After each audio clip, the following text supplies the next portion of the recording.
Playing for Keeps. Written by Lainey Davis. Narrated by Zoe Black and James Cassidy. Prologue. Gunnar. There's a boob in my hand. I'm pretty sure of it. My head is absolutely killing me, and I know opening my eyes will mean agony, but there's a warm globe of jiggly goodness in my hand. I squeeze it to double check. Yes, definitely a boob. But that means there's a woman in my bed with me. I open my eyes. Sun streams through the sheer inner curtains of the hotel room, which means I fell into bed without the wherewithal to close the heavy drapes. I recover from the sun blindness and tilt my head just enough to see the lush, white body sprawled over mine. A thick thigh straddles my hairy legs. Hers is smooth and bright in comparison. She isn't wearing pants, but appears to have panties on. Okay, so we probably didn't bone. That's good. Good Lord, look at that ass, though. Why isn't my hand squeezing that? I move my eyes up her body, further to the long tank top, the rounded swell of her belly pressed against mine, and then the boob, which has escaped over the neck of her tank top into my palm. I can't see this woman's face because it's buried in my armpit, but a mess of brown curls slides along her back, my side, the entire bed. My left arm is tucked under her, and I realize it's asleep. Way asleep. Can't even move my fingers. I groan and disentangle myself, reluctantly letting go of the boob. It's a fantastic boob. I'd pat it in appreciation if my brain weren't coming on board and reminding me that I have no idea where the hell I am, what happened, or who is in this bed with me. Once I'm free from this goddess beside me, I sit up and manually work the fingers of my left hand with my right. Blood starts to flow again, and it hurts as the sensation returns to my fingers and wrist. This better not mess up my game. Wait, I had a game yesterday. Shit, yesterday was my professional debut, preseason, Vegas. I groan. We lost by 3. The groan wakes the goddess, and she rolls over, then notices her boob flapping in the air conditioning and yelps, tucking it inside the tank top. I stare as she sits up. This woman is flawless, absolutely captivating. She has huge brown eyes, long lashes, bright pink pouty lips, and a round face flushed from sleeping against my furnace of a body. I know her, I think. What happened? She blinks at me and rubs her eyes, like maybe I'm imaginary. We stare at one another for a few beats. I'm assuming she too is hungover from whatever happened after the Fury lost. I bring my hands up to rub my eyes, and something catches my eye on my left hand. I'm wearing a black rubber ring on a very significant finger. I glance at the goddess. She's got a bright purple ring on the same digit. Fully awake now, I leap out of bed, looking around for my pants. I apparently slept in just a pair of boxers. I spy all my clothes in a heap on the floor beside the round table inside the door to the room. There are all the usual things on a hotel table, a weird lamp with switches that take forever to figure out, an alarm clock, and a notepad. But there's also a pile of paperwork and a small bouquet of flowers. My partner in apparent crime is also on her feet, tugging on dark jeans that hug her curves almost enough to distract me from the situation at hand. She pulls a sweater over her head and leans toward the paper. Squinting, she reads and looks up at me. Gunnar Stag? I nod. I think maybe we got married. I'm across the room in one leap, snatching the paper from her hand. Sure enough, she holds a marriage certificate uniting me in legally binding matrimony to Emerson Saltzer. I stand, frozen in place, trying to wrap my hungover brain around all this, when I hear a persistent buzzing. My phone. I groan, bend over, and pick it up from under a pile of socks. It's my agent. I wince and press the green icon to answer. Brian's voice shrieks through the phone, as loud as if I were broadcasting him on arena speakers. G-Stag, where the hell are you? We were supposed to have breakfast with the brand reps? Do you or do you not want me to make you rich? Emerson, my apparent wife, purses her lips as I stare at the phone in my hand. Brian continues yelling. Do you know what hoops I jumped through to get you on the list as an ambassador for that children's hospital? What did I tell you? Kids and puppies, Gunnar. Oy vey, I hate Vegas. G-Stag, are you there? Can you hear me? I clear my throat. Loud and clear, Brian. Then why the fuck are you not in your hotel room? Why am I standing in a pile of hockey tape by a G-Stag duffel bag and an empty bed? I scratch at the back of my neck, trying to figure out what to say to Brian. He represents many of the athletes in my family. He can't just call us by our last name, and I used to like how my brothers and I were G-Stag, A-Stag, and T-Stag. Today, it sounds ominous. Hello? Gunnar? Talk to me, kid. What did you do? Well, here's the thing. I sit in the chair by the table with the damning paperwork. Hell. I hear Brian shake a bottle of something, probably ibuprofen or antacid. I wonder if he'd bring me some.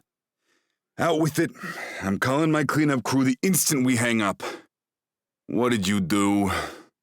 I glance at Emerson, who is now fully dressed, including socks and chucks, standing by the table with her hand on a giant black case of some sort. An instrument? I shake my head. Brian, I think I got married last night. Chapter 1. Emerson. The final note of my sonata rings out against the antique tile. I close my eyes and sink into the vibrations, letting the sound envelop me as the warm cello caresses my shoulder.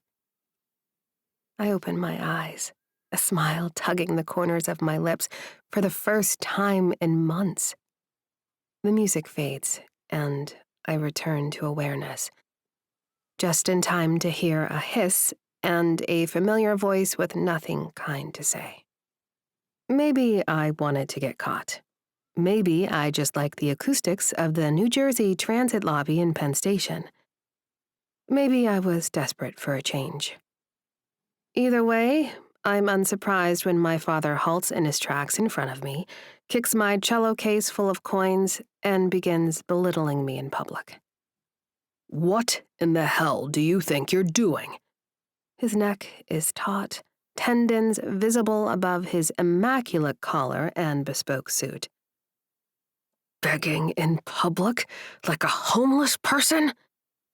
I can tell he's trying to keep his voice down, but again, the acoustics here are terrific.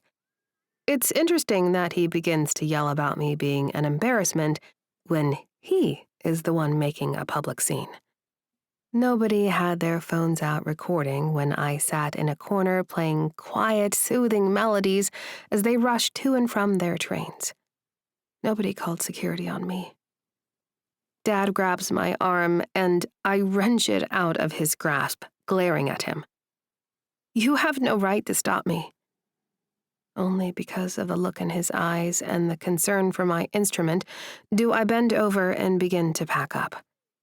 My father stands, hands on hips, glaring as he breathes through his nose like an enraged bull. Or what I imagine one would look like. I've lived in Manhattan my entire life. I don't exactly spend time at the rodeo. My mother's voice is always in my head, reinforcing the rules. Our people don't go to the zoo, Emerson, and we certainly don't attend sporting events. But I could. I realize. I graduated from college a few months ago, and I'm supposed to be preparing for the opportunity of my life. The life my father envisioned. I meant to audition to play the violin in his orchestra, the New York Symphony. Very few women are chosen. I've come to realize that my father is facing increasing pressure from the media to improve the gender ratio in his old boys club on stage. I'm expected to play for him with a smile on my face. I stand with my cello case swinging the strap onto my back and face him. Dad, nobody noticed me until you started. He grabs my shoulders and shakes me hard. Everyone noticed you. You are my daughter. You are known, Emerson. He seethes in front of me, and I realize he is capable of hurting me. I see him staring at the instrument on my back, one he has hated since I acquired it. Refined ladies do not play the cello, in his opinion. I've been groomed for the violin. I've been trotted around and presented to reporters by his side. A dynastic duo, they call us. Musical genius Chaz Saltzer and his lesser genius daughter, no name necessary in many of those articles. I realize that this moment has been building in me for years. I am not happy in this life. I am not happy cramming myself into shapewear for cocktail dresses, appearing demure at fancy parties with donors. I am not happy playing only the style of music demanded by the maestro. And I don't have to live this way. Warmth washes over me as I make a decision. I flip my father the bird and slide into the first train I hear approaching. It takes me a few minutes to catch my breath. I ignore the calls vibrating the phone in my purse, quickly paying for my ticket with a nap when the conductor passes. I deboard at Secaucus Junction just as the SkyTrain arrives en route to the airport. This feels like fate. With my cell ringing insistently against my hip, I continue to ride the wave of good fortune as I ask the airline agent for the next flight I could feasibly catch. I'm not destitute. I have a college degree, even if it is in violin performance, and I've never worked a real job or built any sort of marketable skills. I doubt my parents managed to put a hold on my credit card just yet, and I smile as the stoic agent books me a flight to Vegas. I've never been. Saltzers do not simply go to Vegas for the weekend. Oh, no. Until now. You'll need to put that in oversized baggage, the agent says, pointing at the cello strapped to my back. I recoil in horror at the thought of my gorgeous instrument banging around the belly of an airplane. She's not even in her hard case. I can't do that, I insist, tapping my hands on the counter. I'll have to buy her a ticket too. The agent's eyes fly wide at the suggestion. Can I not buy her a seat? I'm sure I've heard of people doing this. I'm moments away from a nonstop flight across the country, and it's not a full one. She bites her lip, starts typing, and then nods, eyebrows elevated like she's learned something new. What, should I put for the name? And so, Baggage Saltzer and I head through security. Once on the plane, I silence my cell phone, tuck my purse under the seat in front of me, and settle in for a flight into the unknown. I buckle my seatbelt and reach across the armrest to check on my beloved. Then I accept a glass of water from the flight attendant and sleep the entire flight. The first thing I should do is figure out where to stay now that I've arrived, or even if I'm going to stay here.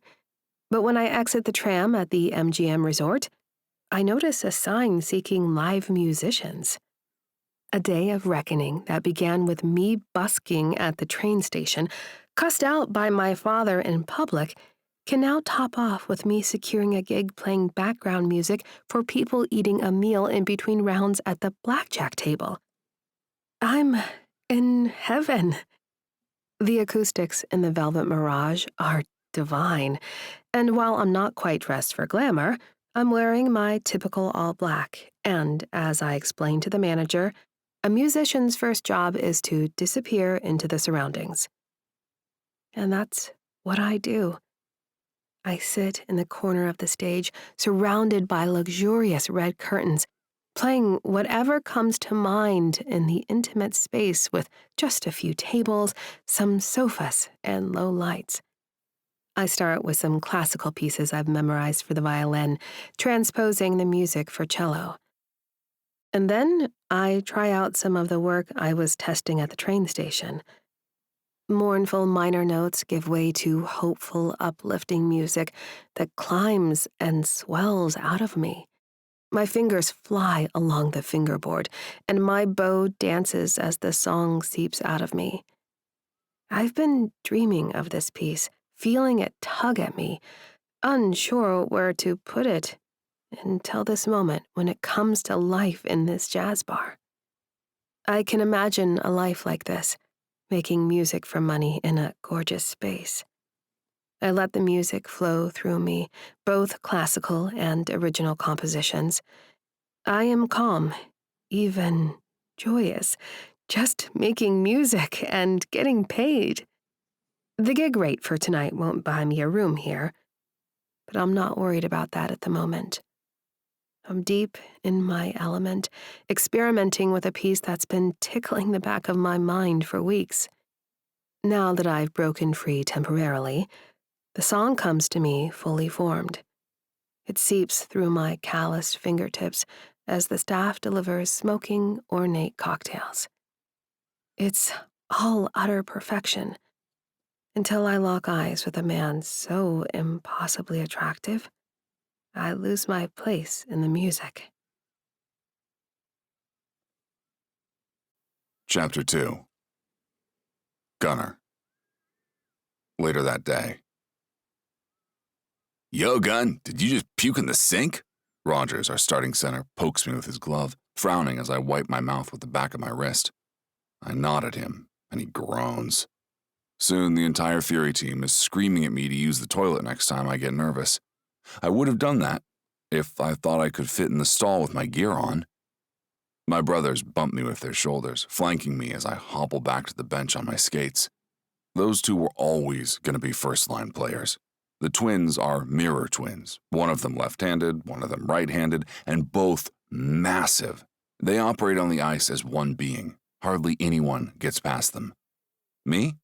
I'm only starting because our legendary goalie tore something in his hip. Just like everything else in my life, this fell to me. Not because I earned it, but because of circumstances outside my control. You gonna make it? My brother Alder rests his forehead against mine and looks into my eyes. I shove him away and nod as our coach starts banging a clipboard against the wall, shooing us out of the locker room and onto the ice.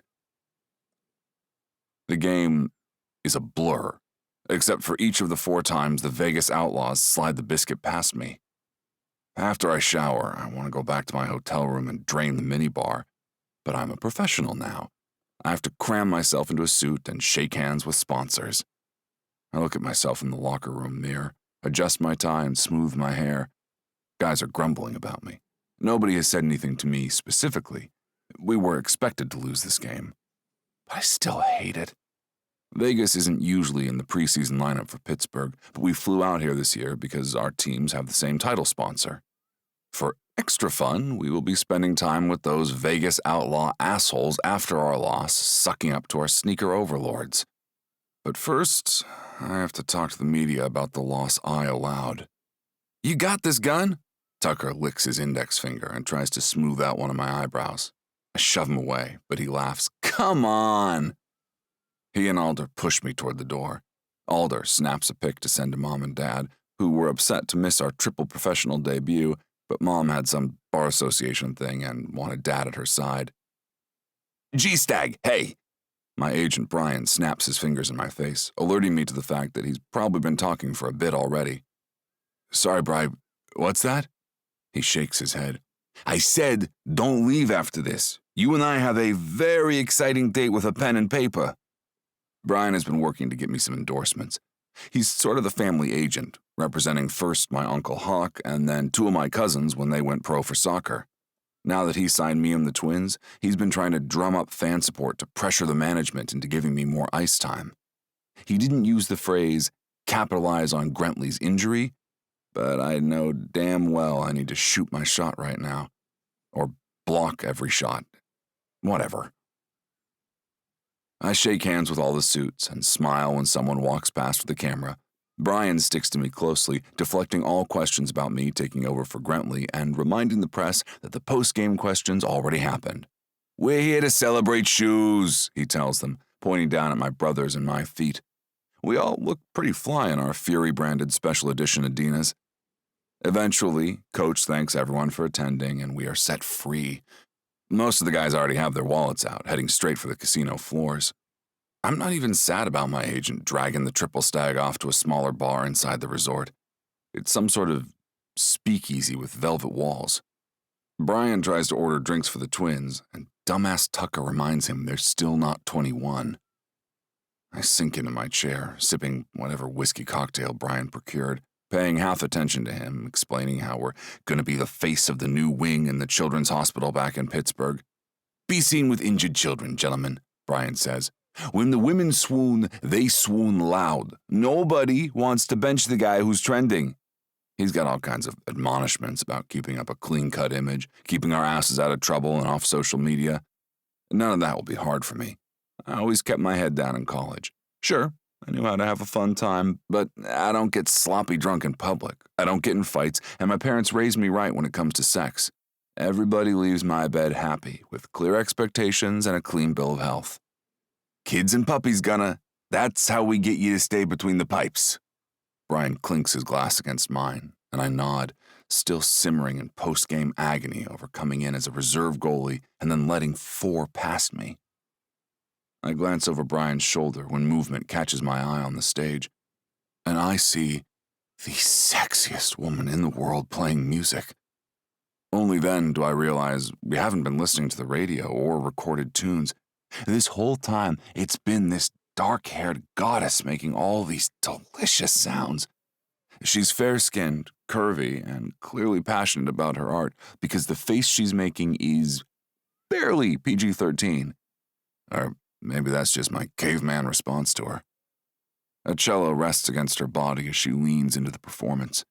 Dim lights gleam off the redwood surface of the instrument, and her arm moves like a bird's wing as she works the strings. My mouth hangs open as I watch her eyes open and close, sometimes deep in concentration and sometimes wild with intensity. Her hair is tied over one shoulder, and her bare arms are toned and powerful. By the time she stops playing, I'm already on my feet. Brian and my brothers look at me, then glance at the stage and start applauding awkwardly. But I stand there.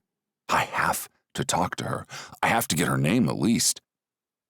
As Alder and Tucker lean into the Vegas atmosphere and start whistling, the rest of the patrons join in, cheering and whooping.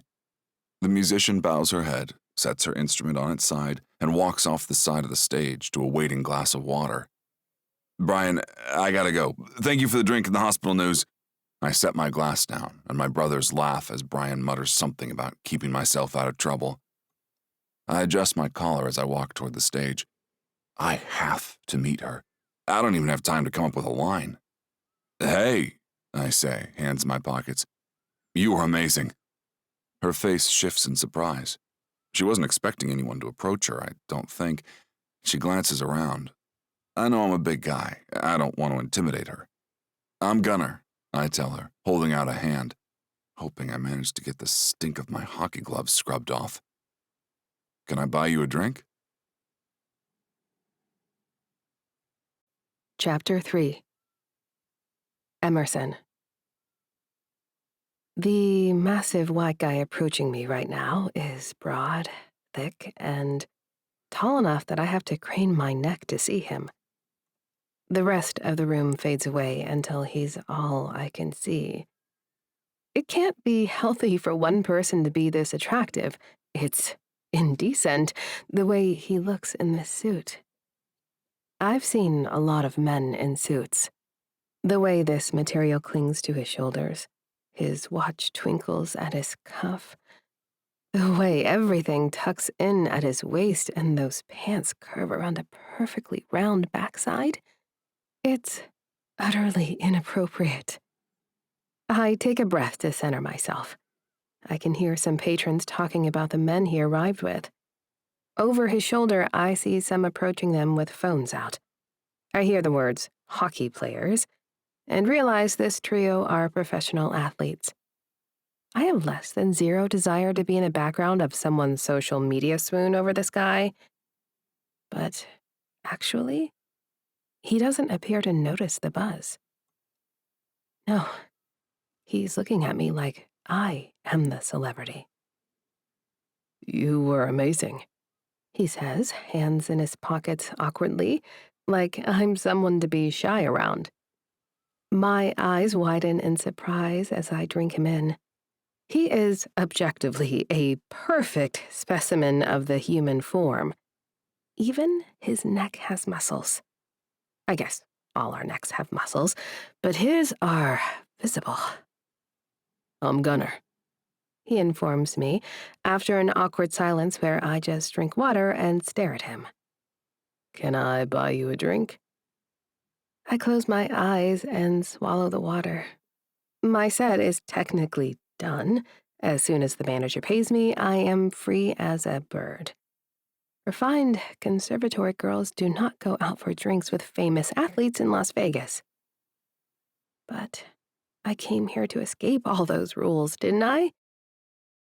I'm about to nod yes to the hockey guy when the club manager approaches, fluttering his hands around a turban, the light glinting off the bangle at his wrist. Emerson? I watch Gunnar learn my name and tuck it away with a smirk. I clear my throat and set down the water bottle. Yep, I'm all set when you are.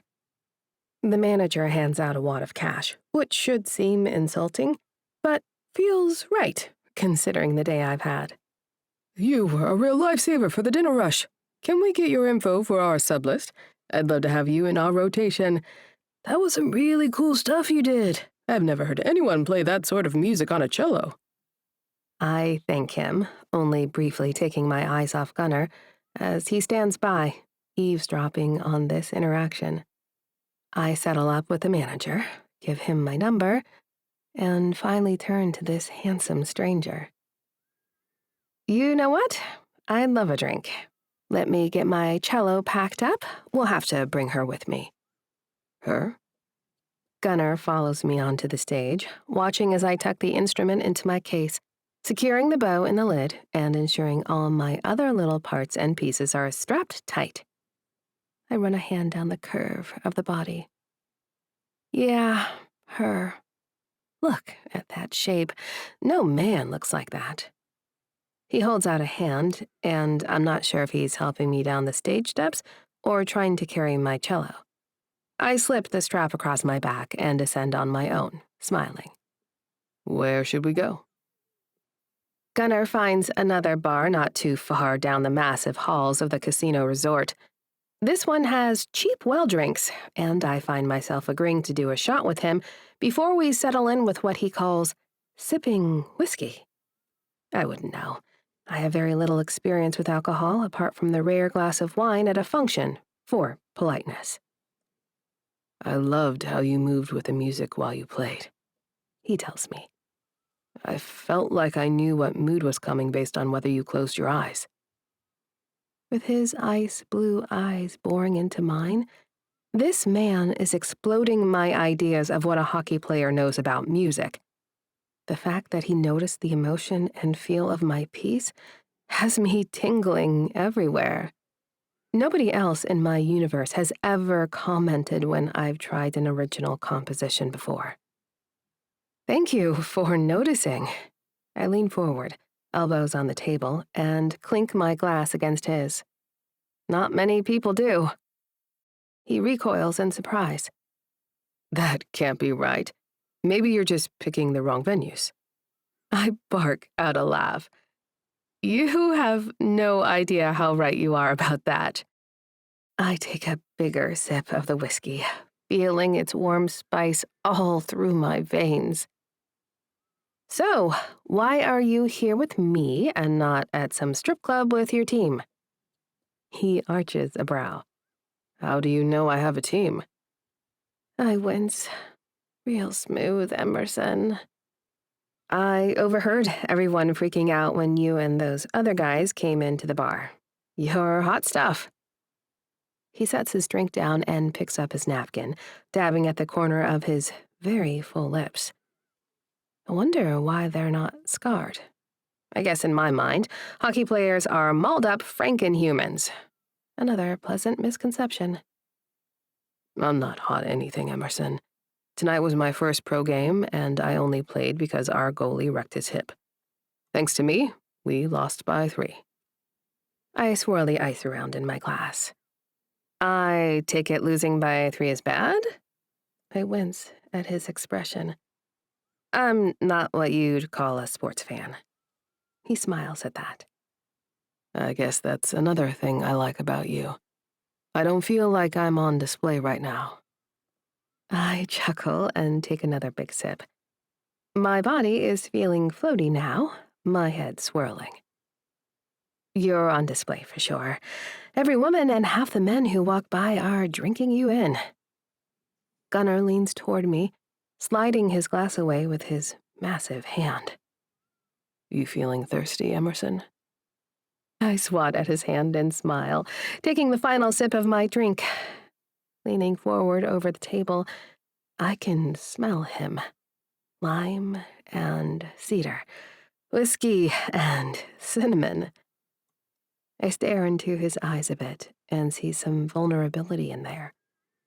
My whiskey mind remembers his confession about his rough game, so I say, I'm really sorry your debut was stressful. I brave running a finger along the back of his hand. I might not know sports, but I'm very familiar with performance anxiety and the way it feels to overanalyze a bad night.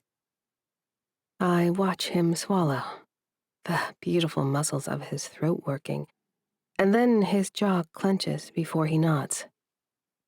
Thanks. He furrows his brow, the sandy blonde fuzz dipping toward those bright eyes. You've played in public before? A lot? I reach for his whiskey and down it, surprising both of us.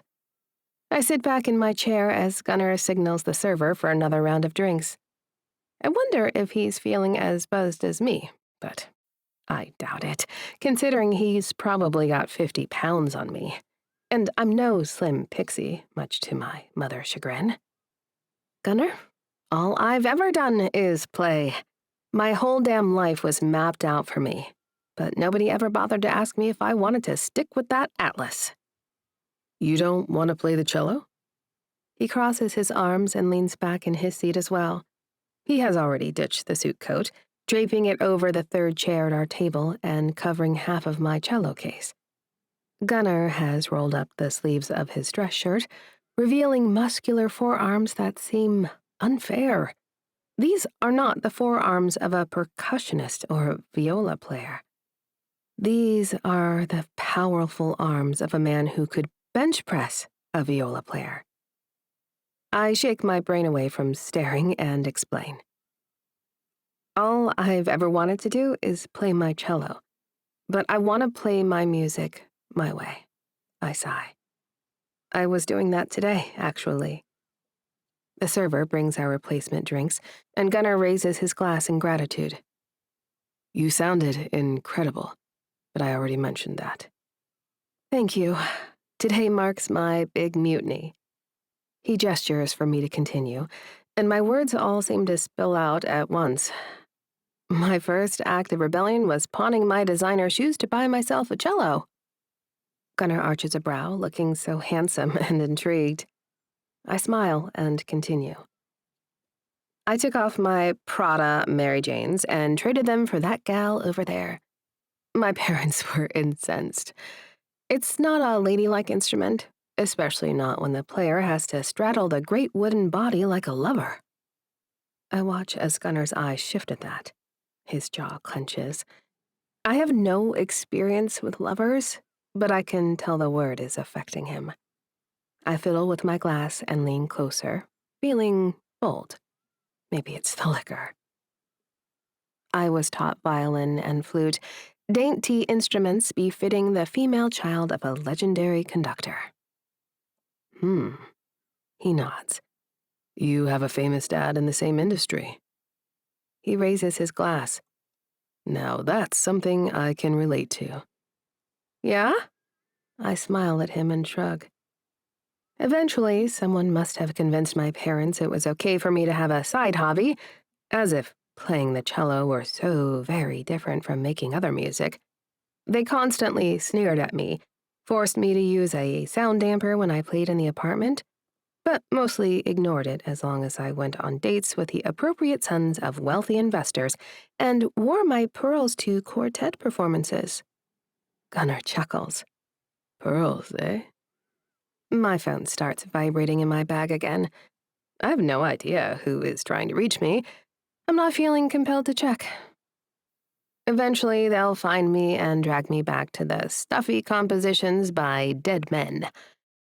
But today, I just wanted to play my style, my way. Gunnar looks alarmed. Drag you? Who? He sits up straighter and I shake my head. Probably not physically drag me, but... I hesitate. This is supposed to be carefree drinks. This guy doesn't want to hear my whole sad story. But then again, he was honest with me about his day. I was performing in public this morning at Penn Station. My father saw me and blew a gasket. I don't tell Gunnar that the maestro called me worthless trash and an idiot. Even without these details, Gunnar seems upset. Ordinarily, I sort of take it when he yells at me. But today I figured I have a college degree now, I am an adult. There's absolutely no reason I shouldn't turn around and just board the first train. My date smiles, his face blooming with admiration. That's kind of awesome. Wait, this was today? I nod. Yeah, the train went to the airport and the airplane went here. I finished my second glass of whiskey. Or is it my third? My speech is a little slower now, but so are my thoughts. And for that, I am grateful. Gunnar laughs and takes a big swig of his drink, his eyes a bit glassy. I suppose he was drinking a little before introducing himself, and, well, the two of us seem somewhat less than sober. So, what comes next, Em? He leans forward on his elbows, his face an inch from mine. I purse my lips. I have no idea. I lean closer to him. What do you think I should do? Gunnar laughs and rubs the stubble on his cheek. You could wait for that manager to call you. It seemed like you had a job offer there. I shake my head. No one wants to stay in Vegas. I certainly don't. Nodding, he taps his fingers on the table. I know I'm biased, but Pittsburgh is pretty nice. We have a symphony. A symphony is the last thing I want right now. No, thank you. When the server stops by offering glowing test tubes of neon liquid, my stomach protests. But my whiskey-fueled brain gets excited, and I clap my hands. Gunnar pulls out some cash and procures 2 tubes, and we smile at one another over the blue drinks.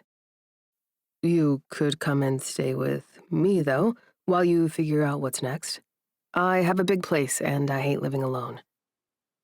I glance over at my cello. You don't want me as a roommate. His brows shoot up as he downs the drink.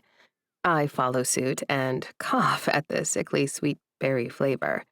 He says, Don't tell me what I want, Emerson. I clutch at my heart hearing those words. Oh, God, I'm acting like my father. You're absolutely right. I have no idea what you want.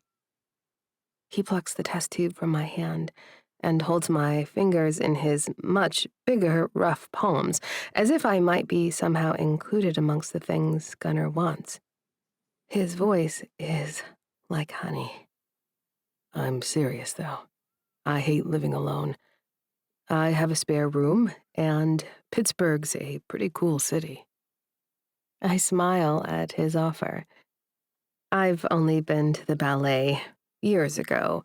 I don't want to admit that I performed in the pit because my father told me it was an important experience for my Juilliard application. I don't want to discuss doing the right thing all the time. Tell me what's cool about it. I grab another tube from a server walking past and tip it down the hatch. Why stop making bad decisions now? Gunnar smiles. We have 3 rivers for starters. You can ride a bike along the river all the way to D.C. if you want. Not that I ever went that far. And there's a bar near my place that used to be a brass foundry. And then it was a funeral home. And there's a space museum. I laugh, surprised by his list. I wasn't expecting that array of highlights. He leans back in his seat, palms turned up. What? You think I just care about bashing my brothers off the boards? I shrug. I know it takes a lot of practice and dedication to be a professional at something. I feel my tongue struggling to form all the words. I'm glad you get to make time for that stuff. He reaches for my hand. His skin feels like it's on fire for sure. I glance down to check, wondering if there's a pharmacy nearby for my burns. But it's just 2 hands touching on the table. Come back with me tomorrow. You need a place to stay while you figure things out. I need a roommate. I frown. Why do you hate living alone? Gunnar grins and shrugs. I'm the middle of 4 kids. I've never even had my bedroom until now, and it's weird. Too quiet. That's a lot of family. He nods. I withdraw my hand and place it on my lap. Say I come to Pittsburgh and crash at your place. What's in it for you? He jerks his head, a carefree gesture. I get to know I helped a talented woman find her way. The flush on my cheeks is unexpected, and I bring my palms up to feel my heated skin. I would feel bad taking advantage, I tell him. I'd be a bad roommate. We should just get married then. You'd make a great wife. Gunnar laughs, and his blue eyes light up in the dim room. I don't know how many tubes we drink or how much sipping whiskey. He leans closer, until his breath tickles my skin. Fuck it, right? I laugh, but he isn't laughing. He's staring at me, his blue eyes a bit out, thumbs stroking mine. I feel every swipe of that digit deep in my core, like the vibrations of my instrument, only more sensual. I've never been very sexual, nor have I ever felt a burning physical desire. What he's suggesting feels ludicrous, impulsive, and utterly ridiculous. It's the exact opposite of what a refined, Upper East Side prodigy would do instead of showing up for her audition at the New York Symphony. I've had enough alcohol to know my family will explode in rage, yet not so much that it dampens my enjoyment of that thought. Yeah, I tell him. Fuck it. Chapter 4. Gunnar. Sunlight streams into the strange hotel room as Emerson and I sit on the bed, staring blankly at one another and sipping water from the smudged hotel glasses, until Brian bangs on the door and starts hollering for me to open up. I do so, and he bursts in, shaking his head and popping Tums into his mouth. G-Stag, I saw you 12 hours ago, man. I don't mutter that it's been more like 16. I just wince. Brian gestures at me with his bottle of antacid. I can't control things if you can't stop and think before you act, kid. You're like a damn puppy. Stop and think has always been tricky for me. As a goalie, if I stop to think, I'm fucked. I operate off instinct and fast twitch muscles. On the ice, I'm praised for acting before I think. Off the ice, well, I do shit like anxiety puke in the locker room sink and get married in Vegas. Brian sinks onto the pull-out couch and presses a palm to his chest, closing his eyes. Okay, we're gonna fix this. He springs back to his feet and stares at Emerson. Tell me your name and if there is anything I should know about your family. Emerson frowns and shares her name, then sighs and adds, My father is the director of the New York City Symphony. He's gonna really, really hate this.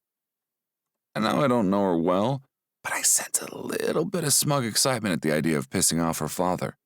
I can't relate because my parents are amazing, but I do love a good act of spite. I'm happy to help her with that, if I remember correctly all the things she told me about him. Brian nods and starts pacing. I'm gonna need my cleanup crew for this. When does the team fly back to Pittsburgh? He looks at his watch. Well, you missed that flight, Stag. My heart sinks at that news. Just what I need. To be perceived as a flake right when I need to be proving myself after a huge debut loss. Shit. Yeah. Brian rolls his eyes. My hungover brain shrinks from Brian's volume as he moans and groans, looking shit up on his phone and hollering when he sees photos of me on social media, staggering through the casino with my arm around Emerson's cello, which is strapped to her back. We look pretty cute together, I think. But I don't say that out loud because I value my life and trusted it to this agent. Emerson finishes her water, rubs her temples, and raises her hand. Brian blinks at her and then gestures for her to speak. I was just curious why this is such a bad thing? We can probably get it annulled pretty easily, right? Brian sits down again, this time in the chair next to my wife. Ms. Saltzer, Emerson, you were seen. He shows her an article from BuzzChat featuring a picture of us exiting the chapel with Emerson tossing a small bouquet at whoever took the photo. The headline proclaims, "Did hockey air marry music royalty?" In another photo, I'm kissing her neck. I wish I could remember doing that and what she tasted like. I adjust myself in my seat, focusing on the sensation in my junk. I don't think I had sex last night. I'd feel it if I had. So at least I didn't do that while we were shit-faced. Brian explains that he literally just signed the paperwork for me to be an ambassador for the Children's Hospital, about our strategic goal of presenting me to be photographed with kids and puppies to enhance my swoon factor and let the public pressure the Fury to start me on the reg. Brian chugs another mouthful of Tums. You grew up at a country club, right? She nods, looking miserable about it. Then you know why we can't just ignore this sort of thing? He gestures at her with the bottle. And now you're the woman who took this stud off the market. So brace yourself for that backlash. There's a knock at the hotel door, and Brian stands up to open it, revealing a pair of suited women wielding laptops. One appears to be East Asian, angry, and in charge, while the other has dark olive skin, deeply furrowed brows, and a couple of pencils tucked into her bun. The women nod briefly before placing their things on the hotel table, casting glances at me until I vacate the chair. Emerson follows suit, sitting beside me on the pull-out couch as Brian engages in conversation with his cleanup crew. Okay, says Brian a few minutes later, rubbing his palms together. Here's what we're gonna do. He gestures toward one of the women, the angry one, who nods and says, It was love at first sight, devastatingly romantic. Her voice is utterly flat as she explains how Emerson and I knew we were destined for one another immediately. Like a movie. Very exciting, her companion asserts, equally without enthusiasm. Look at them gazing at one another. They're insatiable. Brian squints over her shoulder at some images on a screen, a series of social media posts with hashtags and everything. Gunnarsson? I look up at Brian, confused. He shrugs. The fixers nod. We've decided that's your ship name. We've generated these images based on the ones already online, adjusting to bump up the palpable sexual tension between you. My heart skips a few beats at this spy crap. The fixers have somehow created pages and pages of comments and reactions to news of my whirlwind romance. Holy shit, Brian. How are you doing all this? He waves a hand at me and then snaps his attention back to his crew. Right. The pencil bun woman frowns and looks at her screen. Emerson flew out here on a whim to audition for a new job at the Velvet Mirage when she met this guy. A romantic evening ensued, and like Lady and the Tramp, they fell ass over tits for each other. The bossier fixer hums. Emerson is obviously moving to Pittsburgh with her husband. She will be center ice at the Fury season opener and be at Gunnar's side for the Children's Hospital's fundraiser gala, perhaps volunteering to perform. This is to be discussed. She snaps her laptop closed and stands. Brian sighs in relief and leans against the wall by the door. This is why I pay top dollar for good people, he tells the room at large. Then he turns to me and points a thick finger in my direction. We're pivoting the strategy. Keep the kids, adopt the puppies this time. You are now a family man instead of a chick magnet. You are devastatingly romantic. You shower your wife with gifts and gestures. Get your act together, make arrangements to relocate your bride, and you'd better call your parents before they hear about this online and get insulted. Brian hesitates, chews his gum, and points at Emerson. Your parents will probably freak out too. They will, she says, but doesn't add anything further. She stares at her cello with an expression I don't know how to classify. I'm probably supposed to be upset by the things Brian and his team are saying right now, but it doesn't feel like much of a lie to promise to act hot for Emerson Saltzer. But of course, we're strangers. It's not like she's going to run back to my house with me and become my instant soulmate. Without the encouragement of those blue neon drinks, things will probably feel awkward as hell. But we'll have to smile and ignore all that, I guess. Brian and his crew leave the room in a cloud of mint gum fumes and an acid dust. Emerson licks her lips and stands, refilling her water glass and chugging it down before turning to me. So, this is a lot. I puff out a laugh. Yes, it is. I lean forward with my elbows on my knees and rub my temples. My head is starting to feel better, but now I'm hungry, and I have to try explaining this situation to my parents, which is pretty much the only thing worse than sucking at my job on an international stage. Emerson's stomach growls, and I glance at her. Let's order room service and make a plan. She starts to protest and rummage around for her wallet. I sigh and grab the room phone, ordering a bunch of salads and sandwiches. I don't know what she eats, but I'm in season and have food rules. See? I'm thinking before I act. Sort of. She presses her lips together, sitting opposite me at the small hotel table. Okay, so I have to fly back to Pittsburgh. I'm already going to get in trouble with the team for missing the flight. I look around. This isn't even my hotel room. I have to find all my shit. Did I book this room for you? She shrugs. Well, you can stay as long as you want. I fish in my wallet and pull out my credit card. My signing bonus didn't quite get me the black card, but I've got a credit limit that is high enough to get her to Pittsburgh in comfort. Take this. I'll write down my address. Our address, I guess. You can... I don't need your money, and I don't need you to tell me what to do, okay?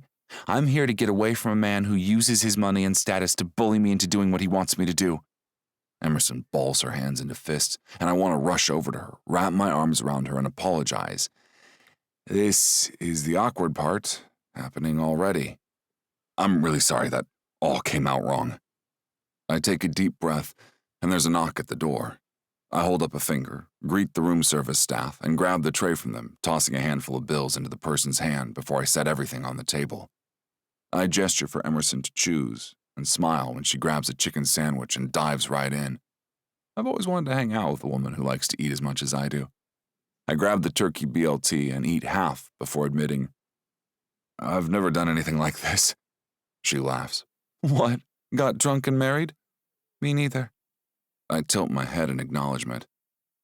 Are you okay coming to Pittsburgh for a little while and rolling with Brian's plan?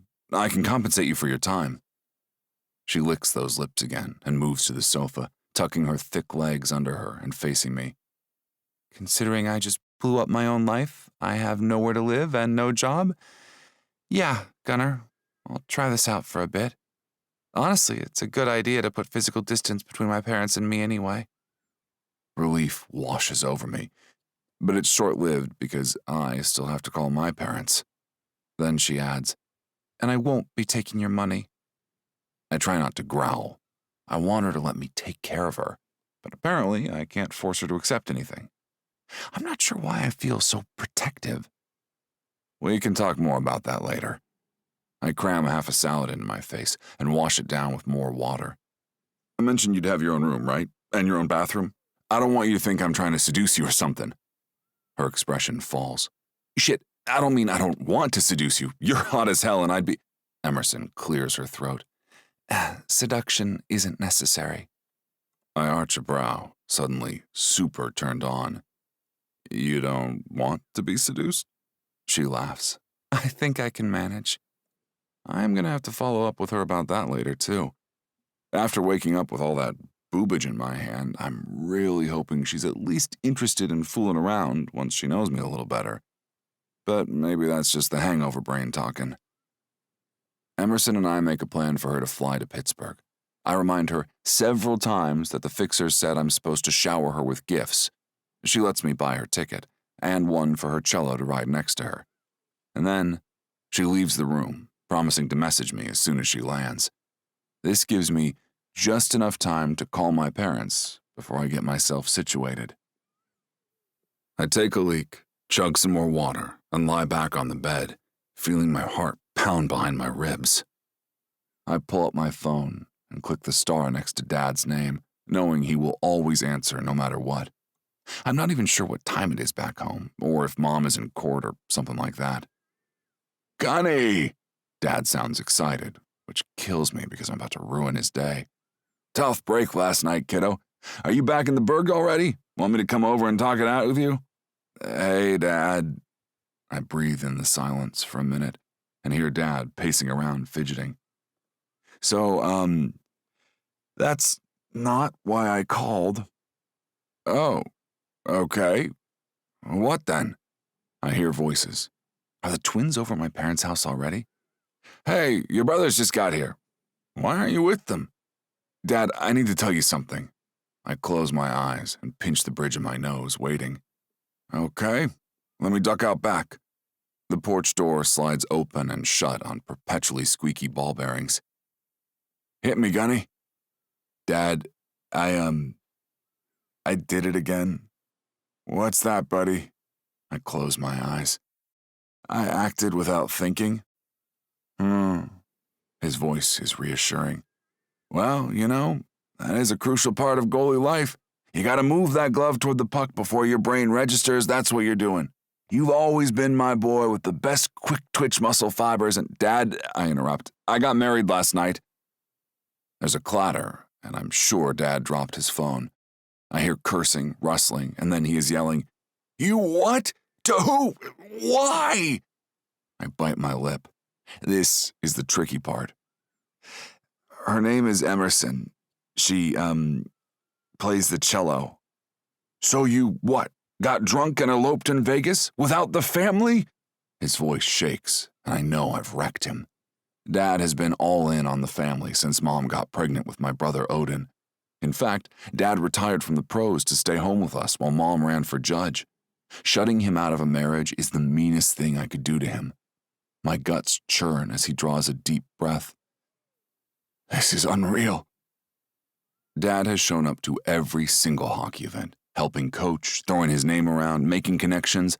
I'm not Gunnar Stag so much as I'm Ty Stag's kid. And now I've made a huge public mess and robbed my family of a chance to celebrate together. I know I fucked up, okay? And the press is already all over it, and Brian is apoplectic, and you don't have to remind me that I'm a spastic fart, okay? I saw her playing music and bought her a bunch of drinks, and we eloped. I hear Dad breathing, slowly, steadily. I hear a bird chirping in the background, and then I hear his teeth click together. I see. He breathes in some more. When can we meet her? Chapter 5. Emerson. Victor, the doorman in Gunnar's building, eyes me with curiosity, which is fair because my clothes are 2 days old and all I have is a cello and a purse. At least I fit in the tiny Uber that came to fetch me at the airport. Not sure how they would have picked up someone with any more luggage than this instrument. The apartment is in a neighborhood called Lawrenceville, which my driver says is really hip and cool and the place to be for young people in Pittsburgh. And honestly, the building is incredible. I don't know what they mowed down to build it, but it's brand new construction with a lounge, a game room, and a place to store kayaks. Kayaks! Nobody in Manhattan kept kayaks. At least, nobody I ever had access to. There is an ATM in the lobby, which strikes me as odd, but certainly convenient. With trembling fingers, I insert my credit card, keying in a few $100s I'll need for basic necessities after my Velvet Mirage payment. The screen flashes red. Account access denied. I try a smaller amount. Same message. My chest tightens as I attempt a quick $20. Nothing. I glance around the fancy lobby, suddenly feeling like an imposter. Without access to my money, I'm exactly what my father called me. Worthless. The credit card makes a satisfying sound as it hits the bottom of the trash can, but my hands won't stop shaking. I spin on my heels and approach the desk. You must be Victor. I force brightness into my voice. His eyebrows lift. I'm Emerson. Gunnar Stag said he'd leave a key for me? When Victor lets me into the apartment, I thank him and look around. This whole adventure feels much less cool now that I'm here, with nothing, in a space that smells like the man I apparently married in a drunken bout of rebellion. Who gets married just to piss off their father? Gunnar texted me that I should make myself at home and that the entire guest room is mine. He mentioned a third room that I could use for studio space if I wanted. There's a central living space with a kitchen along one wall and an island separating it from the living room. He's got a table and chairs, both heaped with neatly folded laundry, and an overstuffed couch facing a massive television. A sliding door leads out to a balcony. I can't quite see through the slatted blinds. I peek in the first door down the hall, and it's heaped with random trophies and medals, presumably from Gunnar's hockey career. I set my cello next to a stack of wooden plaques and shut the door. I'll have to see about soundproofing the walls in there. I like the idea of having some place to practice right here where I'm staying. Apart from the whole living with a stranger I married issue, the move to Pittsburgh actually seems like it could be good. There are a lot of arts and cultural opportunities here. A ballet, a symphony, opportunities my father would smile at. So, of course, I won't be pursuing them. But I did spend time on the plane looking into other musical organizations. There is an alternative group called String Fury. They play rock music on cellos and upright bass. I'm practically salivating at the idea of connecting with them, volunteering for some of their educational programming, and teaching in their summer camps. I just have to figure out how to make it all happen. The next door is a bathroom, while the one opposite it is clearly a guest room furnished as if it's a rental property. Sparse, functional, and impersonal. I assume the last door at the end of the hall is the primary bedroom. Gunnar's space. I resist the urge to snoop in there and sniff his bath products. Since I have nothing to unpack, I toss my purse on the dresser in my windowless guest room. I strip and hop into the shower in the hall bathroom, and as I'm drying off with a plush towel, unsure what clothes to put on, I hear the door open and close. Hello? Mrs. Stag? I poke my head in the hall and quickly wrap a towel around myself. Don't call me that. I'm keeping my name. He grins. So you made it. Gunnar scratches his neck, looking uncomfortable in jeans and a polo shirt with Pittsburgh Fury embroidered around a hockey logo. I love the idea of us both working for organizations with Fury in the name.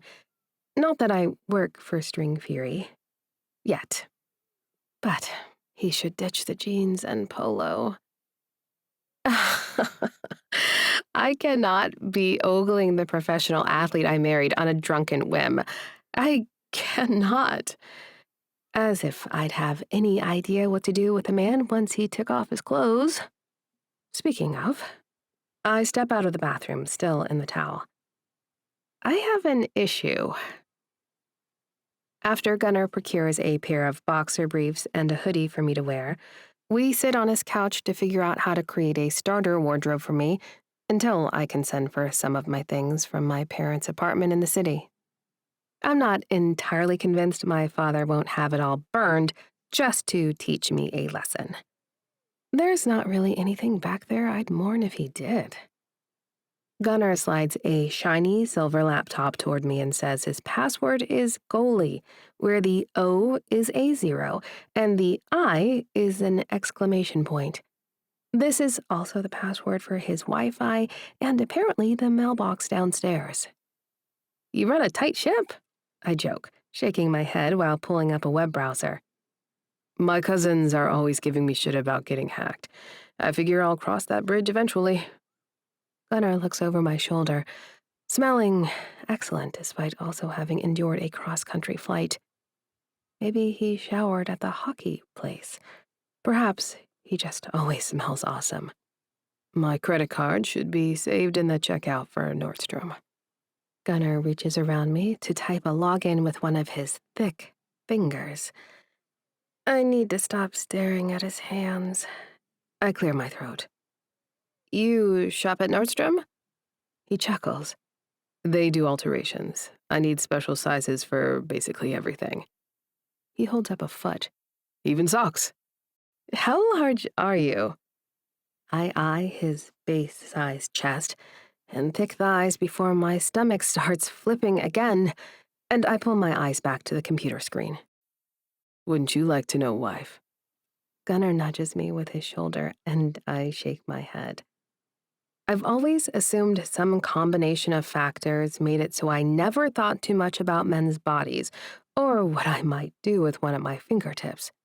Pressure to perfect my craft, concern about my parents, their insistence that I have the wrong body type for men of our social standing. It all added up to a total lack of interest. And now my body seems to want to make up for lost time with this stranger I married. I've been thinking impure thoughts about him, and they ramped up when he offered to seduce me, probably out of a sense of obligation.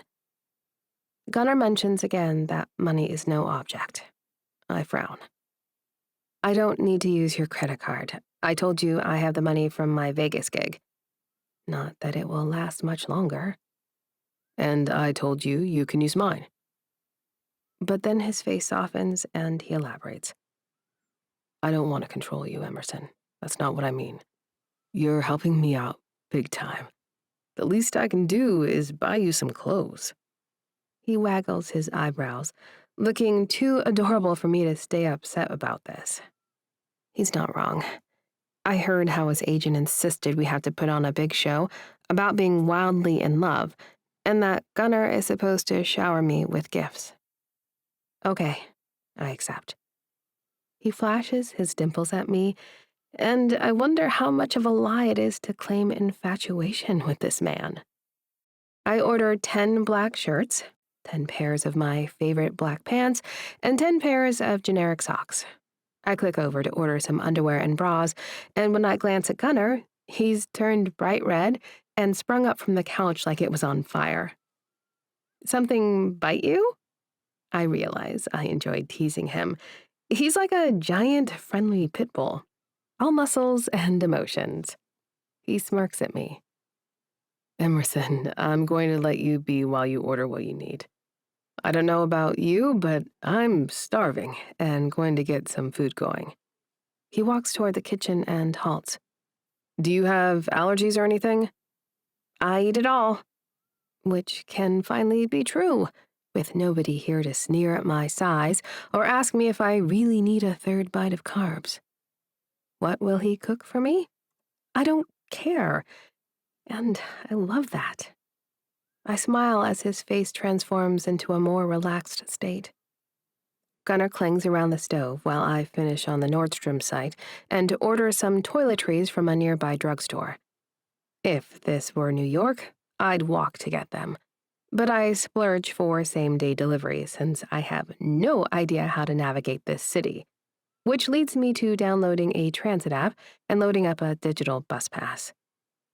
I'm feeling pretty accomplished when the smell of onions, garlic, and cooking meat hits my senses.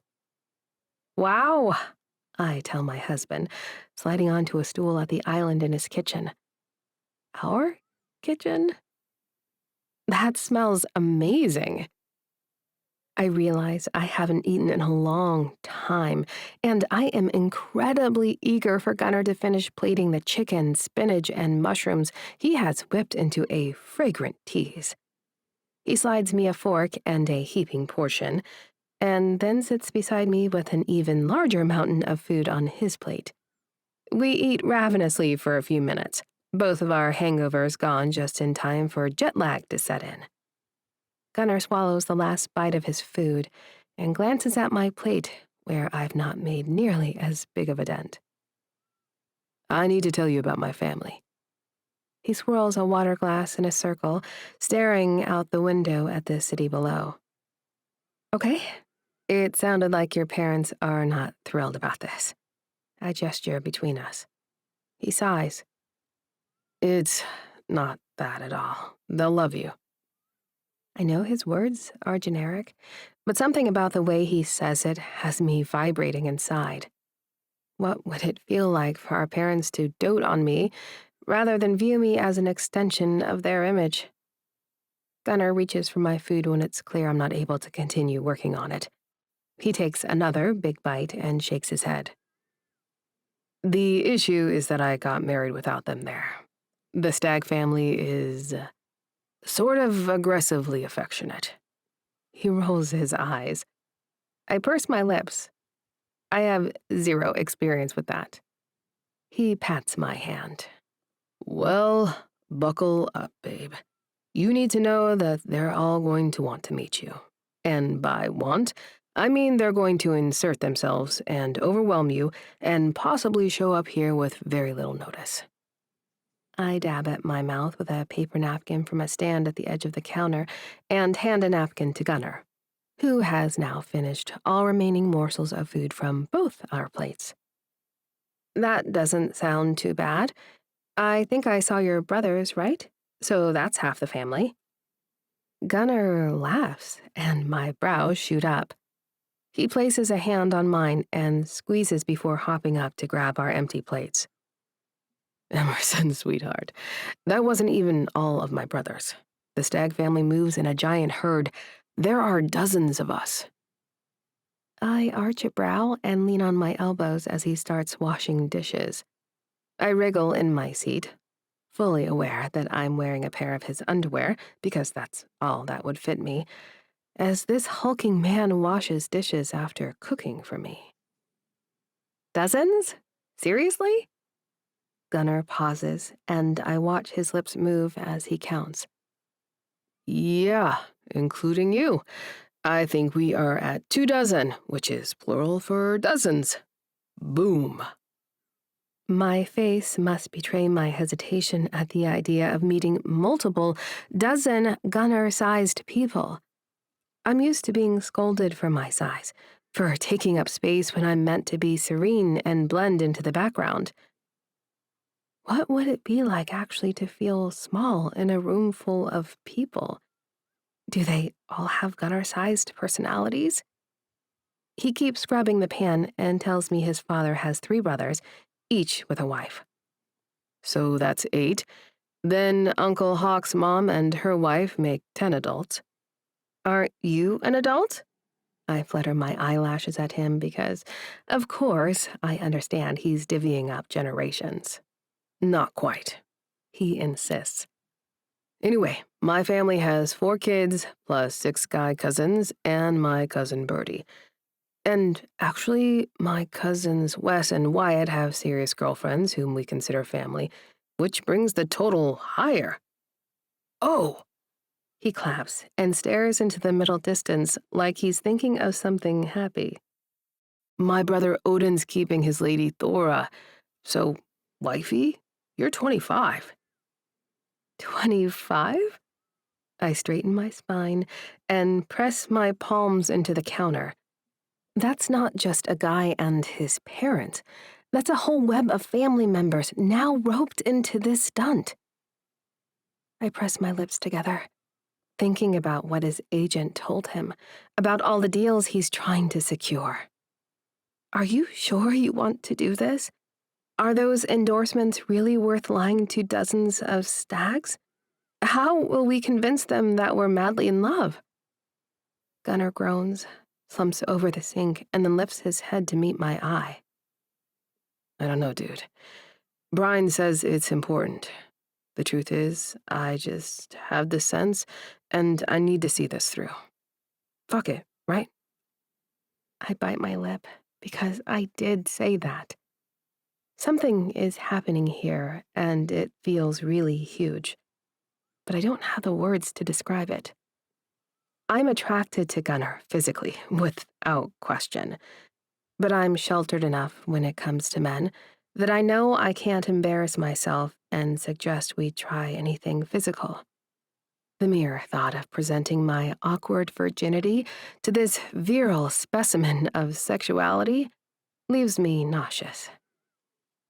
Gunnar is still staring into my face, questioning. He says, I don't think it'll be hard to get them to think I'm hot for you, Emerson. He winks. My eyes fly wide and I shake my head. That's not...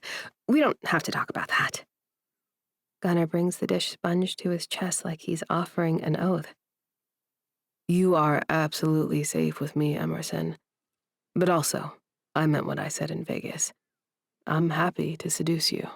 Just say the word. When I scoff, his cheeks turn pink above his scruff. Shit. Do you not like dudes? I puff out an incredulous sound. I like men just fine. He makes a face I can only describe as sexy, and I groan. Look, I'm super exhausted, and I've only known you a day. I just need to go to bed, I think. He places his hands on the edge of the sink and nods. Sleep tight, Emerson.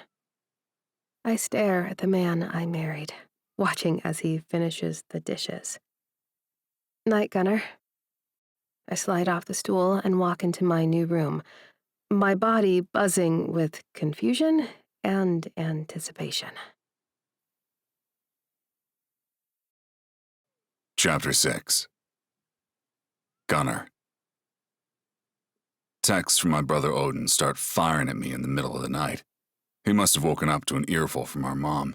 He's in England for grad school because, I remind myself, he blew out his Achilles tendon and his professional sports career was gone in a fraction of a second. This life is fleeting. The endorsements, the money, the opportunity to play pro hockey, it's fragile. Odin is the entire reason I left college early to go pro. His injury destroyed him emotionally, but it rattled our whole family. I need to take advantage of this career while I can, because it could be gone tomorrow. Odin, you got married? Like, legally married? Odin, to a human woman, without introducing her to mom and dad? What the hell is wrong with you? Odin, why didn't the twins stop you? Odin, you better smooth this over with mom. She can't keep calling me in the middle of the night. Thora is trying to sleep. Oh, sure, I bet it's Thora bothered by all this. I power off my phone and throw it across the room. My sleep is so messed up, and I have goalie training before team practice in a few hours. I stare at the ceiling trying to come up with things to tell my parents about why Emerson and I are staying married, until my alarm goes off and I drag my bleary ass to shower. I don't usually drink coffee, but I figure Emerson might, so I brew a pot and chug down some of that. Feeling more human, I make my way up to the practice facility north of the city. A lot of the guys live in the suburbs up here, but my family has always lived in the city. I can't imagine moving away from my family. I realize it's incredibly lucky that my hometown team picked me, but again, that's because my dad brought them more than one cup. I'm sure they're banking on his genes helping me more than they apparently do. My commute is the opposite of most, so there isn't much traffic as I hop on the highway and think about my situation. It's pretty messy.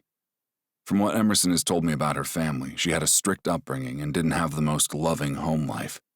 I'm hoping I can deflect some attention by talking about giving her space to figure out the next steps. Mom's entire legal career has been dedicated to supporting women and families, which will probably work in my favor. I just need to drop a few hints about Emerson's dad shaking her shoulders at the train station, and Mom will have to be restrained from sending an assassin after him. Dad will be the one who holds Mom back. Feeling secure in that plan, I head to the locker room, gear up, and meet Anton, our veteran Ukrainian goalie coach, along with Grentley, not dressed due to his hip injury, but hovering to gloat or feel secure in his status as the real starting goalie. Or something. Anton warms me up with 1,000 low shots between sprints and on-ice stretches. Grentley glares from the side with his arms crossed, grunting every time I miss the puck. The hour passes quickly, and the rest of the team starts straggling onto the ice, which is when the trash talk begins in earnest. Our center flicks the puck between my legs into the net. "Your wife teach you that move, Stag?" A winger aims low, and I do the splits to save the shot. "I see your hips are nice and limber, Romeo." Usually the teasing is funny, expected. My head is a mess today, and I know I shouldn't, but I'm taking it personally. When one of the twins reaches around the net from behind and sneaks the puck past my skate, I throw my helmet off and slam my brother into the boards. His expression is typical. Laughter. I can't even tell if it's Alder or Tucker at this point. I'm trying to yank his helmet off his dumb face when Coach blows a whistle and I back off. "Gunnar, my office after." The rest of practice is depressing. I feel like I'm skating through half-melted ice, trying to stop a hailstorm with a colander. I say nothing in the locker room while I change out of my gear and hurry through another shower, making sure to scrub hard enough to scour off the stench of my goalie pads. After practice, I usually have a whole moisturizing ritual, but that will have to wait. My mind immediately flicks to a fantasy of Emerson rubbing my salve into my thighs, and that will have to wait too. I make my way to Coach's office and sit waiting for him, my knee bouncing 1,000 times a minute before he slides into his chair with a sigh. "What was that about, G-Stag?" I breathe in and out through my nose. "I'm not playing my best, Coach." "Well, that's obvious. You've got bags under your eyes and you're twitchy. Where's your focus?" I shake my head. I've got some personal stuff going on. And it's not an excuse, but I slept for shit because my brother kept calling me from England. He furrows his brow. "Which brother? There are more of you?" He mutters under his breath about thinking he had the whole family locked down, and I grin. "My oldest brother doesn't play hockey, sir. He was upset about, the marriage thing." Coach frowns. "I saw something about that online, or my daughter did." I tap my fingers on my knees, looking down at the silicone wedding band I have yet to remove. It already feels like it belongs on my hand. I briefly notice that my hand looks like my dad's hand now, with beat-up knuckles and a thick wedding band. Coach taps his keyboard with his ring finger, which is similarly banded. "G-Stag, I've been married for 25 years. Your home life is supposed to support your professional life, kid." I nod as he talks. "I don't need to explain the importance of mindset to you. You will leave this office and get your shit together mentally. You will get back into your sleep routine, eat right, and show up to practice ready to perform. I don't want to have this conversation again." When I don't say anything, he raises his eyebrows until I clear my throat. "Yes, sir. Understood." Coach flicks a hand, dismissing me, and he's glowering at his computer monitor by the time I shuffle out the door. I opt for a guided meditation audio on my drive home, repeating after the computerized voice that I will act and move with intention. Except, instead of thinking about my game, I'm imagining bringing Emerson to a family dinner and introducing her to all the Stags. I'm actually excited at the idea of showing her off to them. She's luscious, with curves for days and a dazzling smile she only lets out occasionally. Thinking of her sitting in the partners and wives sections of our games has me half hard, and imagining her with a G-Stag jersey on takes me the rest of the way there. I open the door to our apartment and halt in my tracks when I hear music coming from the trophy room. She must be playing again. I walk closer to the beautiful melody until I can just see through the open door. Emerson's seated on a bench in the middle of the room, where she cleared out a space among the stacks of plaques and medals I haven't yet taken time to display properly. It's like my past is her audience as she wraps her legs around that beautiful red instrument.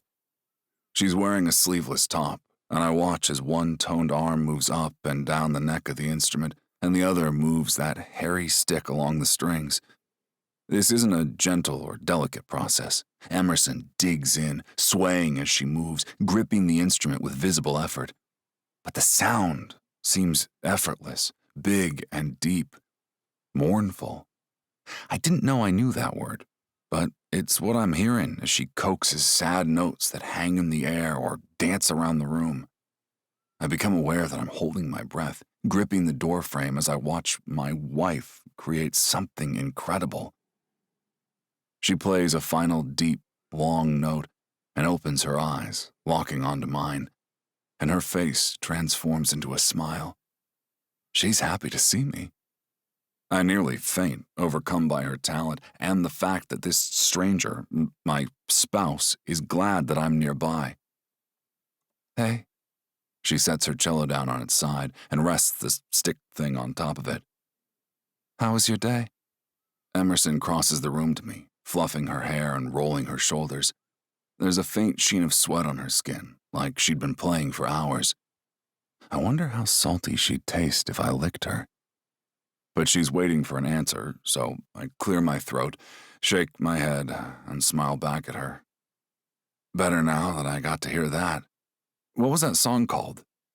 She opens her mouth to respond, but we're interrupted by a series of rapid-fire pings on my phone, texts with my parents' custom sound effect.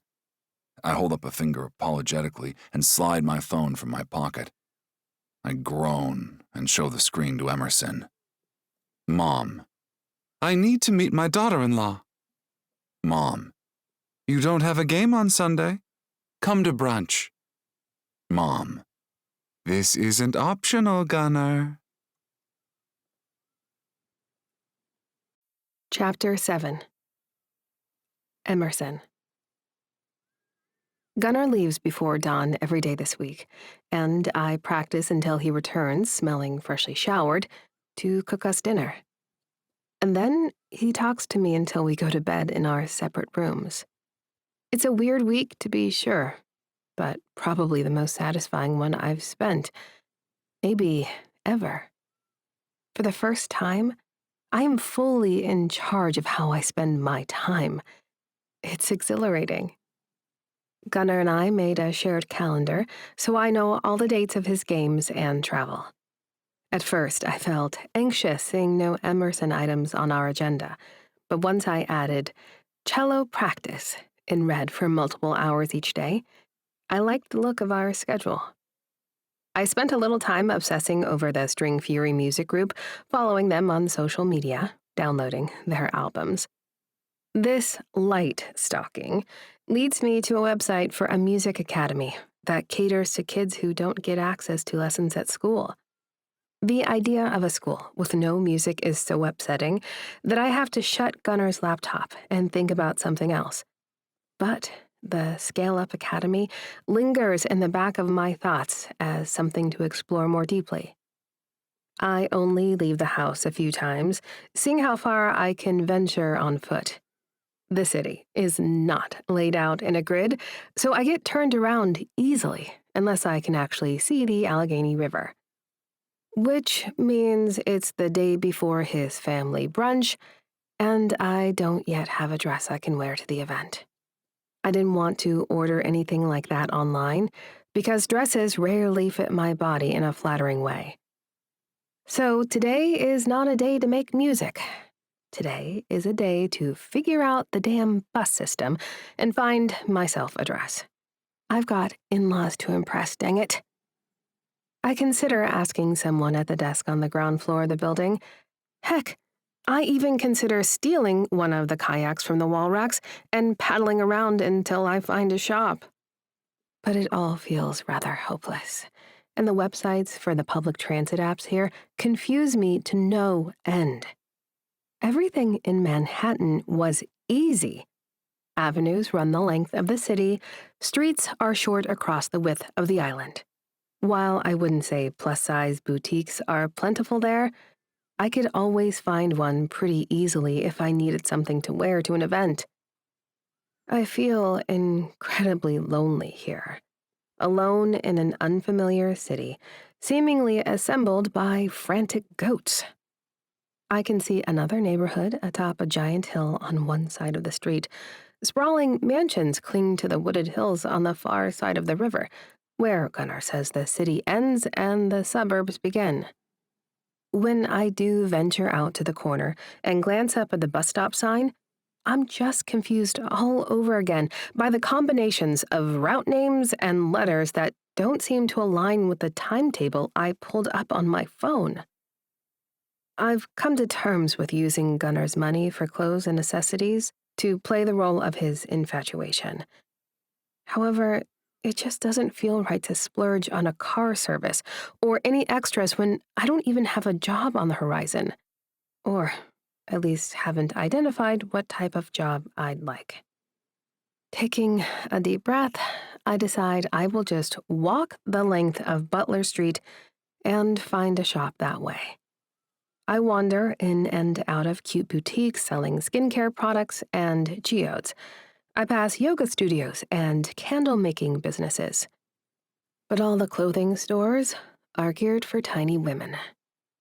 30 blocks past my new apartment building, and I haven't found a single piece of clothing that will fit me, other than a lovely autumnal scarf, which I do buy because I need something to hide my face as I start the long slog home, crying a little bit and regretting my impulsive choices that brought me here.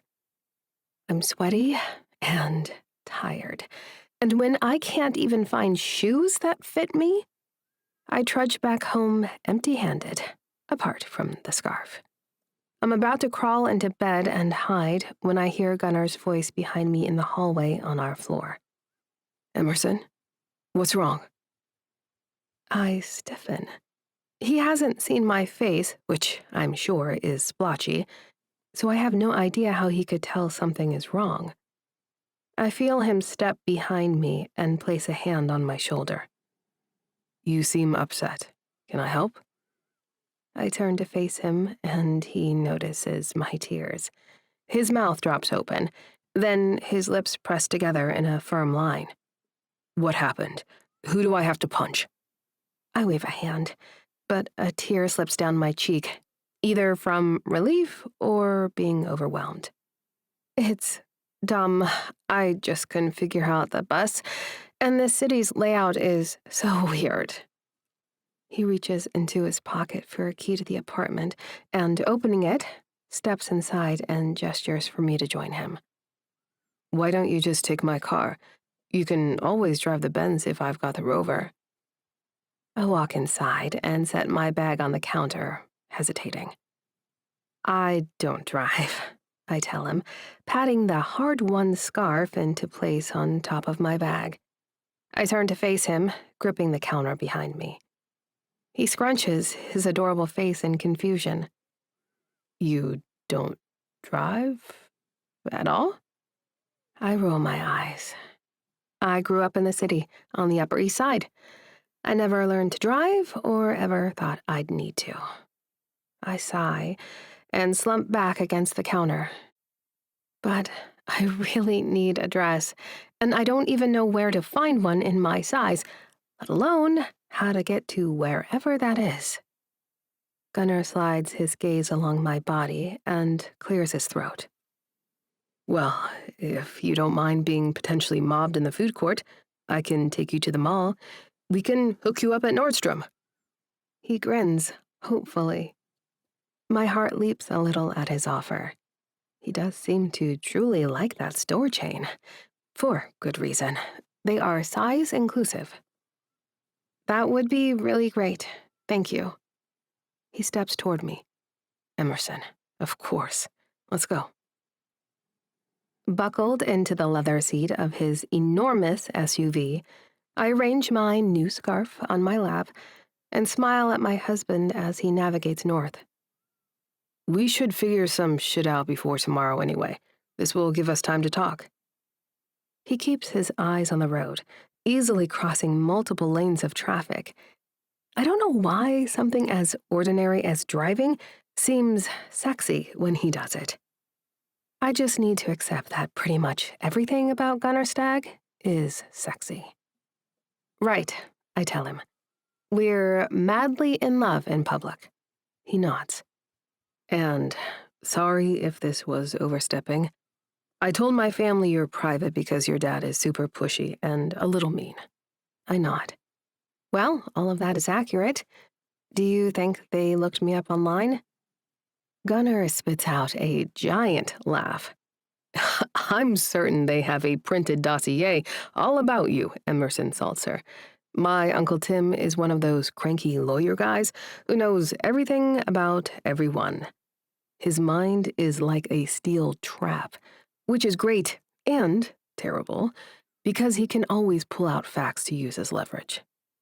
So watch what I say around Uncle Tim. Got it. Gunnar shakes his head. You don't need to watch what you say. I want you to feel comfortable.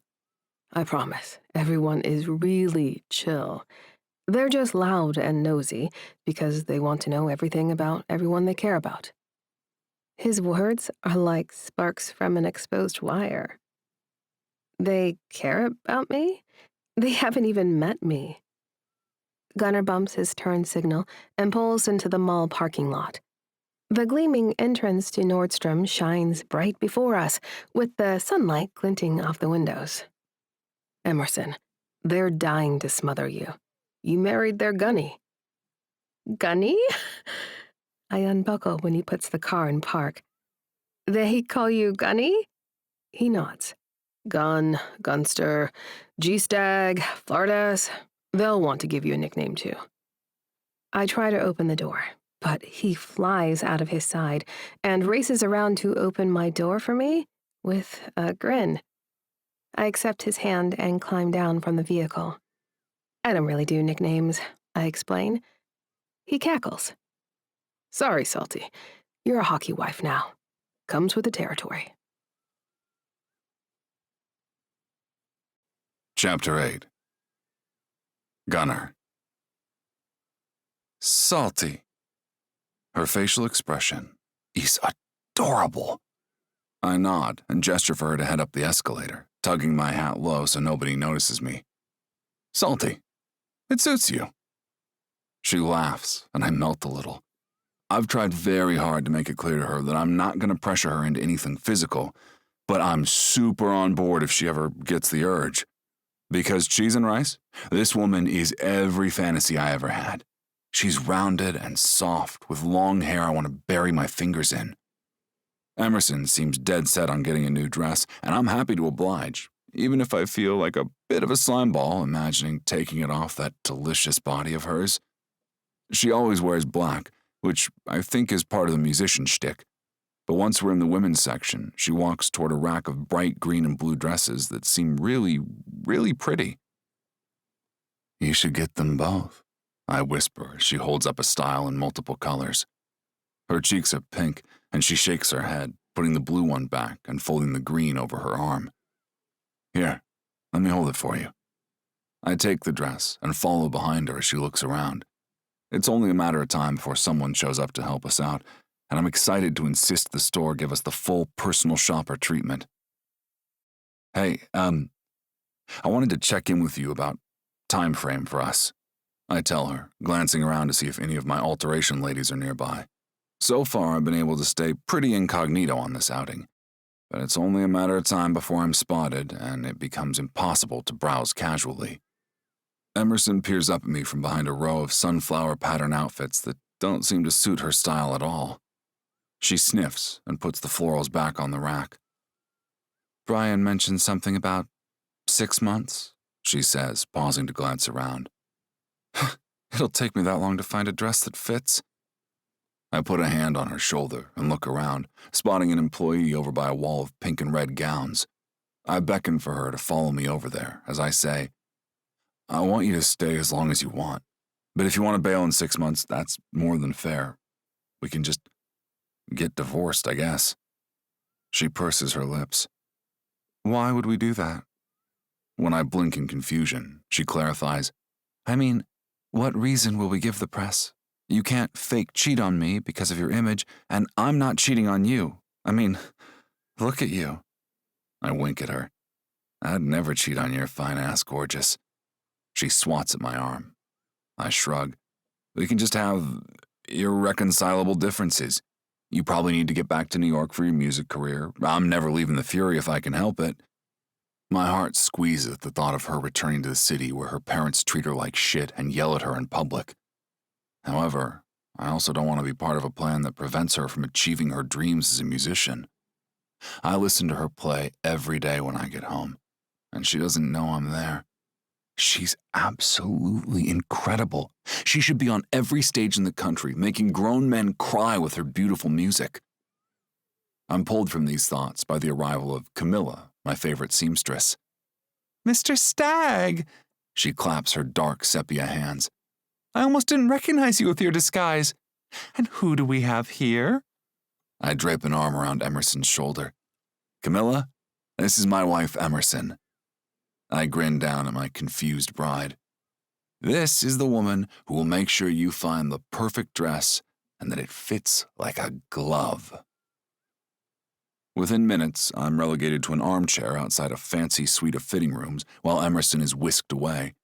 I see Camilla's minions rushing in and out of the space with their arms full of fabric, and I fuck around on my phone so I don't salivate at the thought of Emerson standing around in her underwear, trying on all those dresses. Eventually, Camilla pokes her head around the corner. Would you like to see our front runner for tomorrow? I hop out of the seat like it's sinking and rush through the doors she holds open. Definitely. What's tomorrow? This question rings in the air as I freeze, spying Emerson standing on a platform in a red dress so sexy I immediately grow hard and have to adjust my posture. The material is shiny, and the top fits her body so I can see every curve, including the one bare shoulder and two sexy calves peeping out below the flowy skirt. I claw at my throat, trying to find words. My voice comes out in a rasp. That is fucking beautiful, Emerson. She smiles shyly, turning and looking at her backside in the mirror, which means I see that heart shape reflected back at me in triplicate. It's all I can do not to rush forward and squeeze it. I'm sweating, impossibly turned on by the sight of my accidental bride. Camilla hands me a bottle of water, and I take it silently, chugging it down. Emerson turns a few more times. You don't think it's too casual for tomorrow? I take a step back and scratch at the back of my neck, trying to remember what I said we'd do tomorrow, apart from a family meal. Babe, I'm so sorry. I cannot remember what we're doing tomorrow. She frowns. Your family? Brunch? My eyes fly wide, and I stare at Camilla. You thought she needed this? I gesture at her.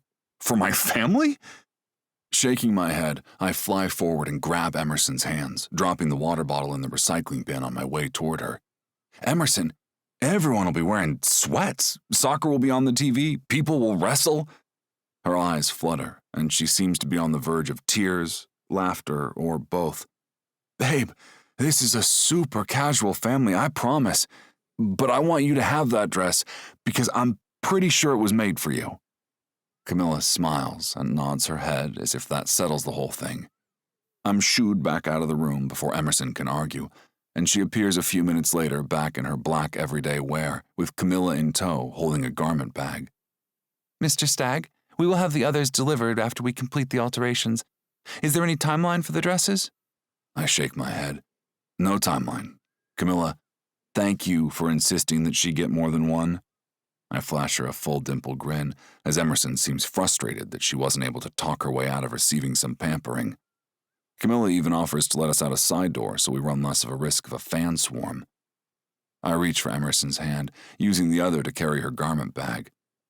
I'm so sorry I didn't clarify that there wasn't a dress code for tomorrow, I tell her. Emerson shakes her head. She seems stiff, and I'm worried I messed up. Talk to me, Salty. Tell me what you're thinking. There's a small circle of women whispering to one another outside the fitting room suite. Word must have spread that a Fury player is here. I grin, wave briefly, and hurry to follow Camilla toward an employee area and out to the parking lot. By the time we're back at the car, Emerson must have figured out how to verbalize her thoughts. The idea of my family gathering in sweatpants is just inconceivable. I don't even know if my brother owns sweatpants. Is there a theme for tomorrow? An objective? Objective? You mean other than meeting you and hanging out? I blink at her as she climbs into the car and wait to close her door until she buckles her seatbelt. When I'm settled in my side, she says, "That's another thing. My family doesn't just spend time together. There's always a donor we're wooing, a composer I'm supposed to impress. Emerson." I turn on the car and flick the radio off so she can really hear me. I don't know how else to explain this until you meet them, but my family is going to be trying to impress you.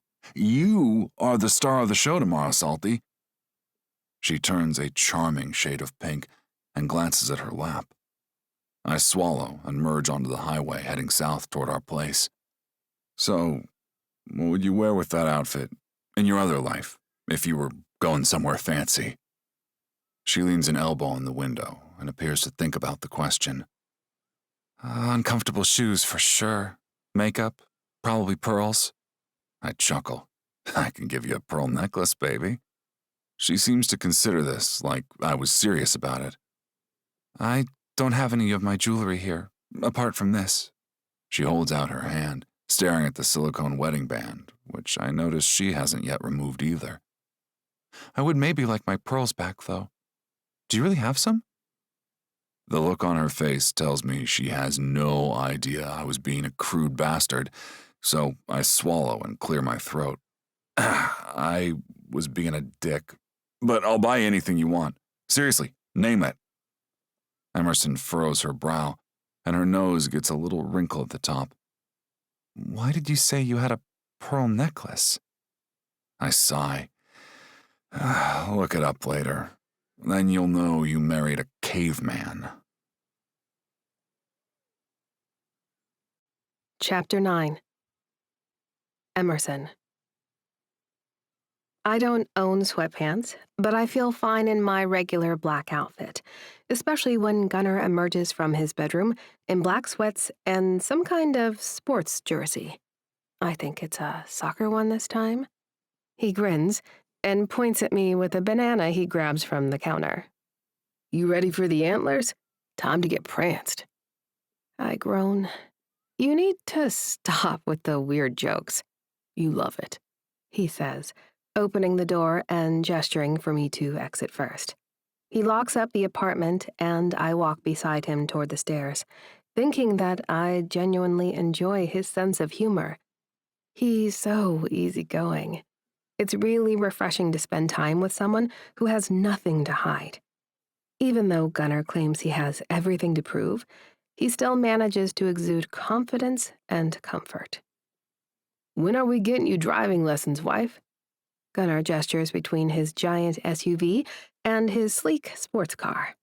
I shrug and point at the smaller car, which he unlocks and opens my door before I can get there.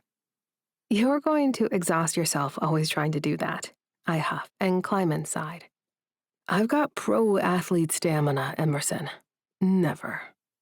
He hops into his seat and brings the engine purring to life.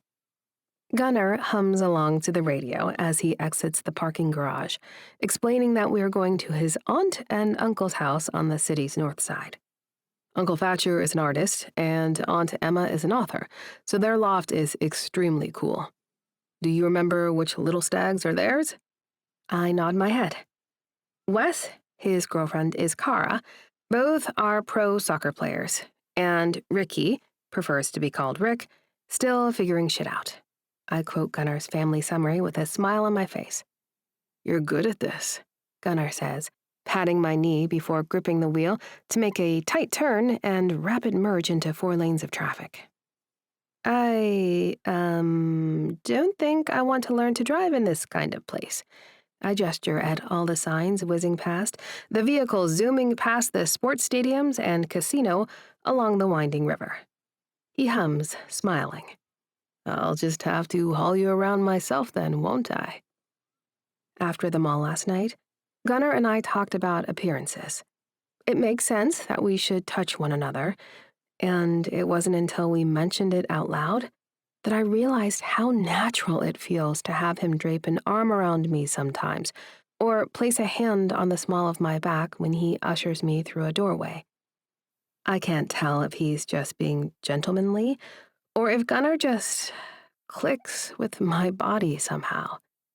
I did not mention any of this to him, or bring up my utter lack of sexual experience.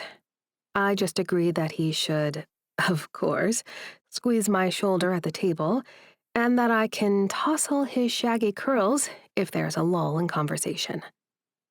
I'm less comfortable thinking of his family researching mine. My parents and brother are easily searchable, too. But I suppose there's nothing to be done about the Stag family's perception of my family's online persona. Gunnar parks outside a house that does indeed look cool. He squeezes my hand as he opens the front door and guides me up the steps to the living room. Turning his face toward the stairs, he shouts, "Yo, we're here! There better still be bacon." I'm hit with a wall of sound as we enter a vast open room with high ceilings, windows overlooking the river, and a giant television mounted above a sofa big enough for 15 large athletic men, all of whom are yelling at the screen until they turn and greet Gunnar with sound effects. A man with Gunnar's face pops up from the sofa and hurries over to us. And I stiffen, realizing that I'm going to be meeting Ty Stag, the father my husband was so worried about disappointing. "Gunny!" The man's eyes crinkle at the corners, a smile taking up his entire face from neck to hairline, where some gray streaks only enhance his good looks. "Are they here? Oh my God!" I hear a woman's voice from another room, and turn to see a dark-haired, statuesque woman in a soccer jersey and leggings rushing toward us. "You must be Emerson." She stops in front of me, looking like she was about to wrap her arms around me, but held herself back. I wave. "Hi, Mrs. Stag. I'm glad to meet you finally." "Mrs. Stag?" "That's my sister-in-law." She grins and reaches for my hand, squeezing in both of hers. "I kept my name. Juniper Jones. You can call me Juniper, though." "Quit hogging her, JJ," says Gunnar's dad, who has one giant arm around Gunnar and swats at his wife with the other. When Juniper releases my hand, he scoops it up and squeezes gently. "Tyrion Stag. Ty. Or you can call me Dad." Juniper hits him in the ribs with her elbow. "Don't listen to him. Call him anything you want, dear. We are just so excited to know you better." Her eyes are wet, like she might cry, and Ty kisses her on the cheek. He ruffles Gunnar's hair. "Gunny, you did so good, buddy. She's wonderful." I bite my lip, not sure how to respond to this greeting. I'm rescued from my awkwardness by the door opening and someone else rushing into the house. "Am I late? Did I miss them?" A woman climbs up the steps and beams. Her arms are full, but she drops her packages and pulls me in for a massive hug. "Oh, it's so good to have another woman here." She pulls back enough to look into my eyes, but keeps her strong hands on my arms. "I'm Kara. I go with Wes. This place is a total sausage fest apart from the moms." She winks at Juniper, who laughs. I remember Kara is a professional soccer player, and I am on the verge of feeling intimidated again when the living room crew bellows at the television. I glance around Gunnar and Ty to see a soccer game on, and a player with Moyer on his shirt is about to kick the ball at the goalkeeper. "Who?"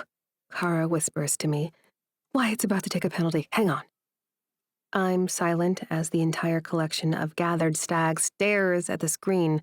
Wyatt takes a few steps back from the ball, then shuffles toward it, kicks it, and runs around screaming when it goes into the back of the net past the keeper's outstretched hands. That's my boy! A slender man hops to his feet, pumping his fists. While the room at large cheers, Kara taps my shoulder. Here, she says. I brought you these so you would be ready. I see that she's holding a pile of athletic shirts. There's a soccer jersey that matches the one Gunnar is currently wearing, another one in black and gold, and then hockey jerseys in both black and white that say Stag on the back. These are for me? She nods. You'll need them. Gunnar wasn't sure of your size, so sorry if they don't fit. I'm deeply worried she's about to hand me tiny shirts, but I sigh in relief when I notice the XL tags. Kara rummages through the stack in her arms for a maroon jersey that says Moyer, like the athlete on the television, who I remember is Gunnar's cousin, Wyatt. Kara stuffs the bundle of shirts into my arms. Suit up, and let's go to the kitchen before these monsters eat all the food.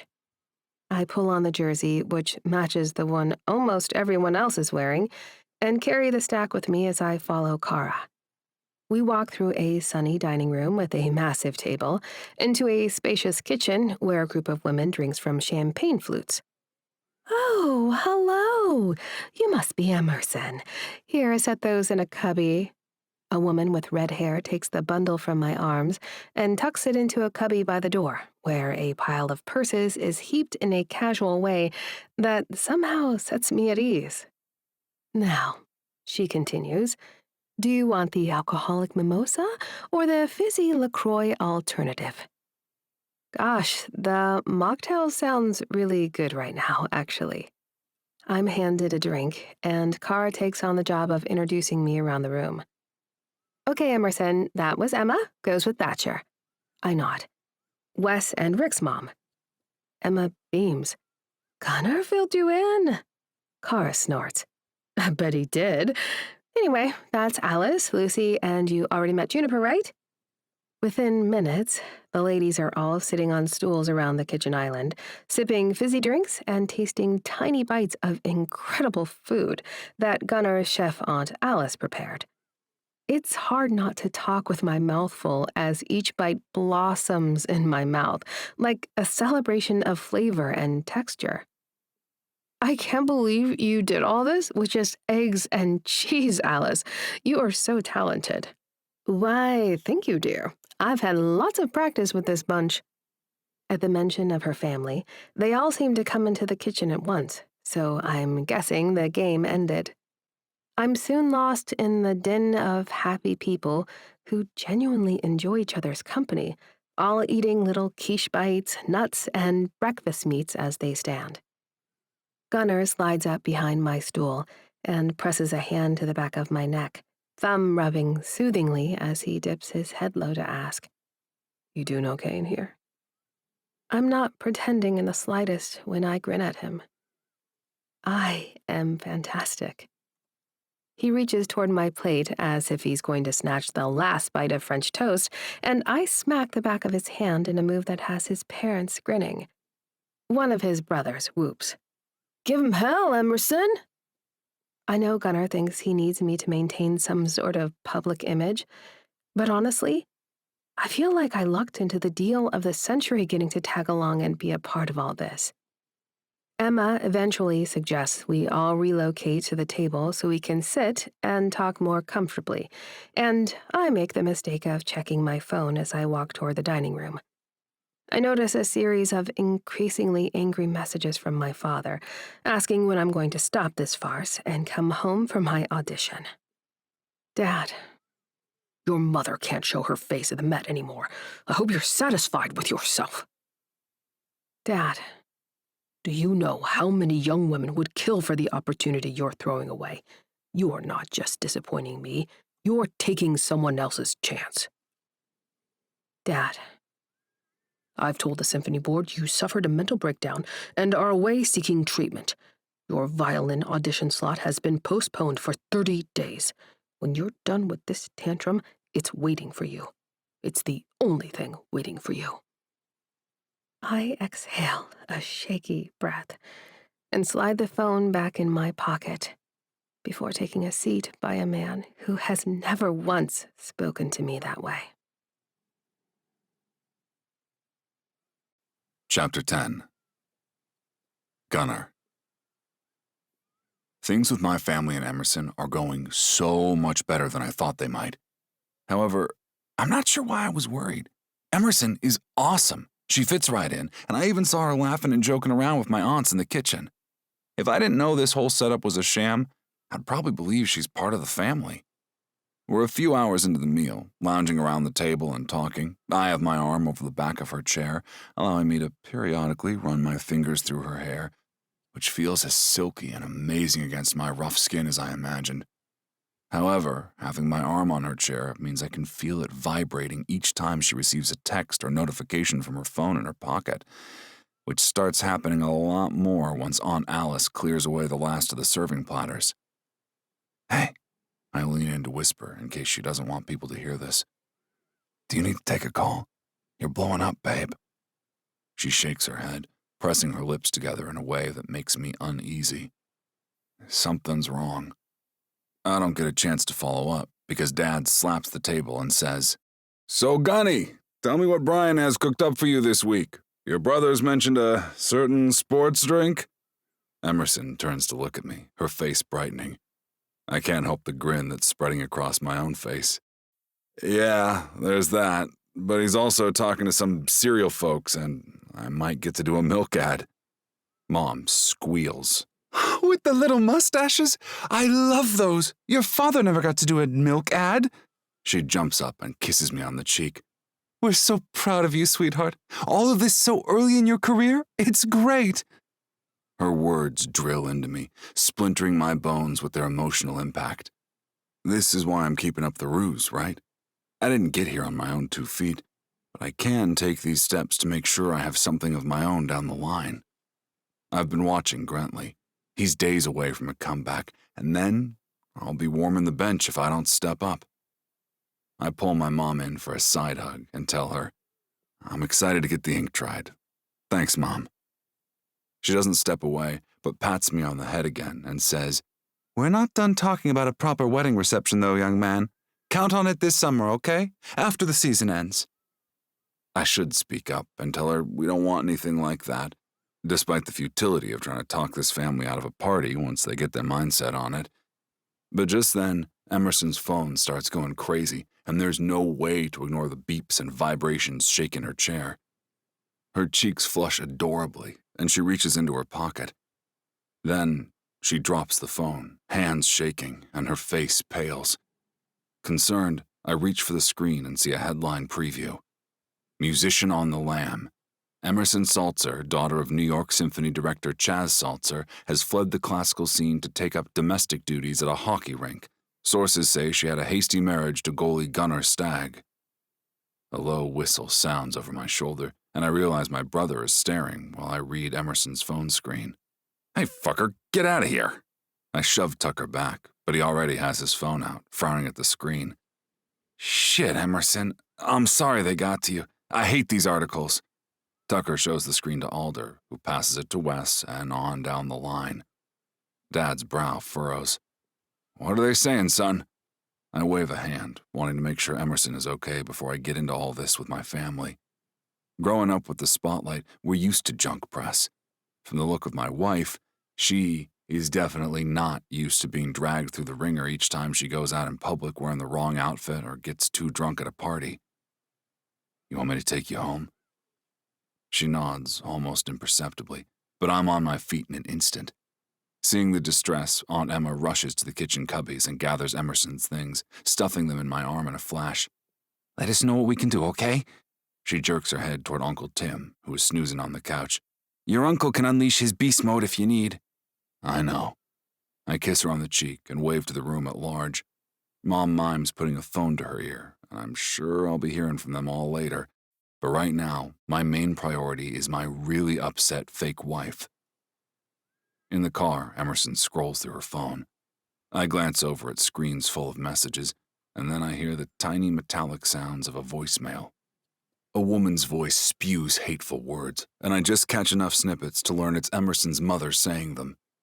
I suppose I should be grateful you didn't run off with that jazz musician from the village, but really, Emerson, a hockey player? And then, you know the Bergman's daughter just got first chair in Vienna. Meanwhile, you're what, watching men beat each other with sticks? Darling, this is the sort of savage man you fuck to get it out of your system. You simply do not marry someone so far beneath you. And finally, I always knew you'd use that cello to embarrass us, but I never thought you'd sink quite this low. Call me when you're done rebelling, and please, for heaven's sake, do not get yourself pregnant by that cretin. Emerson knows I've heard. She turns to face me, shaking. You don't have to listen to any of that, Salty. Nobody should talk to you that way. I turn into the parking garage for our building and shut off the engine. Emerson is shaking, so I help her out of the car, up the stairs, and right into the kitchen for a glass of water. She sets her phone on the counter and stares at it. I wonder if the same words echo through her head as they do through mine. Cretin, rebellion, this is the sort of savage man you fuck. I take a big sip of my water and stare at her. What do you want to do? I can take you to hit a heavy bag if you want to punch something, or maybe you want to play your cello. I don't want to sound pushy. I know Emerson finds her instrument relaxing, but the last thing I want is to sound like some other asshole demanding she perform for them. I don't know, she whispers. I keep sipping my water, crunching on the ice cubes. She smacks at her phone, and it slides down the counter, hitting the wall and bouncing to the floor on the living room side of the island. I need to get out of my head. I take a deep breath and set down the water glass, an idea forming. Well, I step toward her, giving the ice cube one final crunch. Since I'm supposed to be the sort of savage man you fuck for a good time. Her nostrils flare and her eyes spark with annoyance, but I finish my thought. Do you want me to do that? Do you want me to fuck you, Emerson? Chapter 11. Emerson. How on earth am I supposed to answer that question? Here stands Gunnar Stag, looking sexy as sin in a t-shirt and sweatpants, all his muscles on display, sucking on an ice cube. My heart still pounds from my mother's hurtful words, so the lack of blood in my brain might explain what comes out of my mouth. I don't know how to do that. I grip the edge of the counter behind me as Gunnar's brow furrows in confusion at my words. What? I shake my head. Intercourse. How would that work? My cheeks heat at my use of that word, which I know sounds immature, but I just cannot bring myself to use the word Mom and Gunnar did. Not now. It's probably a bad idea. Gunnar picks his glass back up and slowly sips his water, taking a step closer to me. There is much less air now in the small kitchen. I watch his throat as he swallows the water, the muscles in his arm as he sets the glass back down. I didn't know I enjoyed looking at his throat until this instant. His voice is low as he says, Salty, if it would take your mind off things, I'd happily lay you across the counter and lick your pussy. My knees actually buckle, and I feel lightheaded. My grip on the counter tightens, and I breathe in and out through my nose, trying to regain my composure. That isn't something I do. Gunnar's head recoils in surprise, maybe horror? He slouches toward me, voice still unbearably low. You don't accept oral? Why? I risk releasing a hand from the counter to run it through my hair and push it away from my neck, which is very sweaty. I meet my husband's gaze and steel myself to explain to him, in summary, the entire problem that led me to this room. I, have been very sheltered. Gunnar shakes his head. What I've seen from your family isn't shelter. There's no safety there from any storm. They are mean to you, Emerson. But what's that got to do with me licking your pussy? Gunnar smirks and crosses his arms over his chest, leaning a hip against the silverware drawer. I bite my lip because I hear it now. The judgment, the attitude, everything I said I wanted to escape, and everything that led to that stream of hatred from my parents. Their behavior extends beyond career choices and how I make music, and has impacted how I relate to people. How do I break free? Gunnar seems aligned with my thoughts. I thought you wanted to get away from all that shit. Maybe you need a really good fuck. Pressing his teeth into his lower lip as he pronounces the F on that last word will be an image that lives in my brain forever. As will the scent of his breath, since his face is closer to mine now. I swallow and grab for my hair, this time twirling it so I don't slap myself or pinch my arm to check whether I'm dreaming. Well, how would it work? Gunnar spits out a laugh. Emerson, salty.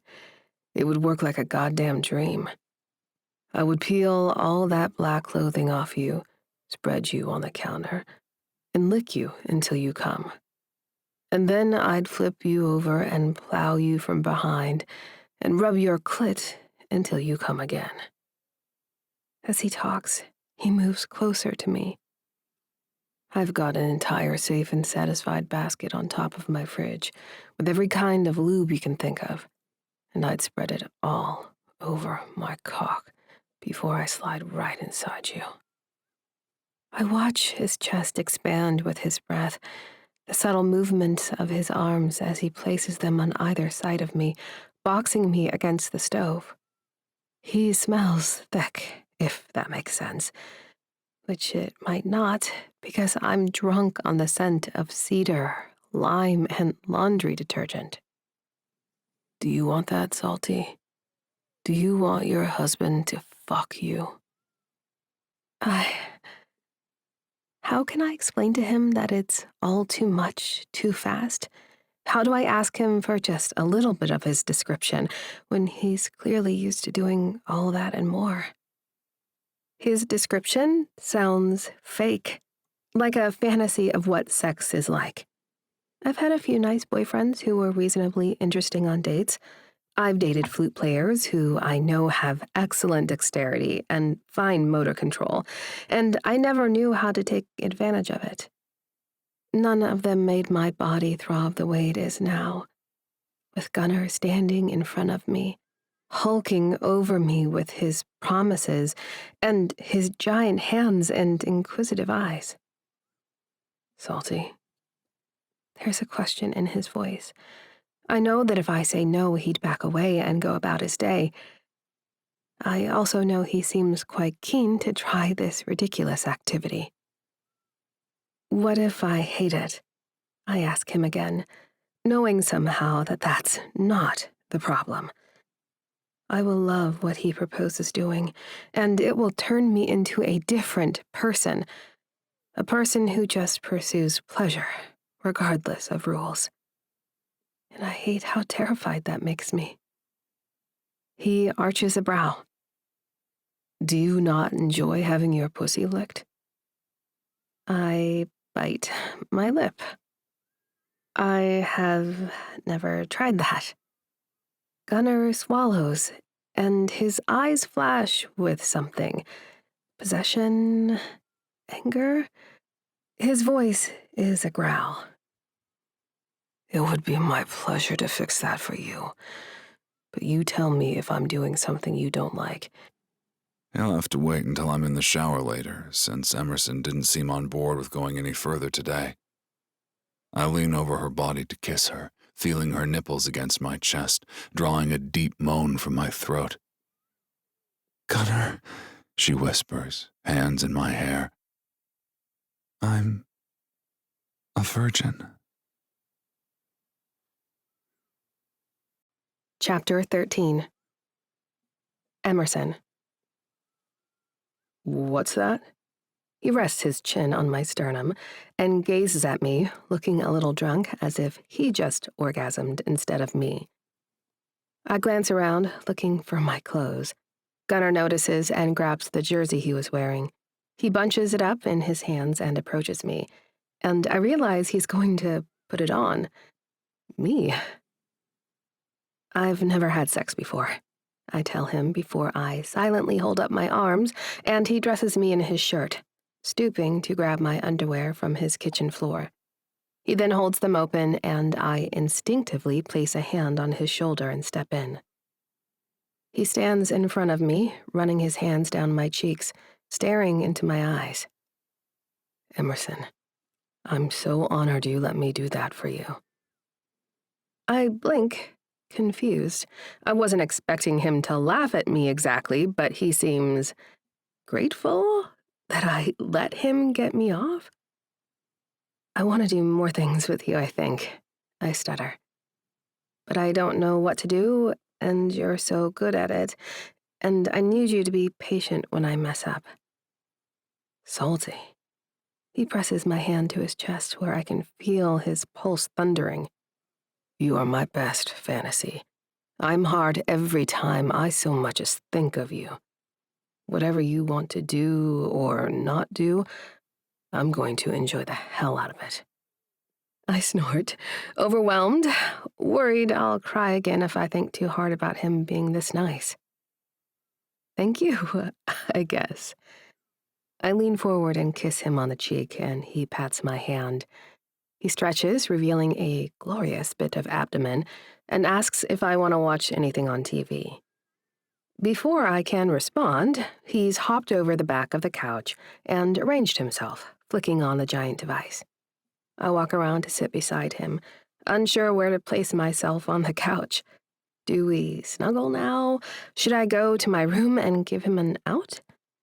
There's no actual protocol for post-oral activity with my accidental husband. I'm rescued from these thoughts by the strong band of Gunnar's arms snaking behind me and pulling me close. And I really have no choice but to lean against his side, my bare thigh pressed against the cotton of his sweatpants. What do you want to watch? He keeps his eyes on the screen as he clicks around. I shrug, and he turns to face me. I clear my throat and explain. I never get to watch TV. If I'm home with downtime, I'm supposed to practice and prepare for my auditions. Gunnar frowns. I've had plenty of tryouts, and I still manage to rot my brain with The Walking Dead. He must notice my expression because he chuckles. We can skip the zombies, though, and start with Yellowstone if you want. It's about cowboys. Cowboys? Gunnar nods, and the television erupts with sweeping landscapes, running horses, and beautiful actors in tight jeans. I relax against him, even as the plot gets a little intense. I can't keep track of who is who, but someone has stolen a horse, and someone else stole some cows. Through it all, Gunnar keeps his arm around my shoulders and toys with my hair. It seems unconscious, like he's not aware he's winding the curls through his fingers. But it feels mesmerizing. I might fall asleep like this. Are you comfortable? His voice cuts through the pink haze. You know, I really, really am, like, so comfortable. He squeezes me and says, Good, me too. We should implement a house rule where we are always dressed just like this. He turns his head and ogles my body, or what he can see of it squeezed against him and hiding beneath his shirt. I like the fact that it's a bit big for me. I like being near someone larger than me who seems to not just tolerate my body, but enjoy it. He said as much while he was rocking my world. I squirm a bit on the couch. That might get a little cold in the winter, don't you think? Nah, stag men are always hot. We have furnaces inside. He pats his stomach, which is a solid slab of muscle. He doesn't have a six-pack that I can see. It's more of a stone tablet of abs behind a wall of smooth skin.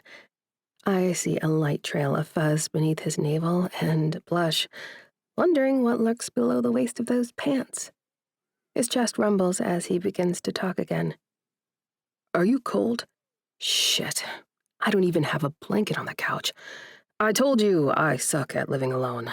I'm going to order a blanket. You need anything from Costco? He has his phone in his hand before the cowboys on the television finish brushing their horses. No, I tell him. And then I remember something. Did you say you have a bucket of lube on your fridge? He nods. Safe and satisfied. That was a huge thing with my parents. Is there something you want to add to the basket? He looks up from the app, thumb poised to apparently scour for sex toys or something. I shake my head. Once Gunnar finishes his phone order, he throws his phone on the coffee table between his feet, and I curl up closer, utterly surrounded by his scent and the smell of what we did together earlier. It's all very heady and warm, especially with the sensation of Gunnar's fingers running through my hair. For some reason, it feels wrong to nod off, so I focus on his body to keep myself alert. I see a tendril of ink near the collar of his shirt, and I tug it down a little, seeing a tattoo. He meets my eyes, and I peek down the shirt. Gunnar laughs and pulls his shirt off. Have a look. I see that he has a deer leaping over some foliage tattooed on one pectoral, and a bunch of different designs wrapped around the opposite shoulder and upper arm. Is that called a sleeve? I reach out a finger to touch the antlers of the deer tattoo. Gunnar glances down. Ah, that's the family ink. A stag leaping over laurel. He smiles. We all have it somewhere. Dad and his brothers all got it to honor our grandma, Laurel. He pats the tattoo affectionately. Mom has a similar one, and my aunt's. It's a rite of passage now, to go get the family tattoo when we turn 18. I connect my finger to his, tracing the outline of the ink, enjoying the way goosebumps spring up on his chest as I lightly touch his skin. That's so nice that you all do that together. I could never get a tattoo. He presses my hand flat against his body. Why the hell not? When I look up into his eyes, he's frowning, confused. I laugh, a humorless sound. Performers simply do not mar their bodies that way, Gunnar. I can hear it again in my voice, the snap reaction to the oppression I came here to escape. My father would catch fire with rage. Well? Gunnar pats my hand and drops his back to his lap. He's not here, and I've got a guy. I can get you an appointment tomorrow if you want. Ink you up real good. When I laugh again, it's a much lighter sound. I think I'm okay. He nudges me with his shoulder. We can get property of Gunnar blasted on your butt cheeks. You are obsessed. I'm soaring now, warm and comfortable, and so relaxed. Damn right I am, Salty. And he reaches down to pat the body part in question. It's a fine ass. In fact, we shouldn't do a thing to it. Get your tat somewhere else. If I don't stop laughing, I will get the hiccups. So I tell him I'll think about which design I want to get and where. To my surprise, I actually consider it. What would it be like to have the design of my choosing permanently marked on my body? I recall a website I saw for that cello band, with their brightly dyed hair and edgy outfits. They seemed like they'd welcome a performer with a tattoo without hesitation. Would ink on my arm distract me as I play? Would I prefer a design that's more private? I must drift off to sleep with these thoughts, because when I next open my eyes, it's morning, and I'm snugly tucked in my bed, a glass of water beside me on the nightstand, and a note scrawled on a napkin. Sleep tight, Salty. Chapter 14. Gunnar. Emerson is still sacked out when I stop home after morning skate, so I don't get a chance to talk logistics with her until lunchtime. Tonight's the home opener, and she'll be there cheering with my family. The idea makes me happier than I have any business being, and this morning I was on fire on the ice, blocking shots like it's my job. If this keeps up, it will stay my job. After our team meal, I look around the locker room, realizing I'm going to have to phone my fake wife within earshot of my brothers, and worse, the team. Sighing, I shoot her a message before I head in for my massage, and mercifully she calls when I'm alone in the therapy room. Hey, I keep my voice low and realize I sound really husky. Whatever. Hello. Thank you so much for... Well, I assume you carried me to bed? I hope I didn't injure your spine. There's a genuine note of concern in her voice that I try to bat away immediately because Emerson is the perfect amount of wife. You were utterly conked out, Salty, and I barely noticed lifting you. I hear a small, appreciative sound, and I sit up, swinging my legs around so they're dangling off the padded table. I was checking in with you about the game tonight. Emerson is going to sit by the ice with my family for tonight's game against Detroit. I offered to set her up in the fancy box with the other paws, but Dad convinced her she'd enjoy herself more by the glass. I'm ready for whatever, she says. I hear the sink turn on and a clatter of dishes, and I frown. I don't like the idea of her doing my dishes. I guess some of them could be hers, but I really wish she'd leave them for me to take care of. I like taking care of her, darn it. I scratch my chin. Mom wondered if you were in for the doubleheader or just wanted to go for the Fury. She's planning to pick you up. Oh, I can take the bus. I don't want her to go out of her way to... Emerson, you're my wife. You're not taking the bus. I gripped the padded table so hard I might have torn through the vinyl. Gunnar, you're my husband. I have taken public transportation my entire life. There's an aggressive-sounding clunk, and I hope she didn't crack my giant breakfast bowl. I pinch the bridge of my nose and explain, apart from the fact that I don't want you riding an unfamiliar bus in a strange city, you have to think about what the press would do about Gunnar Stag's wife showing up at the arena on a bus. She sighs. I hadn't considered that. Right. So, Mom can either grab you... What do you mean doubleheader? Are you playing twice? Nah, there's a women's exhibition game first, trying to drum up support for the new Pro League. You don't have to go. She inhales audibly. I want to. I want to see the women play. I didn't know there was a league for women. I scratch my head and jump off the table when I hear the therapist and the next guy arriving for their rub-down. Yeah, it's pretty cool. Okay, so Mom will grab you in... I look at the clock. Oh, shit, like a half hour. Is that still good? Yep, I'm ready. I've got my G-Stag shirt and my face paint, and I'm ready to go. Now I'm dying to see her all dolled up with black and gold face paint. I send a quick note to Mom to bring a spare hat and blanket for Emerson, just in case, and head off for my warm-up, excited to show off for my wife. I wish I could see my family during the women's game, but we're sequestered for film and nutrition, so I have to rely on my dad sending me periodic updates on the women's team goalie, competent, Uncle Tim's mood, pissy, and my gorgeous wife, enthusiastic AF. I chuckle at a picture of Emerson pressed against the glass, roaring.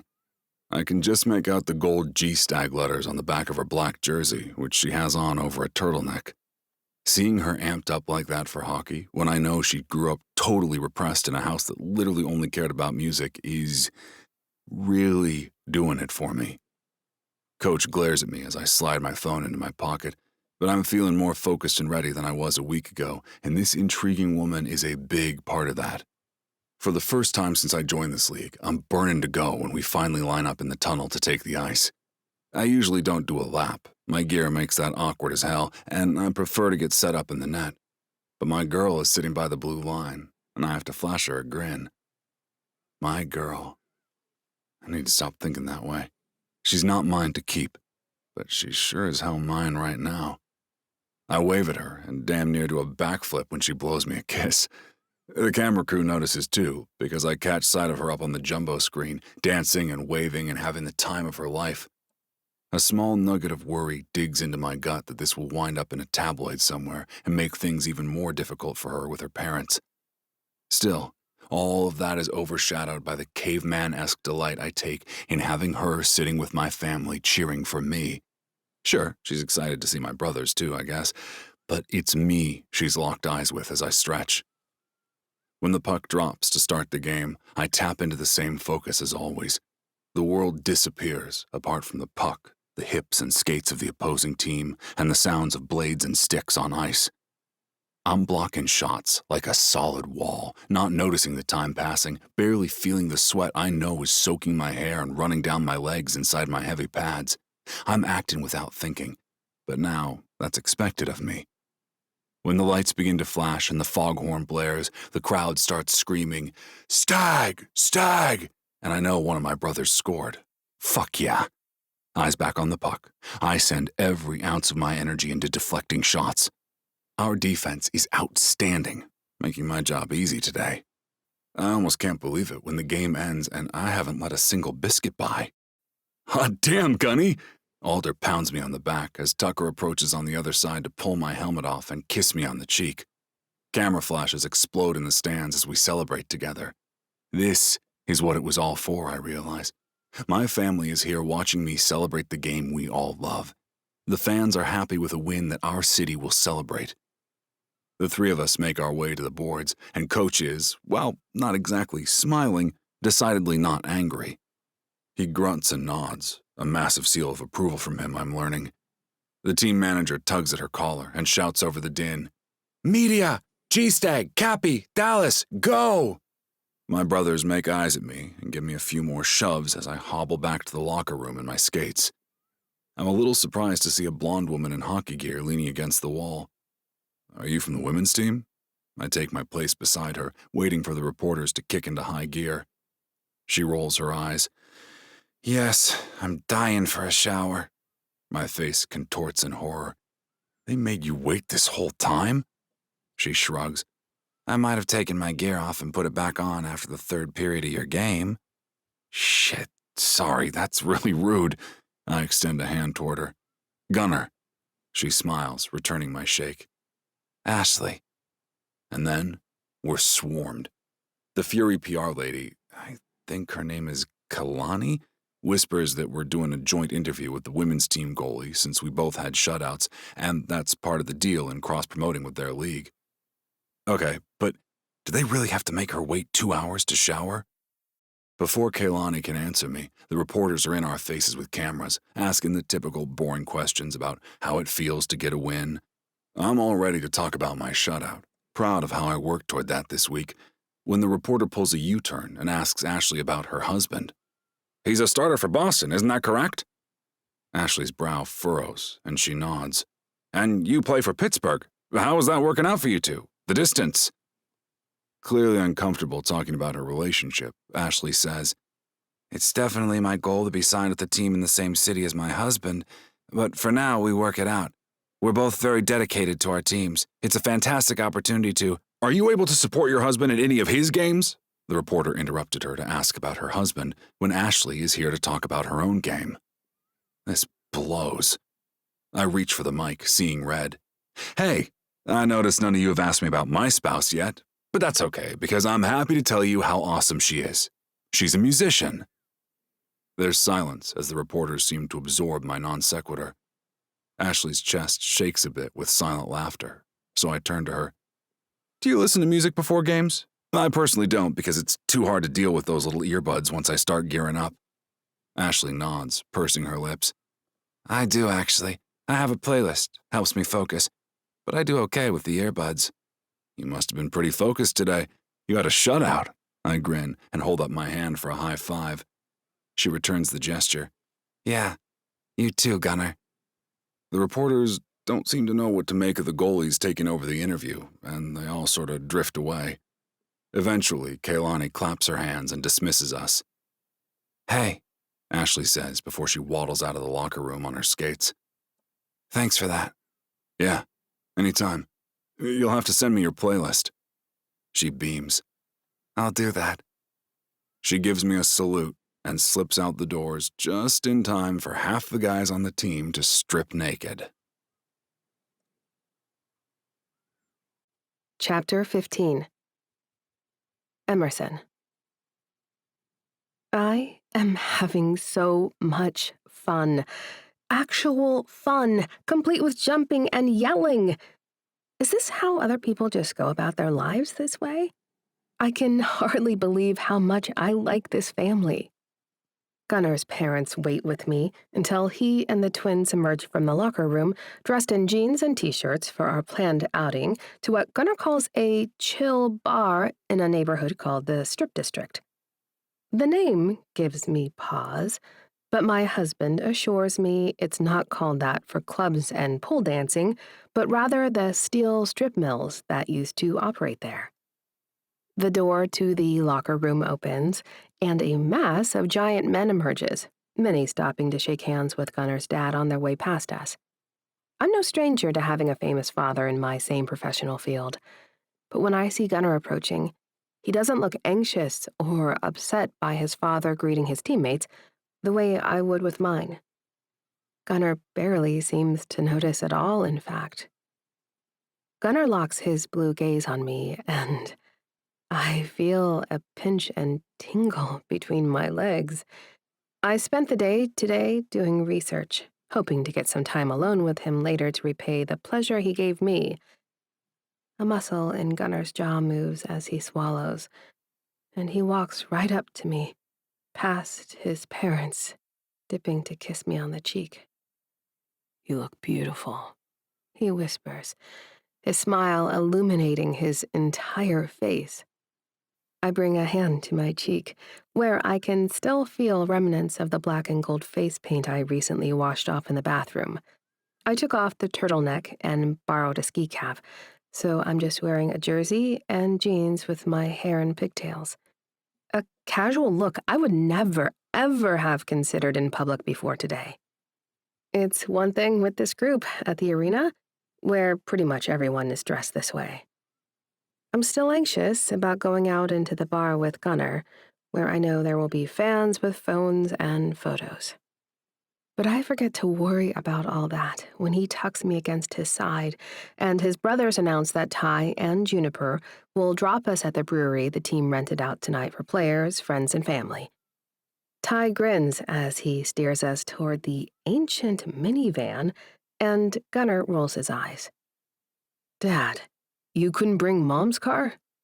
Gunnar opens the sliding door for me as Ty points out. "If I had, you and your brothers wouldn't all fit now, would you? Emerson, you sit behind Juniper. The twins will do just fine in the third row."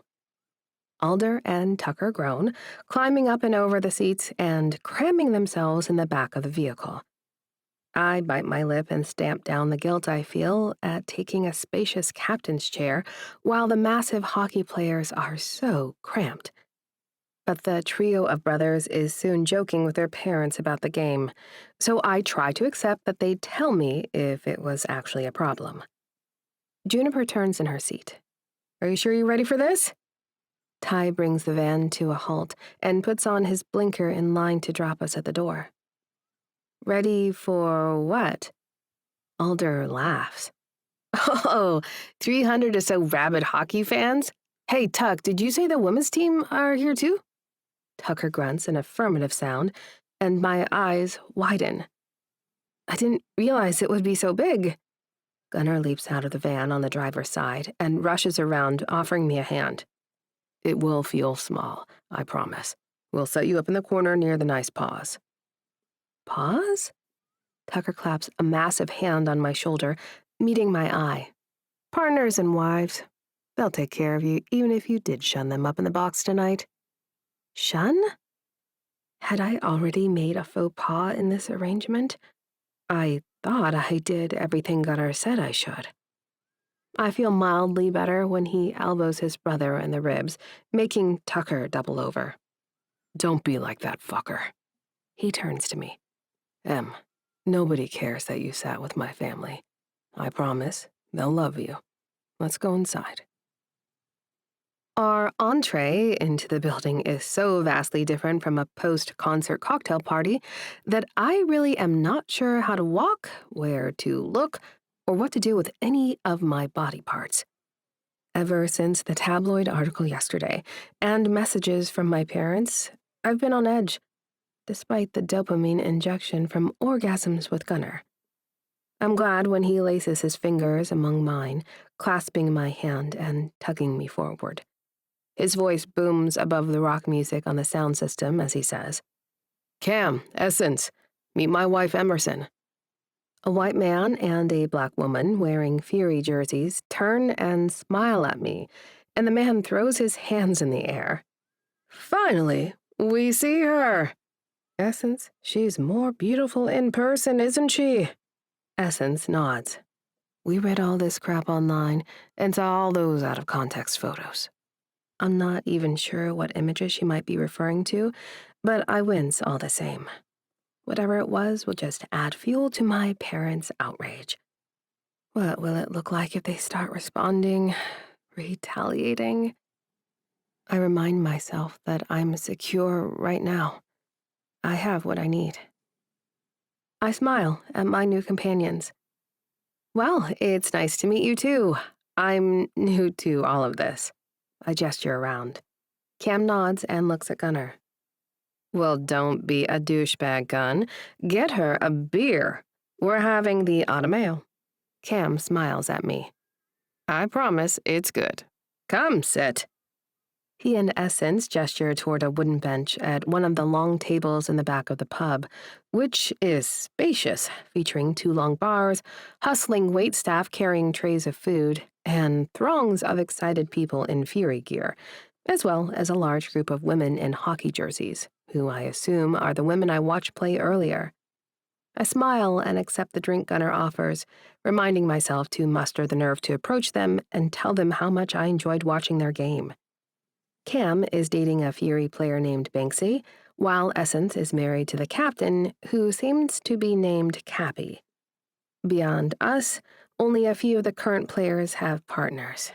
Essence rolls her eyes and explains, "The team is in a rebuilding phase, which means the guys are young, which means they're a bunch of promiscuous sex fiends." As she talks, I notice some of the players getting friendly with women approaching them for autographs. Judging by the body language I'm seeing, the sex fiends will be happy. Cam leans his elbows on the table and asks, "So, do you know anything about hockey?" I shake my head. "Today I learned what a puck is." I laugh nervously at first, then more freely when Essence and Cam chuckle knowingly. Cam tells me he started dating Banksy about a year ago. "Banksy is my first athlete," Cam says, clutching his chest. "But I'm still a theater brat at heart." My eyebrows shoot up. I'm a symphony brat, so sort of similar. Cam leans forward again. "Have you ever been in the pit for any cool shows?" I shake my head. I'm about to begrudgingly explain my former life, awkwardly, when Gunnar taps me on the shoulder. "Hey, Salty, come take a photo with me." "A photo?" He nods. "Yeah, they have one of those selfie stations." He points to the wall, where a group of female fans jump and clap as the Fury players hold glittery props and party hats for photos. My stomach drops at the thought of all that attention, but Gunnar squeezes my hand, and his brothers appear at my side. "Welcome to the family," Tucker says. "We travel in packs." Cam and Essence give me a thumbs up before returning to their beers, when I start to move amidst my herd of stagmen. I chuckle softly as a group of young women starts tugging at Tucker, pleading with him for photos. Some of the fans hold printed copies of the selfie booth images, hold up markers, and ask for autographs. It's much more intense than the reception lines I'm accustomed to after a performance, and frankly, the goal here seems more about physical connection than financial gain. However, as I look around at the excitement, I decide it's all the more genuine. These athletes are performers as well, and why shouldn't their fans feel thrilled to spend time with them after their game? I'm probably reading too much into a sour look from one of the women as I make my way closer to my husband, who appears to have been swept up in the crowd of admirers. Alder remains at my side and lifts an arm protectively to usher me closer to the selfie station. But I'm soon jostled out of the way by a group of guys and women who are begging to get pictures with all three stags. The next thing I know, Alder is getting cozy with a guy in a tank top, while Tucker has a woman under each arm. I try to push my way back to my table, to the relative comfort of Cam and Essence at least, when I notice Gunnar hugging one of the female hockey players. He seems genuinely happy to see her, and I had wanted to talk to the women's team anyway, so I take a deep breath, square my shoulders, and walk toward them through the crowd. Gunnar. I place my hand on his upper arm, and then, noticing once again how firm his muscles are, give his arm a squeeze. Who's this? Hey, Ashley, this is my wife, Emerson. Ashley beams. Your husband is so rad. He totally saved my post-match interview from being a misogynistic shit show. My brows shoot toward the exposed beams in the ceiling. How did he do that? She rolls her eyes and waves a hand. It's too loud here to go into. You'll find it online, I'm sure. But you've got a good one. Emerson, was it? I nod. Yeah, thank you. I really enjoyed watching your game. I didn't even know there was a pro-women's league. Ashley is shoved from behind by a wave of people, and she reaches for my arm, steadying herself. She guides me toward the bar where there's more room. Whew, that's getting intense over there. Anyway, yeah, the women's league is new. Supposedly there will be some expansion teams next year. I look around for Gunnar, wondering where he went. I spot him trying to disentangle himself from an older woman who is attempting to kiss him on the cheek, bright lipstick leaving a smear on his face. Man, Ashley says, they really do treat them like meat samples, don't they? I roll my lips between my teeth. Is this normal? You know, this is all pretty new for me. Oh yeah, I notice it when I go out with my husband. I've been at this my entire life, and I still hate it. So you're absolutely right on track. I'm not sure how I feel about this chill bar experience being the norm for the rest of my life with Gunnar, but I remind myself that we are only in this for 6 months.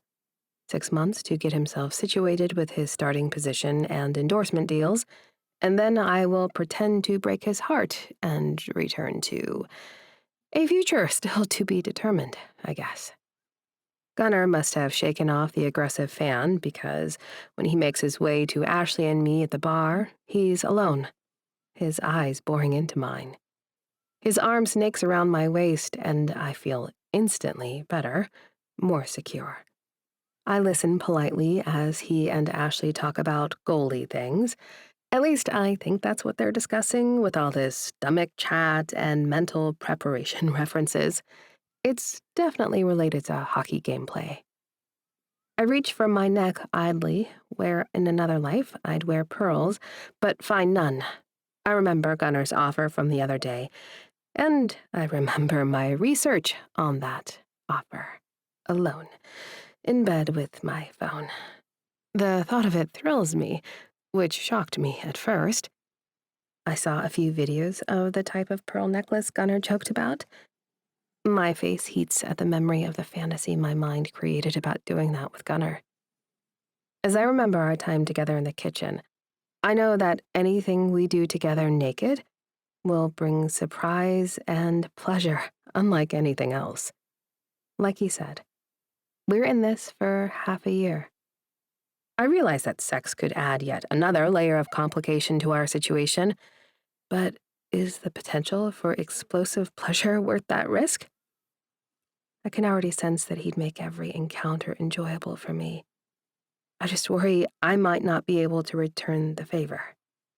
I absent-mindedly run my fingers along his forearm, trying to decide, until Gunnar takes a deep breath. Ashley, it was awesome meeting you. Hit me up anytime, but I gotta get out of here. She nods and gives him a salute, melting back into the crowd on her way toward the other female players. Gunnar abruptly spins me to face him. "Salty, you're killing me." My brow furrows. "What? What did I do?" He shakes his head.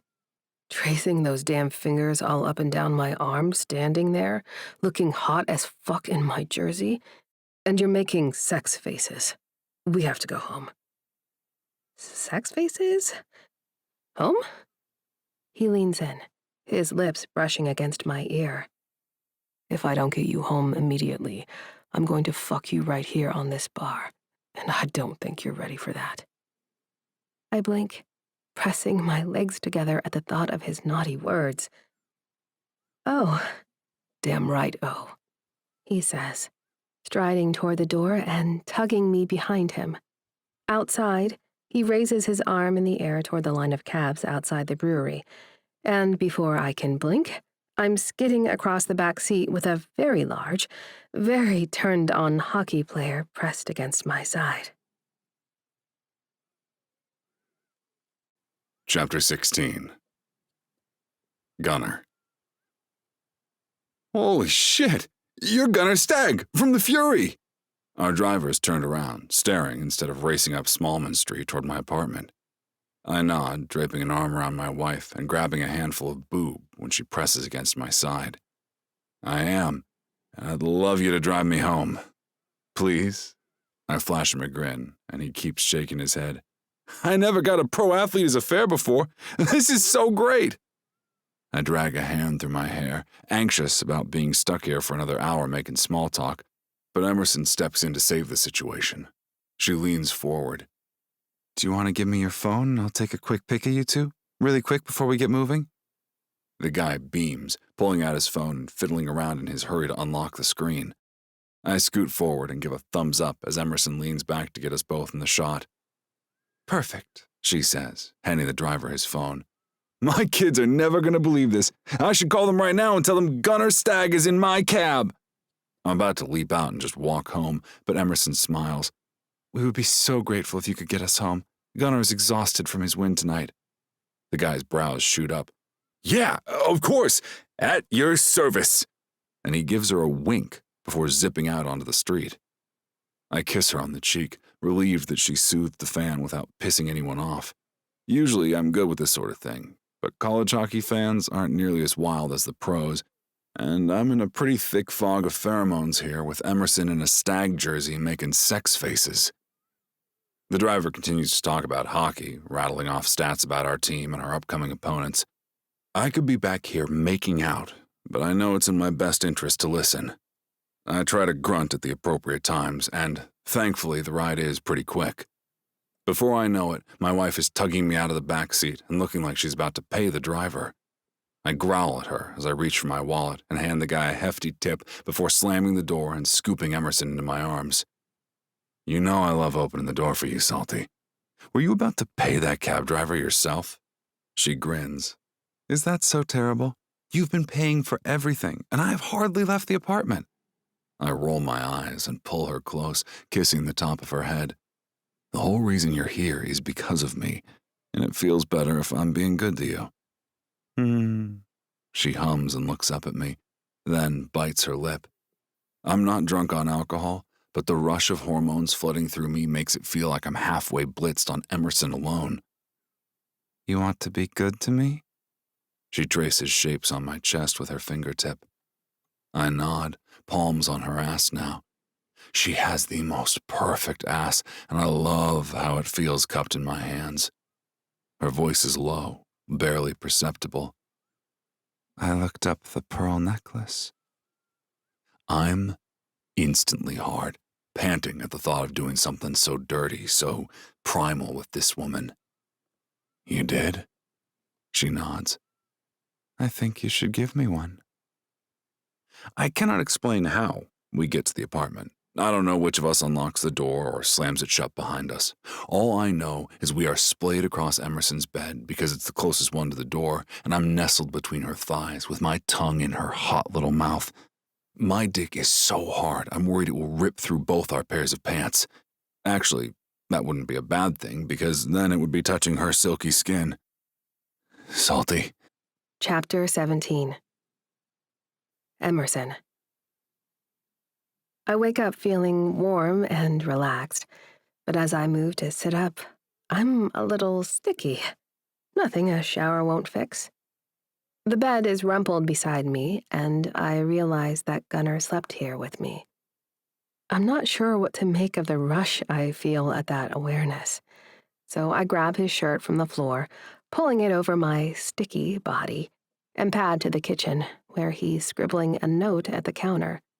He has a bag draped over one arm and a giant bottle of something in his hand. Oh, hey, Salty. His grin shines bright in the gray light of the early morning. It must be very early. He slides the note to me, which reads, Your beautiful wife. I smile and point at his bottle. What's with the sludge? He glances at the liquid and frowns. The trainer says I'm supposed to drink this before my first workout. They feed us during film before we get out on the ice. His brows shoot up. What's on your plate today? I tug on the shirt, feeling a little chilly, but I don't miss the way his gaze lingers on my legs at the hem, or the heat in his eyes at the side of me in his shirt. Gunnar likes identifying me as his. I realize I like it too. I like him, this unexpected husband of mine. Things feel right with him, like I'm able to really be myself.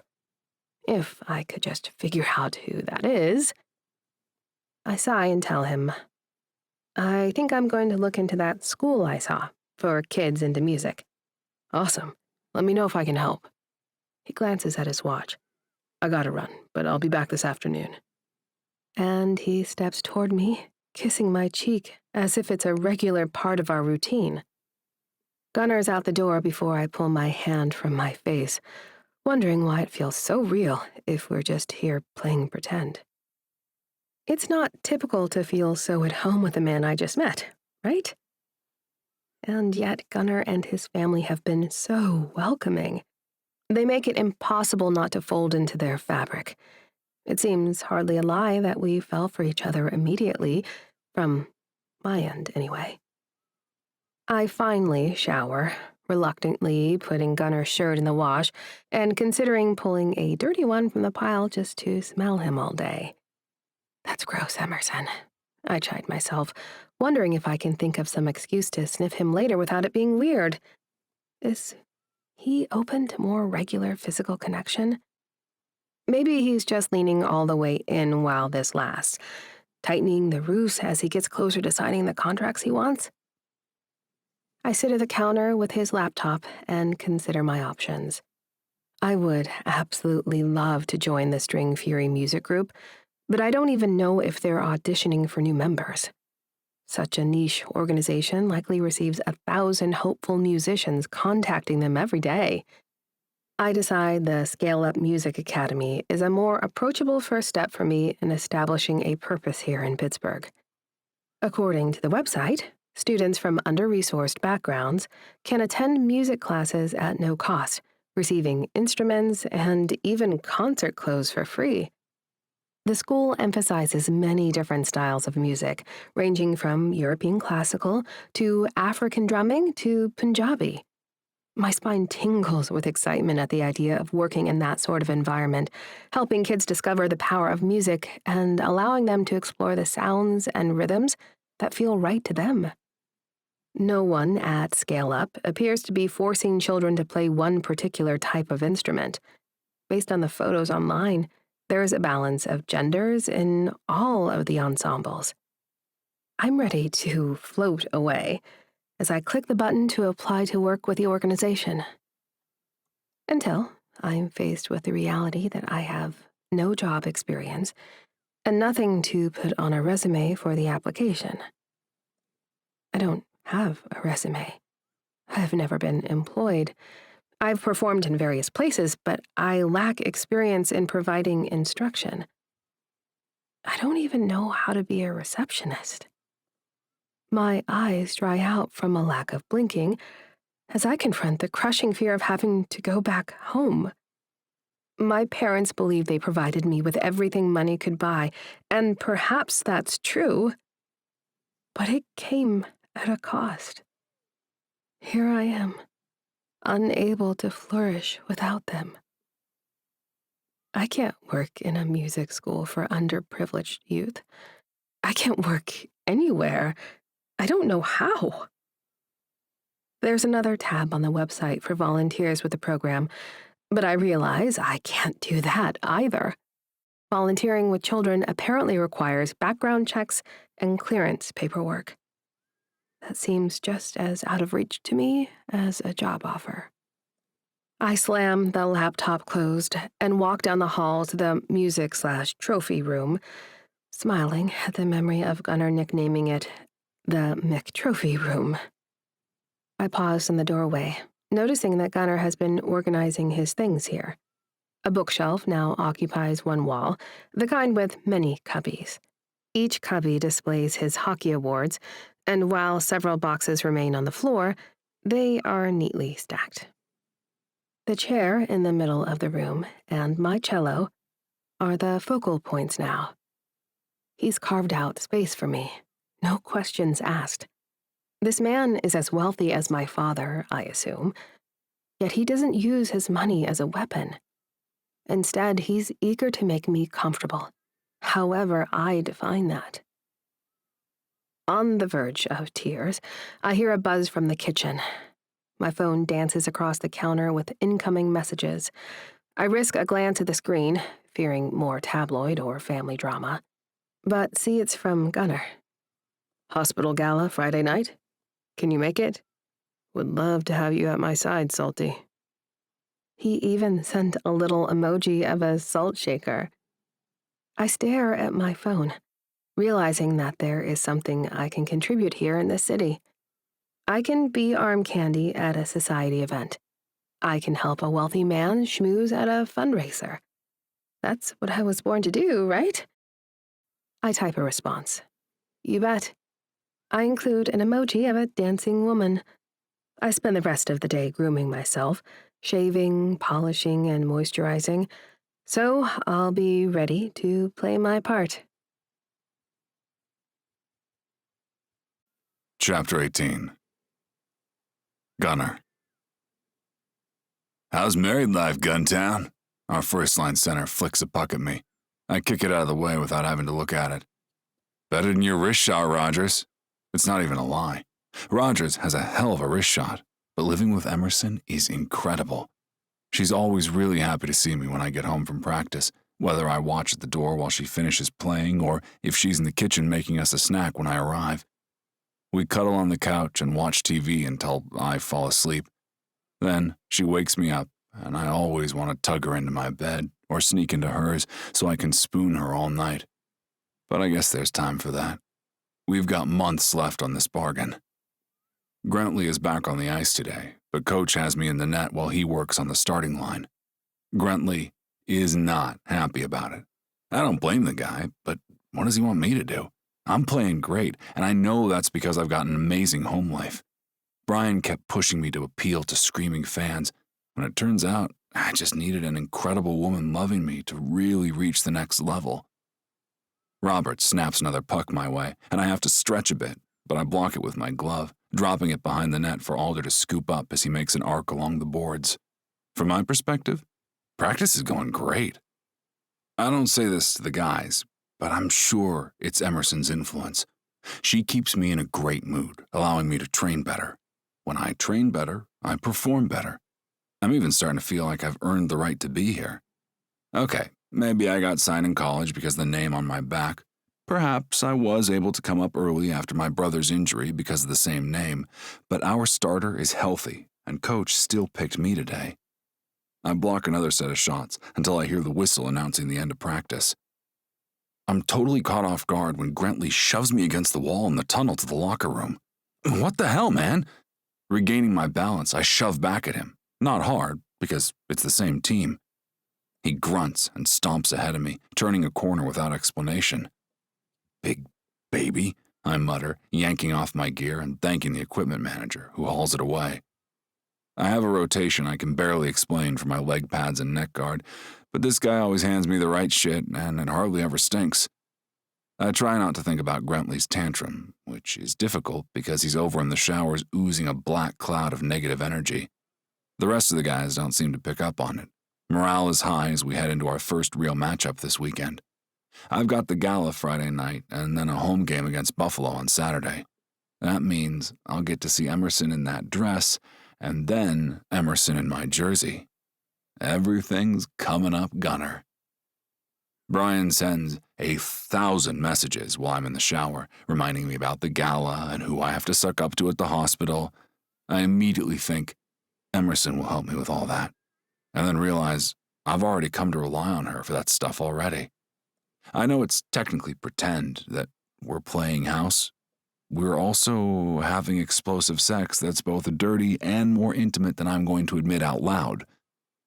I finish up in the locker room and whistle my way to the car, driving home to my wife, who I find staring out the window in a semi-dark apartment. Hey, I drop my bag and approach her from behind, startling her. What's up? She turns, smiling, and stretches up to kiss my cheek. Hey yourself. She walks to the counter and grabs an apple, beginning to slice it like I didn't just find her staring into the Allegheny River. Emerson slides me half the apple, and I place my hand on top of hers. What's up?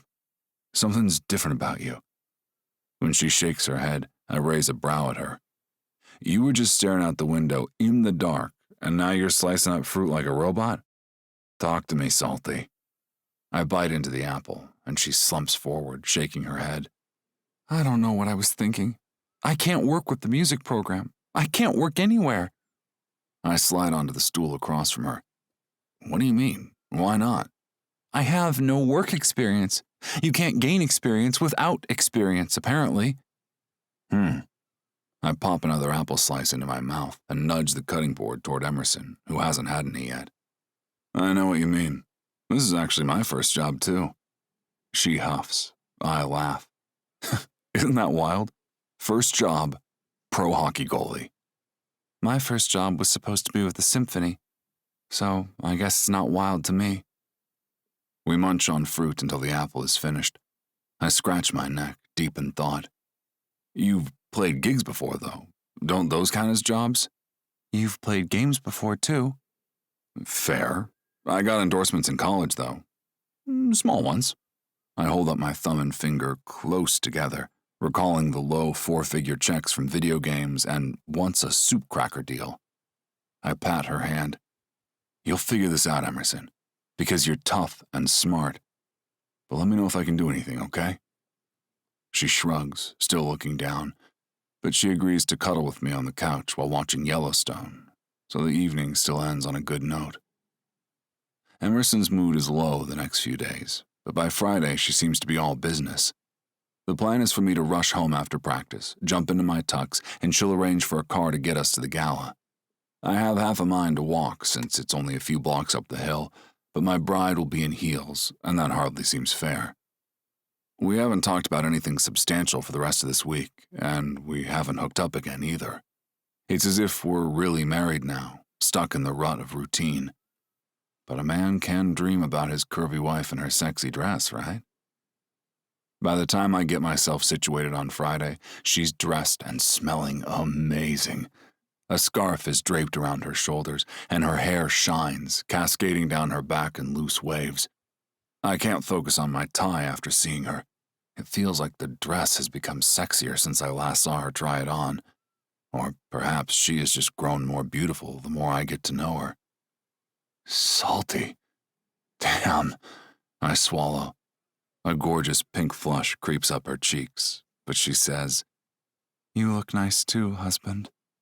You're not going to give me a nickname? I worked so hard on yours. Emerson snorts. I'm not really a nickname person. You might be the only person I know who uses one.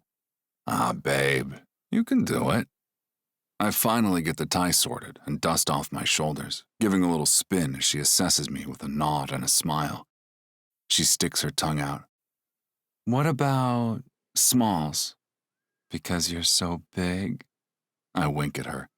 I remember telling you to always remind me of that. We talk about nicknames as we wait for the elevator, as I open her car door, and as we pull up to the event. We get ushered into a new therapy suite in the hospital for kids with injuries. I learn that they have the most up-to-date rehab equipment for pediatric patients. Mr. and Mrs. Stag, right this way. A staffer greets us at the door. Emerson seems ready to just brush inside, but I pause. My wife is Ms. Saltzer. The young woman's brows shoot up. My apologies, sir. I will make a note of that for next time. She hurries off, muttering into her headset. Emerson frowns. You didn't have to do that. I did. They had your name wrong. What if there were place cards? She rolls her eyes. Gunnar, your whole job here is to make people feel comfortable. She gestures around the room. These are the wealthy donors. You are the face of the organization. They can call me Mrs. Stag. Well, I would like them to call you Ms. Saltzer. She's about to snap back at me, but someone else approaches us at high speed. Another staff member by the looks of it. Mr. Stag, we were hoping we could get some photographs with you and some of the patients before things get rolling in here, if that's okay. I nod. Of course. This is why I'm here. Kids and puppies. Or just the kids, I guess. Tugging on Emerson's hand, I prepare to follow the staffer alongside her, but the guy appears uncomfortable. He winces. Actually, Emerson smiles and pats my arm. Gunny, honey, they only want you. I grimace, and she pats harder. I will be just fine out here. Go meet your fans. And then I'm swept away to some patient rooms where a few adorable kids tell me about their broken bones and torn ligaments while I sign hockey sticks and jerseys, smiling for the camera. This stuff is easy. I don't even have to fake any facial expressions with kids. They make the best fans. It's only when they get older and try to invade my privacy that I get twitchy around them. What's up, little dude? I approach a hospital bed where there's a kid with both legs in casts. He looks tired. Hi, he says in a flat voice. What's up? You don't like hockey? I squat down so we're eye level. He shrugs. Not like I can play anytime soon. I whistle and gesture to his legs. Yeah, that looks pretty uncomfortable. But you'll snap back for next season, right? He turns away and stares out his window. If I can make the team next season. Hey, I lean in closer to whisper. I've been sidelined for a full season before, in high school. Groin pull. He turns back, his eyes wide. Yeah? I nod. Seriously, I promise they'll remember you next year. The kid brightens after that, and I sign a jersey for him, taking a selfie with him before I'm dragged back to the gala. If this is what Brian wants me to do to establish myself as a household name, I'm golden. I love this shit.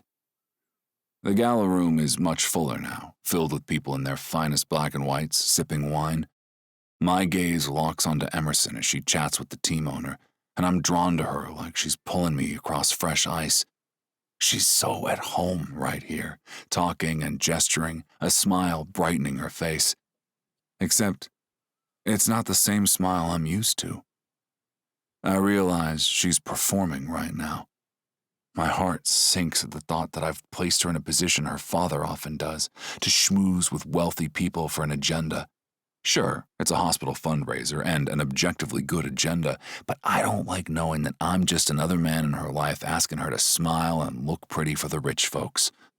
I'm about to reach for her, kiss her on the cheek, when the director of the hospital shouts, "Ah, Gunnar Stag, the man of the hour!" I turn to face him, smiling with my own performance expression. Brian prepped me for this.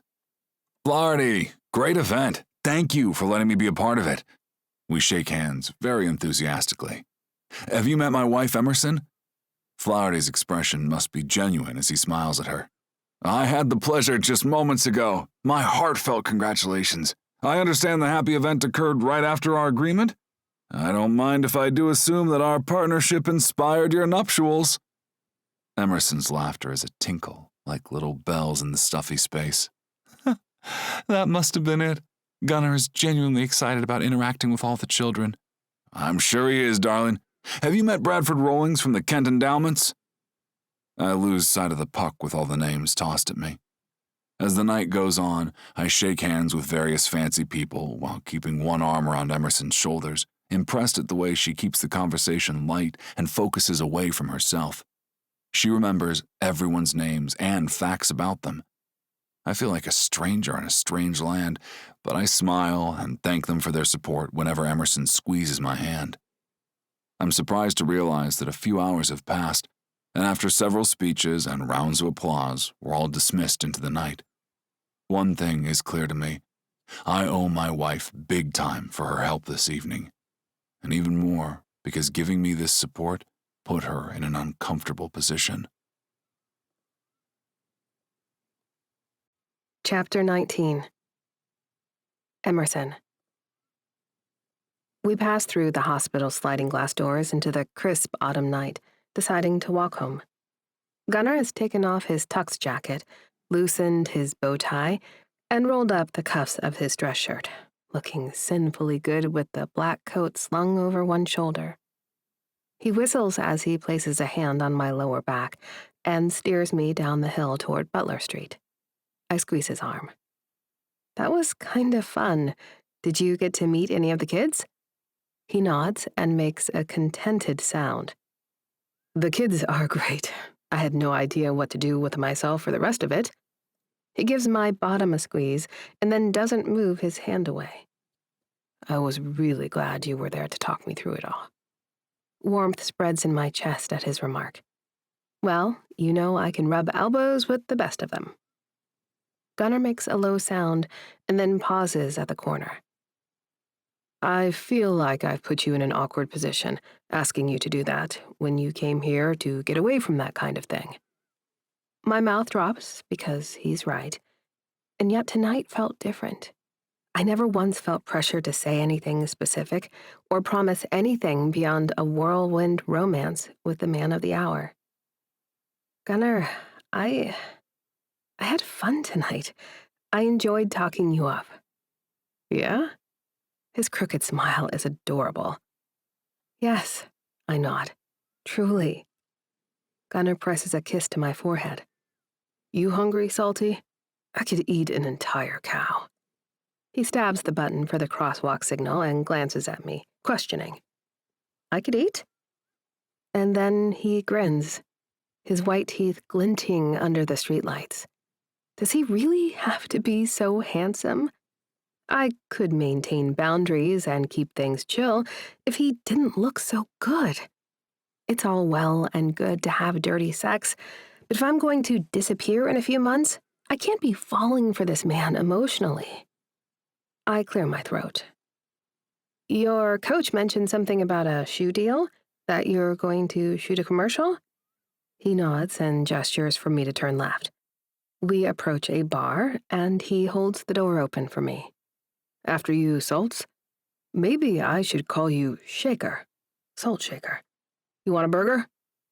I laugh at his train of thought. A burger sounds awesome. I move to grab a seat at the bar, but he hesitates, and I remember that he's famous. The bar is crowded, yet there's a small table near the window, so I slide into a seat, and he surprises me by sitting next to me rather than across from me. You're feeling cozy? Another grin. Can't stand to be far away from you, Shakes. Whew, milkshake. If we're going to wreck my meal plan, I might as well do it in style, right? The bar has one of those QR code ordering systems, so Gunnar pulls out his phone and orders us fries, burgers, and chocolate shakes. He turns his phone upside down on the table and turns to face me in his chair. The shoe deal is really new, and the commercial is for the milk campaign. I was going to talk to you about that. I'll be staying in New York a few extra days after our game there to shoot the ad. I take a moment to digest the fact that he's traveling to New York. I hadn't stopped to think that you'd be going there, to the city. Gunnar nods. Yeah. You know, I have a lot of road trips coming up, actually. He licks his lips and furrows his brows.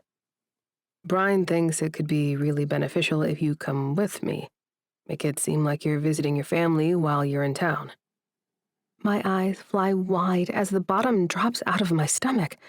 I actually press a hand to my belly to calm my roiling guts at the thought of seeing my parents in person right now. My family? Gunnar nods. Yeah, obviously I told him I had to run that past you, especially since part of our story is how you need to maintain privacy to get away from your family. A server arrives with our food, and Gunnar keeps his head down, hoping to avoid being noticed, I think. I smile, thank them, and take a big gulp of my shake. I can't really think of a good excuse not to go see your game. It's not like I have anything going on here in Pittsburgh. I smash a fry into my shake and eat it in one bite. First, it's freaking weird to dip a French fry into a milkshake, wife. Gross. I stick my tongue out at him and do it again while he shakes his head. Second, I thought you were going to help those kids who don't have music lessons at their schools. What happened? I cram another fry into my mouth and sigh. I can't even volunteer there because I don't have the necessary legal clearances or whatever they're called. I need some sort of background check, and I have no idea where to start. They don't teach you this kind of thing in frou-frou music college. I slouch down in my chair and pick up the burger, relishing the salty, savory flavor. The tiny appetizers on trays at the fundraiser were lovely, but this food truly hits the spot, and I'm so grateful Gunnar suggested stopping here. I moan in delight, and his brows shoot up. He clears his throat and adjusts his posture. Salty, I want to get back to your disgusting fry habits in a minute, but I can probably help with the clearances. We have to have them to work at kid clinics and charity stuff like tonight. Brian has people who handle that for me. I'll just have him handle it for you. I shake my head. Oh, no, I don't want to bother him with that. He's out there trying to secure your image or what? Gunnar holds up his phone, showing me a text exchange in which he asked Brian to get me clearances, and Brian responded with, "Consider it done." Now, Gunnar puts the phone in his pocket this time. Why on earth are you contaminating your milkshake with fried potatoes? Helping me, and getting other people to help me, is just like breathing for him. He doesn't even seem to think twice about the effort involved in getting me what I need. I'm uncertain what to make of it, so I roll with his decision to switch topics to fries. You clearly haven't tried it, or you wouldn't be dissing it. I dip another fry and hold it toward him. He presses his lips together and shakes his head. Come on, husband. You know you want to. I dab at his lip, catching a small drop of milkshake on the corner of his mouth, causing me to think about licking it off. From the flash in Gunnar's eyes, I sense he's thinking the same thing, but it passes quickly as he opens his lips, accepts the fry, and considers it. He chews a few times and shrugs. Not bad. I bump him with my shoulder. Is that all you have to say, after giving me so much grief about it? I think you owe me a proper apology. The air in the room goes silent, or at least it feels that way when Gunnar meets my eyes. His blue gaze turns dark, his jaw set. A muscle or tendon or something twitches in his neck. How would you like me to make things up to you, wife? I bring a hand to my mouth, wondering what to say and how to respond. My heart pounds in my chest at the thought of him doing something sexier than I ever dared to imagine, and at the thought of me loving every second. Both our phones vibrate, interrupting the moment. I frown, not wanting to check mine in the pocket of my dress, but Gunnar slides his hand into his. I half hope the messages are from Brian, informing us now there's a problem with the clearances, but Gunnar growls when looking at a screen. I peer over his broad shoulder to catch a headline alert from an online tabloid. Maestro makes musicians miserable. Renowned conductor Charles Saltzer of the New York Symphony is facing mounting allegations of creating a hostile work environment for female musicians in the orchestra. Multiple sources report that Saltzer routinely dismissed qualified female candidates, made demanding comments about their performance and capabilities, and enforced archaic policies specifically targeting women. The allegations come on the heels of his daughter, Emerson Saltzer, Juilliard graduate and accomplished violinist, abruptly leaving the classical music scene.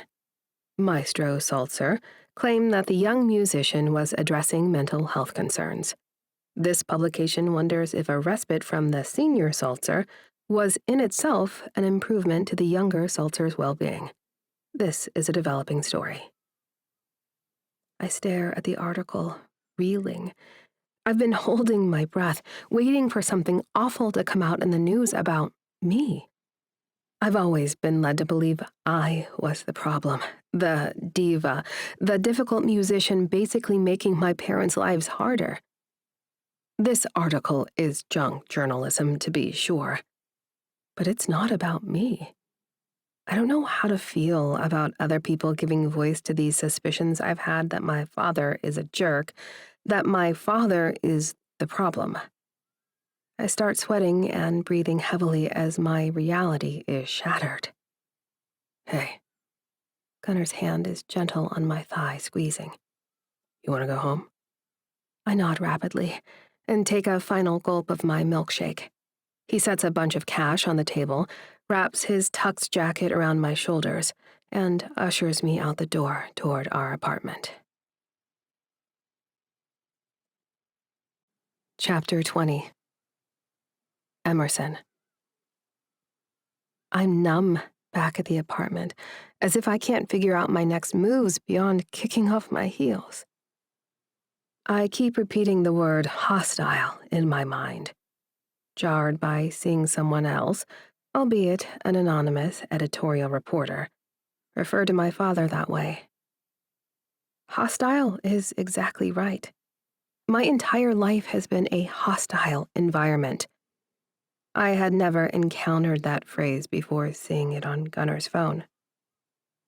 I always thought I was so fortunate getting to make music, even if it wasn't the music I wanted, and to live in such wealth.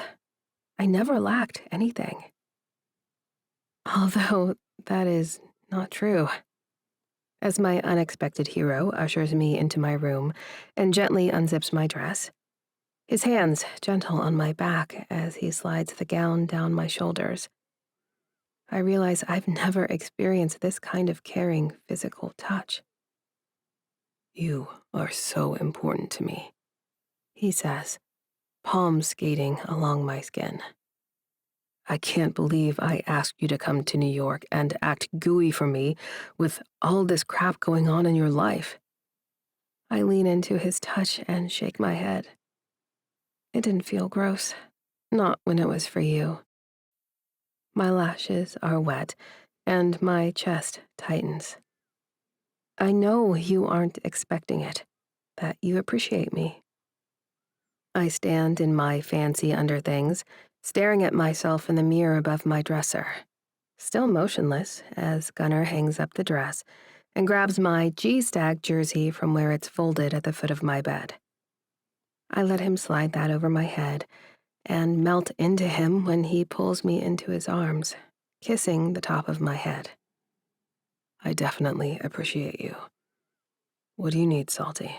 I'm here. He rubs my back soothingly. Instead of feeling better, I think of the contrast of my father's harsh words when he'd come home to hear me practicing a difficult passage, or Dad's sneer when I was seated below second chair after an audition. Gunnar's voice is low and strong near my ear as he says, You're an amazing person, Emerson. You make beautiful music and always know what to say to make people feel special. I pull back and look up into his handsome face. He smiles down at me from his considerable height. Will you stay with me tonight, in here? Gunnar nods, smiling even wider than before. Of course I will. As I stumble back toward my bed, he kicks off his tuxedo pieces, leaving them in a heap on the floor. a stark contrast to how he took such care with my things. He climbs into bed with me, wearing only a pair of tight black underwear. At first, I'm nervous about sleeping beside him like this, but he's so warm, and his arms around me feel so safe and strong. It's like hugging a hot water bottle. I know things are supposed to be pretend with him, but this feels awfully real. I watch my hand rise and fall on his chest as he breathes, just lying there silently, holding me. They're going to come looking for me, I tell him. Who is? His fingers feel nice stroking my hair. I shrug, as much as I'm able while cocooned in his comforting nest. The press, my family, they'll want me to help with damage control. Hey. Gunnar lifts my chin to meet his gaze in the darkness. I can make out enough of his expression to know that he's serious. I will do whatever it takes to keep you safe and comfortable, Emerson Saltzer. My family can help us with anything legal, and my teammates can help create a physical fucking wall around you if that's what you need. Got it? I nod, blinking back tears. Thank you, I whisper. And then I fall asleep to the reassuring rhythm of his heartbeat. I worried things would be awkward when I woke up, tangled in Gunnar's limbs, like that first morning in Vegas. But I opened my eyes to his sleepy gaze, blinking and studying me as I ease into wakefulness. Don't you have practice? Gunnar usually leaves the house before it's light outside. Granted, I have no idea what time it is currently, or whether it's daytime. My room doesn't have a window. He smiles. It's early still. It's nice having you here. Thank you for staying with me. Gunnar's eyes widen. Are you kidding? I feel fantastic. You're like a soft, silky bathrobe. You smell incredible. I huff out a laugh. Okay. I'm serious. He inhales a long sniff of the top of my head. Some sort of magic potion. What is that smell, anyway? I purse my lips, trying to think. Well, I use lavender chamomile shampoo. I want to bathe in it. You have to wear a hat all day, and then let me put the hat in my locker. Oh my God, that's it? He sits up. That's going to be my thing this season. Salty hats. Your thing? I sit up, stretching my spine, fingering the sleeve of the jersey. Gunnar grins as he stoops to pick up his crumpled tux. His back is long, lined, and muscular, and his backside is thick, round, and at eye level. You know hockey guys are superstitious, right? You have to know that. I shake my head, drunk on thoughts of his butt. You know, I've spent my whole life in an orchestra pit, right? He laughs. Well, Salty, I need a ritual, and now that I'm getting some ice time, I really need a ritual. It'll keep me focused. Do your brothers do these things? Locker hats? I stand and stretch, walking to my dresser for a pair of pants I can tug on. Gunnar walks down the hall toward the bathroom, yelling over his shoulder. You'll have to ask them. They're pretty gross. You might not want to hear the answer. I smile, appreciating how lighthearted and fun he can be, while also taking his sport and career seriously. Gunnar has shared that he feels he didn't earn his spot on this team, that he got there based on his father's reputation. Those sorts of thoughts sometimes flitted through my mind, especially during my time at Juilliard. But I also know that I'm an excellent musician. In some ways, I think we excel in our fields because of our parents. These sorts of proclivities tend to be inherited. However, Gunnar and I have both worked extremely hard to refine our craft. I'm vaguely aware of him getting ready for practice as I comb my hair, wash my face, and attempt to carry on with the normal parts of my day. even though I can tell I'm too upset to make music today. My phone rings and I answer it out of habit, stumbling when I hear my brother's voice. Emerson, we need to talk. Edwin is stern and cold like always. An attorney, he's used to people doing as he asks. Frustrated, I snap. Nice to hear from you too, Ed. Thank you for the lovely card you sent after I got married. I most certainly did not send a card acknowledging that farce. I roll my eyes at his inability to comprehend sarcasm. What do you want? You know that I'm calling about the news article. Mom is apoplectic. I walk into the kitchen and yank open the fridge, unsure of what I'm searching for. Mom is always apoplectic. Why is this different? I realize I feel bold today, that I'm standing up for myself with my brother. My time with Gunnar has already changed me, and I let the lightness of that realization lift me up a bit more. His voice is a hiss. There's going to be an inquiry from the board. Locating a bottle of cranberry juice, I grab it and pour myself a glass, not bothering to mop up the red splash on the counter. Well, I imagine they will discover some things, Ed. He growls. Emerson, do you really want our family dragged through the press over some angry outbursts?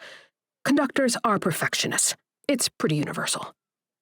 As I listen to him defend my father and talk about all the ways men will be boys, I realize quite clearly how immersed I've been in that mindset too.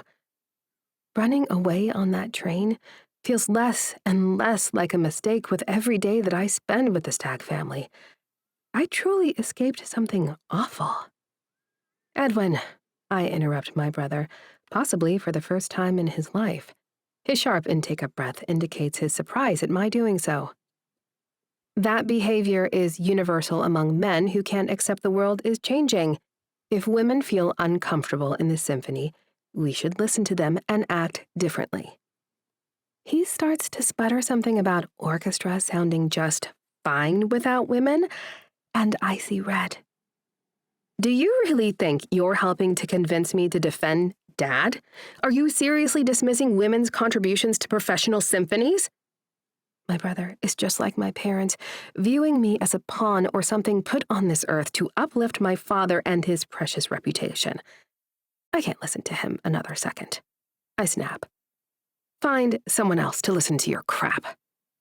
I hang up on my brother, slam my phone down on the counter, and chug the rest of the juice, wiping my mouth with the back of my wrist. I turn to see Gunnar leaning against the hallway wall, watching me with a smile on his face. Nice takedown, Salty. He winks. Grab your coat. I'm buying you breakfast. Chapter 21. Gunnar. After breakfast, I drop Emerson back at the apartment, where she says she's going to work out her frustrations on a minor fugue, whatever that means. I secretly wish I could leave a recording device open or a webcam or something so I can listen in between sessions today at the rink. Her music is incredible on a good day, and I'm dying to hear what she cranks out when she's deep in her feels. But recording my wife without her knowledge sounds like something her parents would do, and that's gross. Anyway, I have meetings today with Brian. I park and flash my badge at the building entrance, slapping a high five to the door guy and whistling as I head to the locker room, where Grentley growls at me and my brothers are busy swapping socks. Alder pokes his head out of his cubby and snaps his fingers at me. Hey! I raise one brow at him. Hey, you seeing Brian today? He wants to know if Tucker and I will do a gum commercial.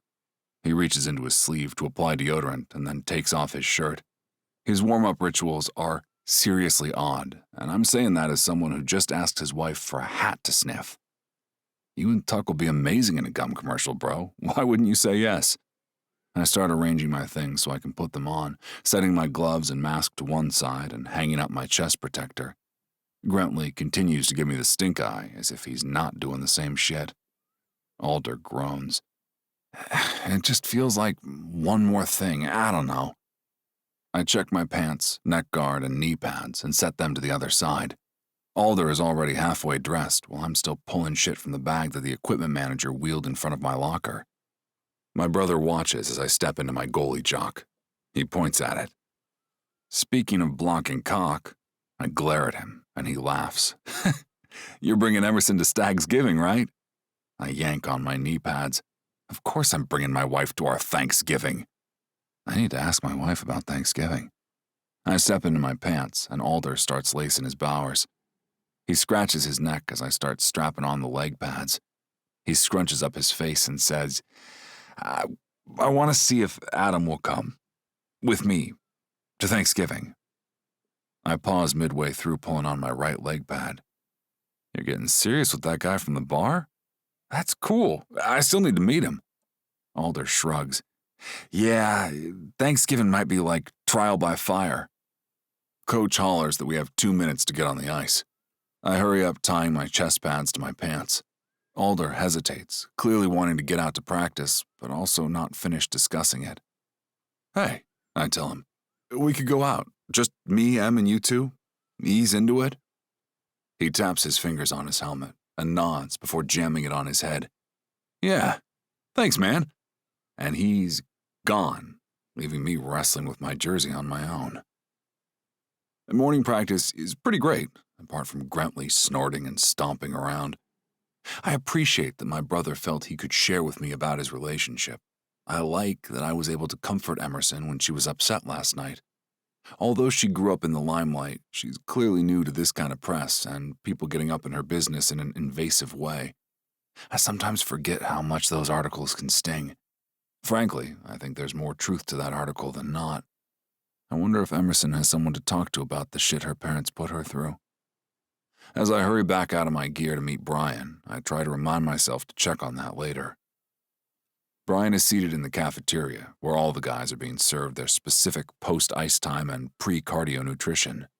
Mine is a protein shake that won't make me poop. My pants are literally laced to my chest pads. I can't risk that sort of digestion. Brian smiles, sipping his own shake. G-Stag, baby, come sit. I do, taking a swig of my gloopy drink. Brian slides a folder over to me. Look at these images of you two with the kids, G-Stag.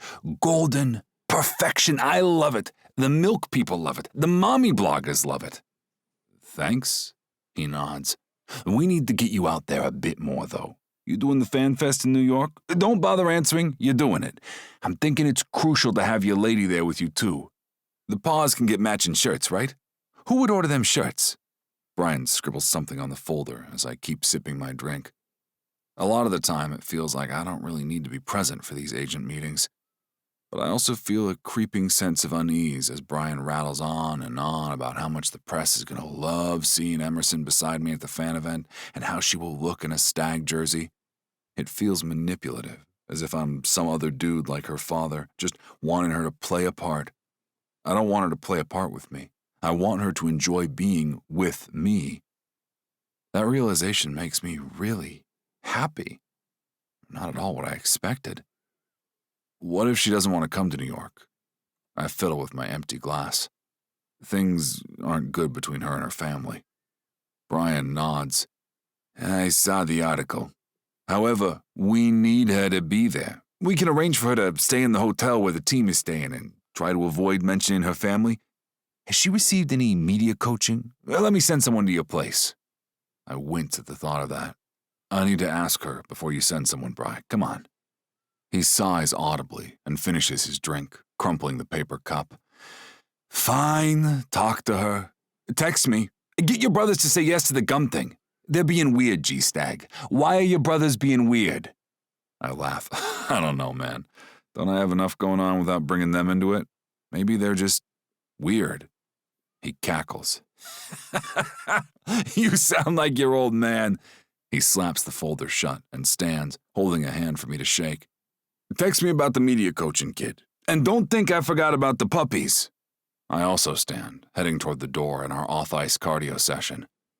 Hey, I wanted to thank you for the help with Emerson's clearances. Did those come through? Brian doesn't look up from his phone, but waves a hand. Necessary, G-Stag. She'll be with you and the kids, right? For the photos, she's all set with that. Give me 10 minutes and I'll get her a PDF of everything but the FBI fingerprints. She's on her own for that, unfortunately. Unfortunately? I hope you don't have fixers faking FBI fingerprints. Brian pivots toward the exit as I continue straight down the hall. He hollers over his shoulder, I have fixers for almost everything, Gunnar. Almost. Chapter 22. Emerson. Gunnar insists on driving me to the Scale Up Academy building before he heads to his pregame activities at the arena. When the courier delivered my clearances yesterday, I almost cried in relief and immediately clicked to volunteer with the music classes.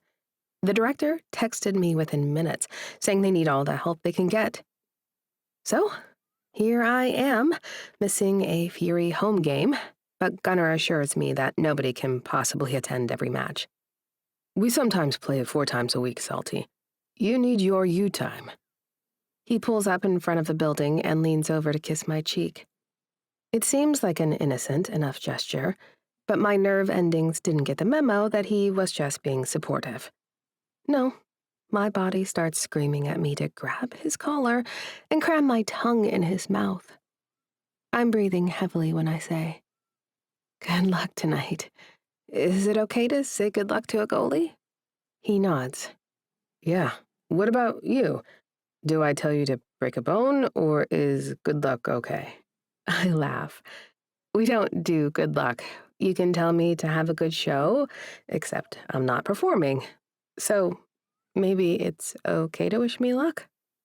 He runs his fingers through my hair, and I shiver at his touch. All good things, Salty. I'll see you later tonight. As he drives away with a beep, I wave and head inside. My phone vibrates and I check it, thinking it'll be something cute from Gunnar. But it's just more upsetting crap from my mom. I raised you to support this family, not destroy it, Emerson. That hockey player punk has turned you against your duty. I power down my phone and walk up the stairs, where I'm greeted by a frazzled Latina woman in bright red glasses. Hi, I'm Lucia. She looks behind me. Did you bring your young person? I grin. I'm Emerson. I emailed about volunteering. I shrug. I'm here to work. Lucia moans and dramatically slumps in her chair. Oh, thank God. We are so short-handed. She peers through the door, where I hear a lot of blurts and thwapping sounds. Can you help Omar with the tuning? Just anything you can do will help. I nod and walk into the main room, where a line of kids fiddles with various instruments that are sorely in need of tuning. The row of chairs are filled with adults trying to read or occupy younger siblings. The noise is deafening. Making my way to the front of the line, where a young dark-skinned man is wrestling with a tiny cello, I tell him, Hi, I'm Emerson. How can I help with tuning? He stares at me. You're the string player, right? He pushes the neck of the cello in my direction. I can't move these tuning pegs. I take a seat on the edge of the stage and gesture for the instrument. I study the instrument and nod at the young owner, a red-headed girl wearing overalls. What I wouldn't have paid to be allowed to wear overalls and play the cello at her age. Hi, I tell her. I'm Emerson. What's your name? Aaron. Well, I pat the stage next to me. Let me show you some tricks for this. I pull a bar of soap from my bag and show Aaron how to dab just a little bit on the pegs to lubricate them. We get Aaron's cello tuned, and I look up to see that Omar has all the brass instruments in his line and has funneled the strings toward me. Within a few minutes, or what feels like just a few minutes, we get the kids all tuned and divided into smaller practice rooms with their instructors. Omar says it's fine, in fact, really helpful, if I pop in and out of the different string lessons to help kids with their body positioning while the teacher works with the groups.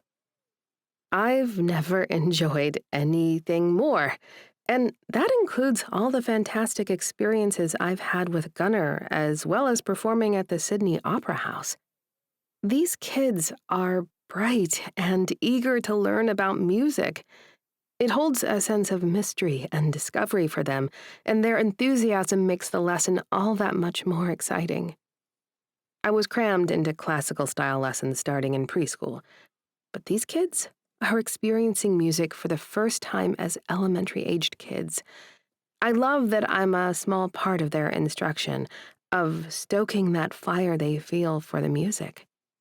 The turnover between sessions is rapid enough that I don't get a chance to chat with Omar or Lucia, but I'm more prepared this time and feel confident greeting families and guiding kids toward a line to have their instruments tuned.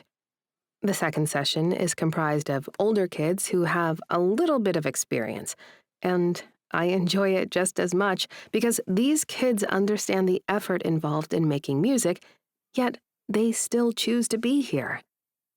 I'm sweating, exhausted, and overjoyed when the final family clears out.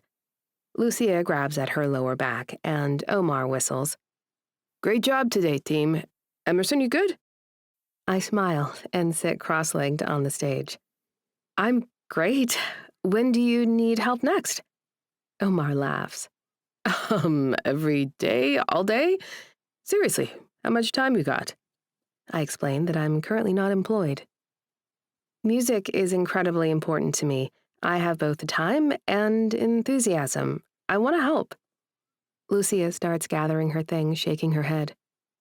"Well, I don't know what we did to deserve you, but we'll take it, Emerson. See you tomorrow afternoon?" The Academy is an out-of-school organization, so their hours are naturally in the evenings. I'm a little wary of cutting into time I could be spending with Gunnar, but I don't have the time to unpack that urge. "You bet," I tell Lucia. "Can't wait." And it's true. I walk outside, determined to figure out which bus to catch toward my apartment. I looked up the routes, and I'm pretty sure I can catch an 88 every few minutes at this time of day.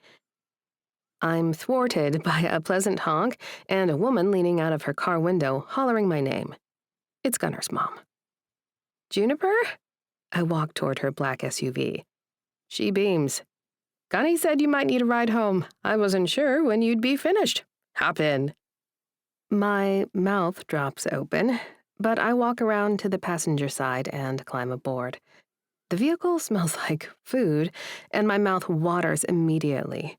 Juniper smiles. "You hungry? I thought maybe we could eat some pho and chat." My stomach gurgles loudly, and we both laugh. That settles it then. She starts to drive. I tap my hands on the bag on my lap. "You're not going to the Fury game? Aren't all three of the guys playing?" "Meh, they have plenty of games. I let go of the guilt about missing their games a long time ago. We'll watch it on the TV, of course." She smiles. I nod. "Of course." Juniper asks me how things went at the music school, and I talk her ear off during the drive, telling her about all the joy they showed in their instruments. And the music selection is so fun. They're playing a song about hot dogs. Juniper parks on the street and grabs a takeout bag from the back seat.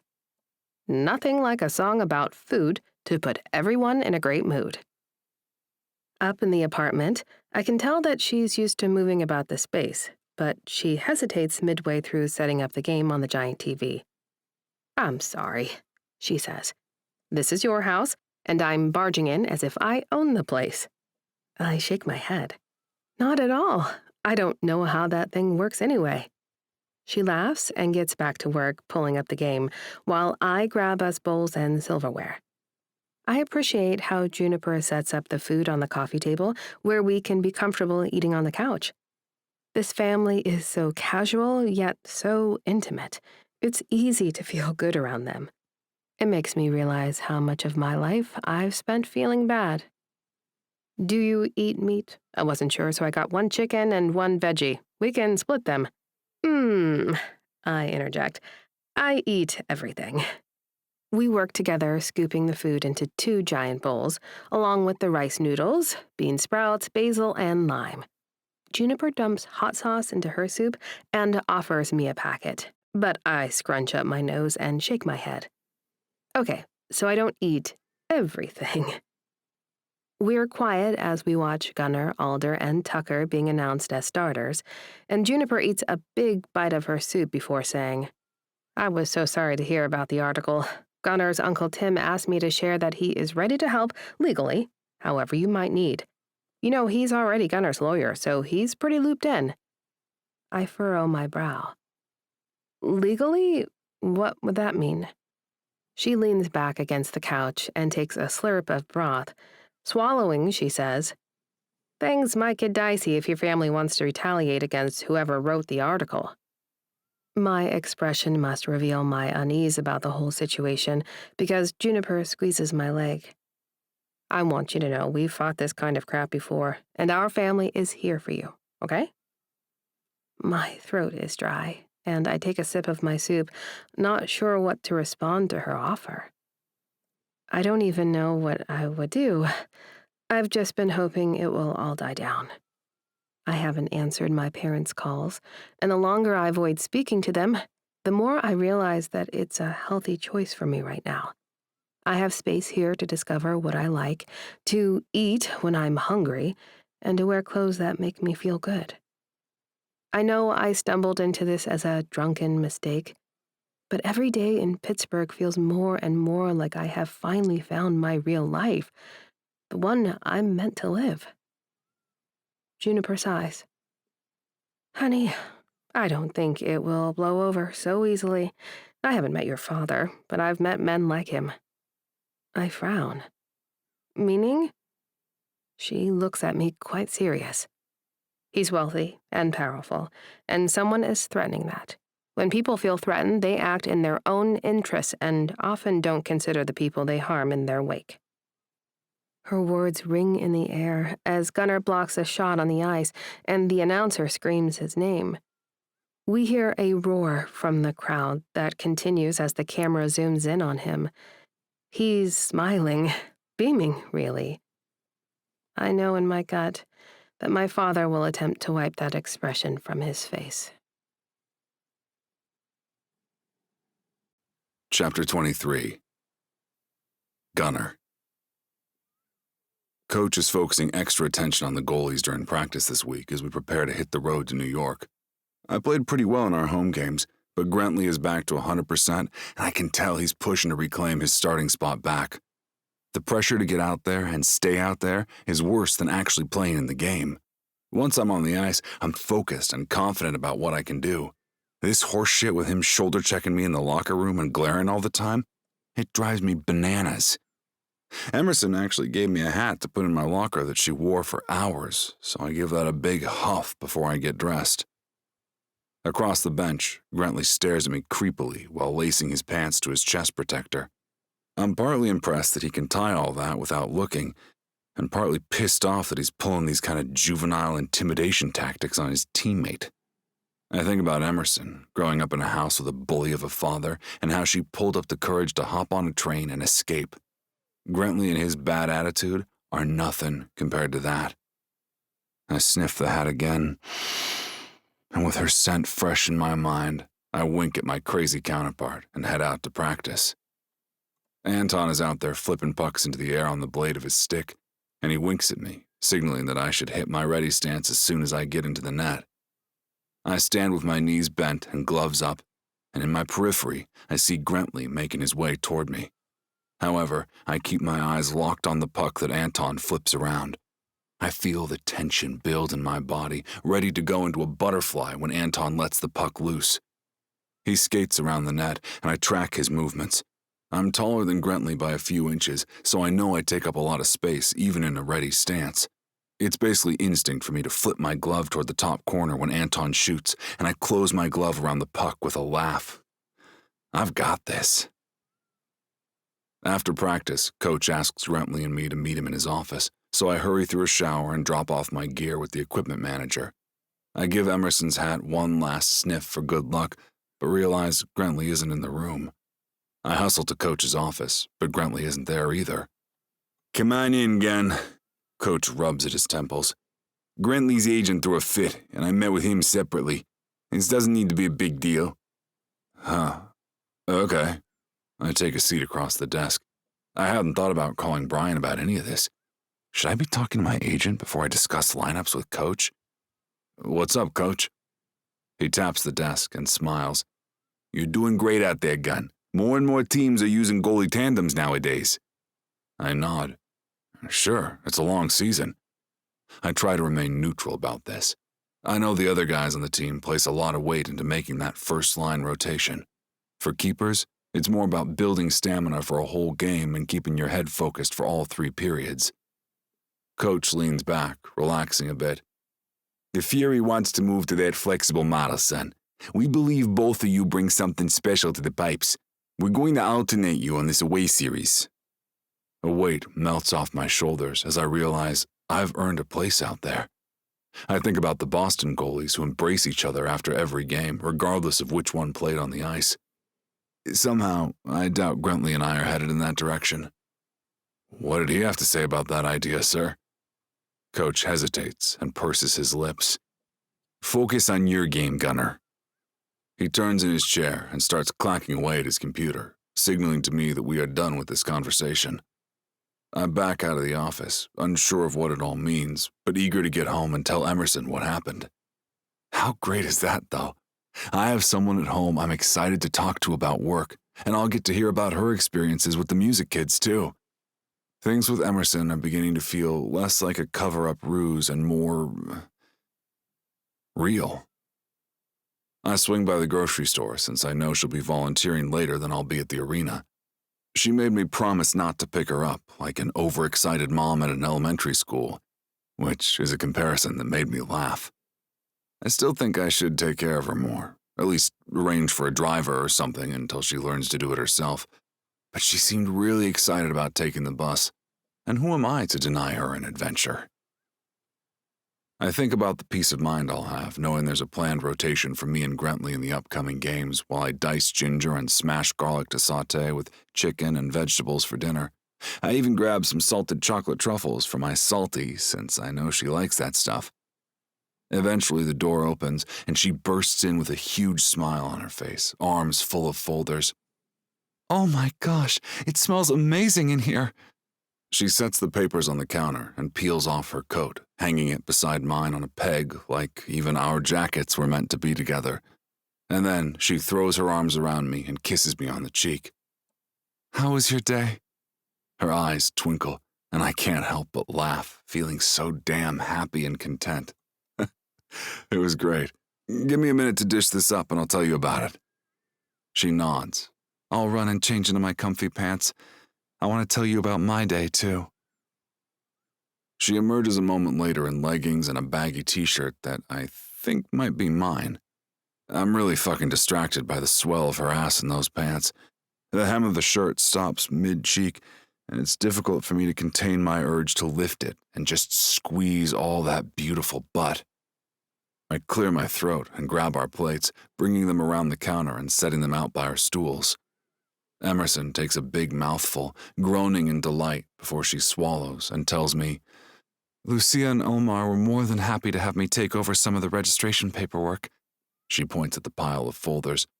A lot of kids register using paper forms, and I'm going to enter all of it into the database. I know that probably sounds boring and really basic. I shake my head. If it interests you, it's not boring, right? She beams. I just love feeling like a part of this. These kids, if they do have a music teacher at school, it's only half an hour a week. What can they achieve with just half an hour? I'm so thrilled they can take these lessons. Some of them are doing vocals and instruments, and I love that Scale Up doesn't require them to specialize. Gunnar, it's all about the love of music and what that does to enrich their lives, not like the stuffy performance culture I grew up with. She sighs and takes another bite. I'm rambling. What made your day so good? I squeeze her thigh. If that was rambling, I like it. But I'm feeling the joy in hockey right now, too. I tell her about nailing my stance in transitions today and how Coach plans to rotate Grentley and me. I'm really feeling more and more like I've earned my place out there, I admit, smiling timidly at her. But I guess this is a trial for the away series, and I'll have to keep worrying once we're back. The smile she reflects back at me, bright and earnest, her brown eyes shining. It makes me see why my dad and all my uncles are always talking about how amazing it is to be married. I clear my throat, take a final bite of food, and ask her, "Have you made a decision about New York yet? I know Brian is pretty pumped for you to join me at the Fanfest." She nods. I did. I talked to Lucia and Omar about missing a few days. I want to be with you, to see everything. She bites her lip. However, I don't want to see my parents, and I'd rather not to tell them I'm coming to town. I wouldn't expect you to call them. I shake my head. I guess they don't follow hockey blogs or look into Fanfest VIP events. She laughs and stands, reaching for my plate, which I tuck back close to my chest. Gunnar, you cooked. Let me wash up. I growl at her, and she laughs. Okay, fine. She sets her plate down and fluffs her hair, sending a waft of that amazing scent my way. And you're right. My family definitely won't come looking for the fury at the hockey arena. Chapter 24. Gunnar. Emerson is absolutely adorable on the ride to the airport. She's meeting up with Cam and Essence to fly to New York, and I told her I'd drop her off before I head up to meet the team since we have a chartered flight. I've never actually stayed at the plaza before, she says, fiddling with her purse on her lap. I mean, why would I when I live so close, right? But it will be so much fun staying at such a fancy hotel. I squeeze her leg as I ease over into the lane for short-term parking. I intend to escort her as far into the airport as I'm allowed. You should have fun. I hope you book a spa treatment or something while you're there, obviously for a time when you're not watching me play. I wink at her, and she laughs. I can't wait to watch with the paws. She sighs. Cam and Essence said they have a shirt for me for Fanfest. I nod. Yeah, Cappy mentioned they made some sort of custom I Flame New York shirts or something with the Fury logo. I don't know. I love all the trash talk with sports. You sure it doesn't hurt anyone's feelings? A laugh busts out of my throat. Babe, everyone is having fun. I promise you'll see some anti-Pittsburgh shirts. You might even hear some bad language. I wink and park in the garage near the pedestrian bridge to the terminal. You have your pre-check stuff all situated? Brian mentioned you weren't enrolled. I was surprised she wasn't all set up for easy first-class flying, since I know she travels for music. I can't imagine her snobby parents waiting in line with the peons. It's gonna make me even madder if I find out they breeze through all the lines and leave her elsewhere. Emerson smiles. I'm all verified. Oh! She hesitates as I hoist her bag from the back seat and tug it along the walkway. You're coming in? I want to make a sex joke right now, but I also want to make sure you find your friends. Emerson rolls her eyes and stretches on tiptoe, scanning the security area. Oh, there they are. She waves. I nod my chin at Cam, who grins. Okay, so I'll see you in a few hours? At the arena?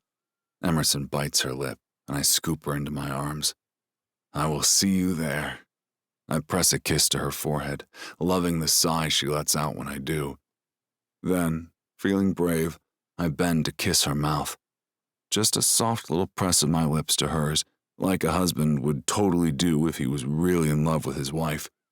And she twists her hands in my shirt, holding me close, opening her mouth as if she's been waiting to kiss me her whole life.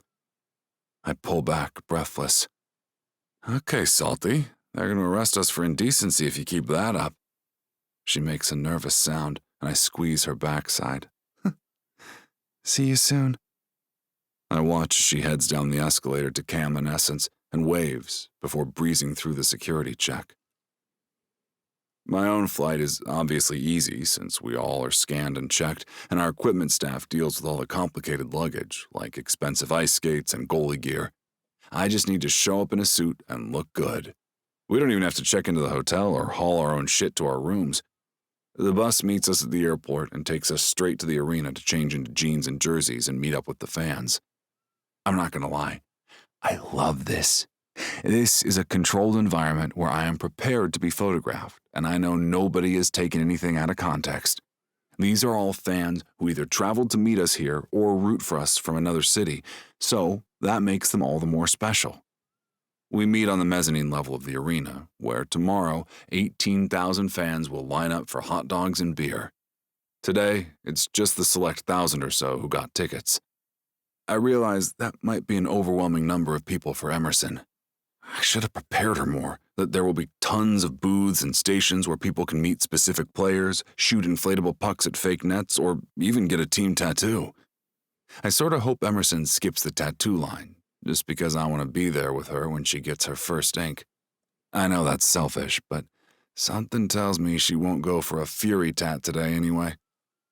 I spy her, Cam, and Essence sharing a bag of popcorn over by a pen full of actual puppies, and I laugh out loud. Brian must have had something to do with the organization of the event. Sure enough, when I check my schedule, I'm up first to cuddle puppies and encourage fans to adopt from shelters. Don't mind if I do. I make my way toward my wife and love the expression on her face when she sees me. Hey, Salty. I toss her a wink as my handler from the team office tugs at my sleeve and steers me toward the puppies. Come pet a dog with me. She steps toward the pen, where a large crowd of people are squatting and squealing at the cute little dogs. Hey guys, I say to the crowd, both furry and human alike. Who wants a picture? They're about to open the booth for fans, but I wave at the staff members. Excuse me, Wanda, can my wife get in first? She looks at the line of fans, now jumping up and down and hollering my name above the din of puppy barks. Wanda frowns. I frown. Wanda, she's my wife. Wanda rolls her eyes. Yes, fine. Get her in there. Someone opens the pen and escorts Emerson inside, where I tug her onto my knee as I kneel by the dogs. I press a kiss to her cheek as a camera flashes and dogs start licking my hands where I have them pressed against Emerson's waist. She laughs and coos, tossing her head back when one of the dogs jumps up onto her lap. The two of us stare down at the little fella, ruffling his fur while Fury staff takes 1,000 pictures. This is going to make Brian cream his pants. But also, it's the fucking best. My gorgeous, curvy wife is on my lap, and I'm being loved by dogs. What on this earth could be better? Mr. Stag, we really need to keep things moving. Wanda's voice is firm above the din, and Emerson sighs. She rests her forehead against mine and gives the dog on her lap one final scratch. Love you, I blurt out, and then I freeze. Objectively, it's something I should say where people can hear it. Of course I would love my wife, but Emerson and I haven't talked at all about feelings, and I sort of think it's true. But that's impossible. We just met. I look into her eyes to see if she's terrified by what I just blurted, but she smiles at me and waves. She blows me a kiss and climbs to her feet, taking all her warmth with her. I need to get it together and compose myself before Wanda starts letting the fans in here with me and the dogs. I watch my wife walk away because I'm never missing a chance to stare at that ass. And then I put on my game face. All right, Fury fans, I say. Who wants to meet a goalie? My hour in the puppy pen flies by, and I have a break before I'm supposed to go sit at a table to sign autographs. I wander around a bit in search of my Salty. I grin at a group of kids racing to put on goalie gear the fastest, wondering what that exhibit must smell like, but I decide they probably used brand new gear instead of seasoned stink pads. I consider challenging Emerson to that particular activity, but when I see her, all thoughts of enjoyment slip away like a dropped stick on the ice. Emerson is backed against a rail, a terrified expression on her face, while two people loom over her, frowning in her personal space. I stalk toward her, my strides eating the ground until I'm close enough to hear and realize that these are her fucking parents. What would a fancy-ass conductor and his wife be doing at an exclusive hockey fan event? I approach her side just in time to hear her father sneer. We need to talk, young lady. Chapter 25. Emerson. The oppressive scent of my father's cologne hits me before his words do. It's the same thick scent he wears to conduct, to berate me during practice sessions. to tower over me at family dinners.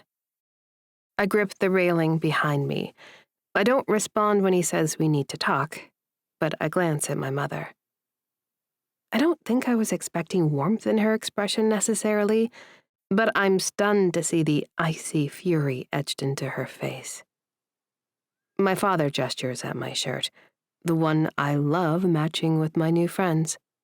He says, "What kind of outfit is this? You look like a common groupie." I don't respond that he and my mother are actually the ones who stand out here, in their finery among casual sports fans.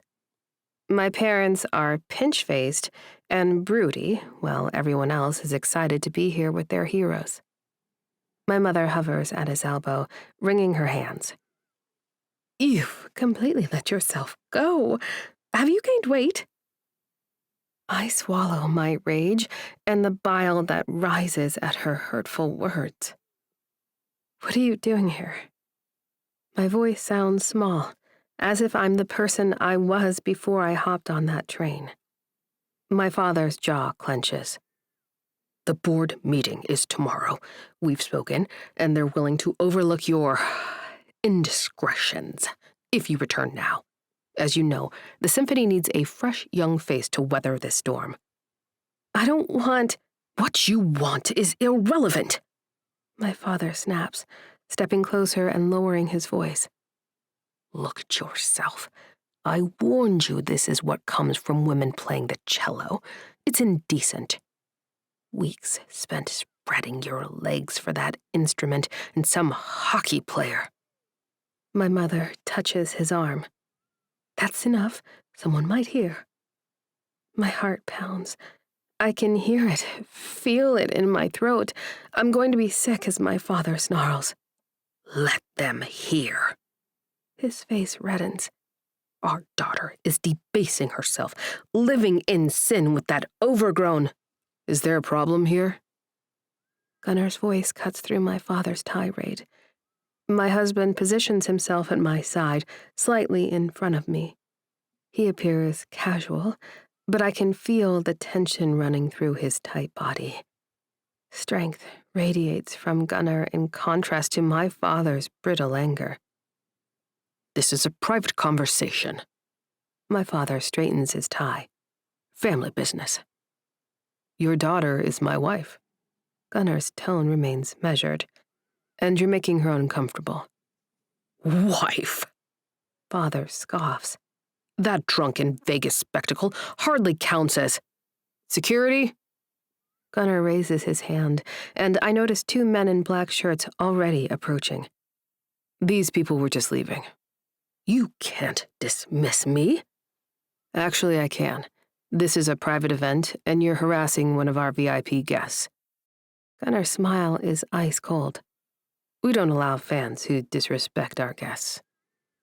Summoned by Gunnar's mere wave, a pair of security guards appears and flanks my parents. Mom starts to protest, but Dad grabs her arm, shooting me a look of pure venom. "When you're done with this rebellion, don't expect—" "Get them out of here," Gunnar says quietly. I watch them disappear into the crowd, my whole body trembling. Gunnar turns to me and cups my face in his massive hands. "Hey, Salty, look at me. You're safe." "I'm so sorry," I whisper. "I never thought they'd—" "Stop. You have nothing to be sorry for." His thumbs stroke my cheeks. "Listen to me. You don't owe them anything. Not your talent, not your time, not your life." I lean into his touch, fighting tears. "But the board—" "Fuck the board." He pulls me against his chest. "You're part of my team now, and I put my body on the line for my team every single day. Nobody gets to hurt you, not even your parents." I wrap my arm around his waist, breathing in his clean, familiar scent. Behind us, I hear the excited chatter of fans, the barking of puppies, and music pumping through speakers. This is my new world, This is my choice. Thank you, I murmur into his jersey. He kisses the top of my head. Always, Salty. Always. Let's get you back to the hotel. Gunnar keeps an arm around me while texting someone. Within moments, Cam and Essence appear, their faces tight with concern. Gunnar hands me a bottle of water and briefly explains to my friends what happened. I hate that they know I'm dealing with such an embarrassing scandal. I begin to protest, wanting them to be able to enjoy this event with Banksy and Cappy, who have now also made their way over to us, along with Gunnar's brothers. The twins, seeming to sense Gunnar's rage, crack their knuckles menacingly. Gunnar waves them back, keeping one arm tightly around my shoulders. I have to stay for team stuff, but I don't want you alone. Gunnar's thumb traces circles on my shoulder as he appeals to Cam and Essence. Would you guys mind? Of course not. Cam wraps me in a hug, pulling me away from Gunnar's side. We'll order room service and watch terrible movies. Gunnar tips his chin in thanks and walks us to the edge of the festival space, pressing his forehead to mine. I hate leaving you like this. I'm okay. My voice wavers. Really? Liar. He kisses me softly. I'll come straight up after the game. Don't argue. My brother's already cleared it with Coach. But you need rest. I need to hold my wife. His eyes are fierce. I'll rest better knowing you're safe. Essence appears with my purse and coat. Car's here. Text me when you're settled. Gunnar cups my face. And Salty, I meant what I said. You don't owe them anything. The plaza is exactly as grand as I imagined, but I hardly notice the ornate lobby. Cam and Essence hustle me straight to my room, where they immediately start raiding the minibar. Tiny, expensive vodka? Cam waves a bottle. I shake my head, curling into the plush armchair. I should stay clear-headed. Fair. Essence flops onto the bed. But we're ordering every dessert on the menu. And watching The Princess Bride. Cam adds, non-negotiable. My phone buzzes with a text from Gunnar. Miss you already, Salty. Try to rest. I'm coming for you after we win this thing. I clutch the phone to my chest, overwhelmed by the contrast between my old family and this new one I've stumbled into. Cam and Essence, chattering about room service options, Gunnar's promise to return, even my growing collection of stags who've been texting support since security escorted my parents out. Hey, Essence tosses me the room service menu. Choose something decadent, doctor's orders. You're not a doctor. No, but I play one on TV. She winks. Seriously, though, you're safe here.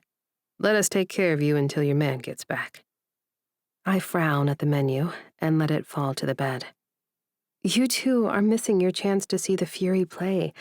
I hate that. I feel like such a burden. Essence holds up a finger.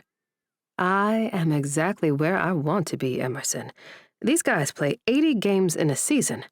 Trust me, I'll be at the next one.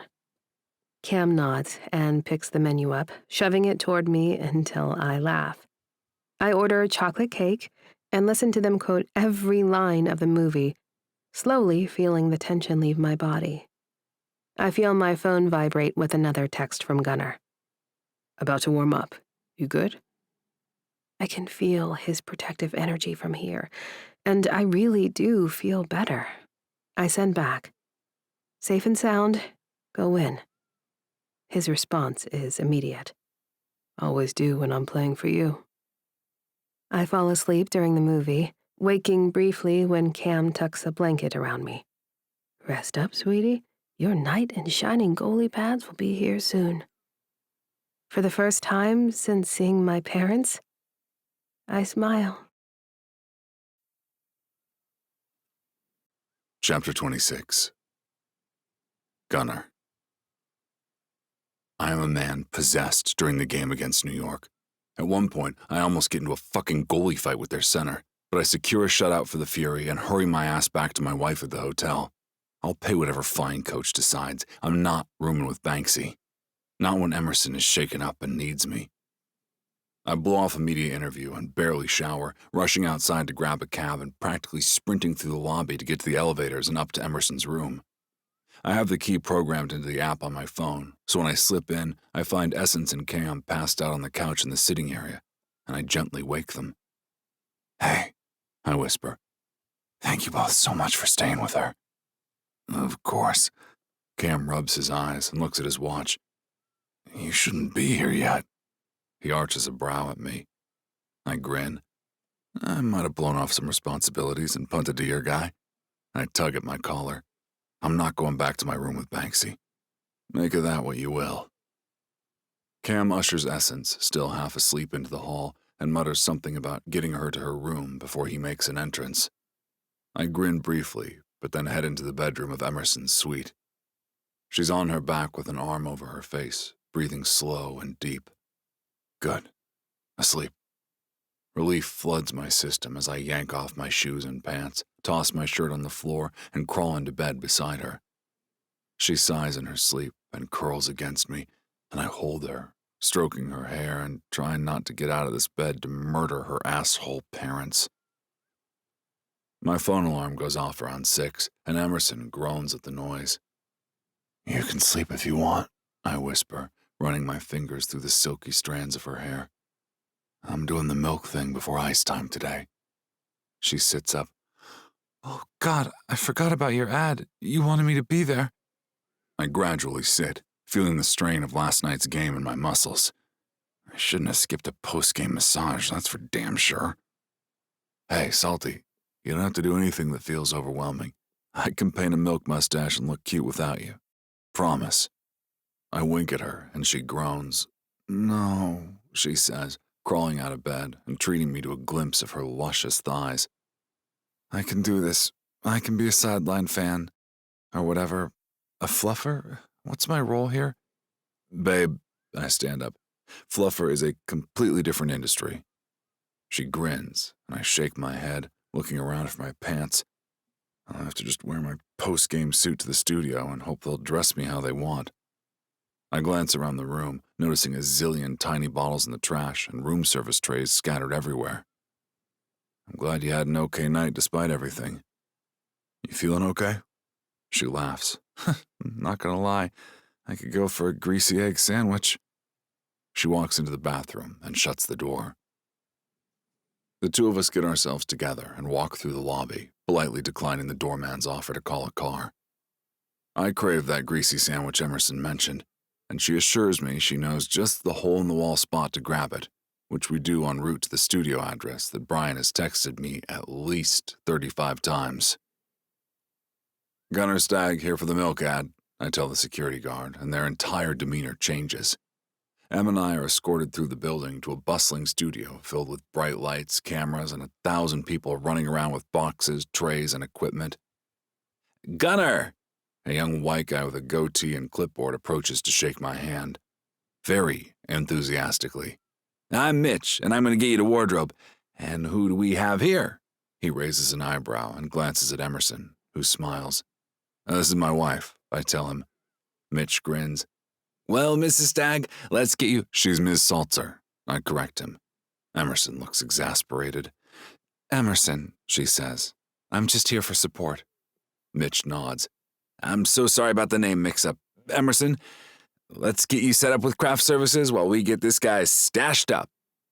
He guides her away, and she waves as a flock of black-clad studio staff tugs me towards a dressing room. Before I can form words, I'm stuffed into fake hockey gear and a generic Fury jersey, my hair greased up to look sweaty, and a white, gloopy mustache painted on my face. Mitch claps his hands in approval at the sight of me and points a finger toward the ceiling. "This is very important, Gunnar. You must not actually drink the glass of milk when you're doing the commercial. It's not milk, okay?" I hear Emerson giggle from the side, and she waves at me holding a giant glass of, apparently, actual milk. This whole place is a buffet of dairy, which makes sense. Emerson holds a plate of cheese and seems to be eyeing a giant tub of yogurt. I pat my stomach, already hungry after digesting the egg. "Babe, save me some of the Gruyere." She nods and, after finishing her milk, sets the glass to the side and gives me a thumbs up. I enjoy having her here and seeing her relax with the support staff. I appreciate when she's nearby because I know she's being cared for and happy. It turns out that shooting a milk commercial is pretty easy. There will be footage of a body double in a hockey goal, saving shot after shot. Why they don't use me for that part, I'll never know, but Mitch says not to worry about it. My entire job is to act like I'm exhausted, peel my helmet off, fake chug a glass of milk, and then slap the helmet back on.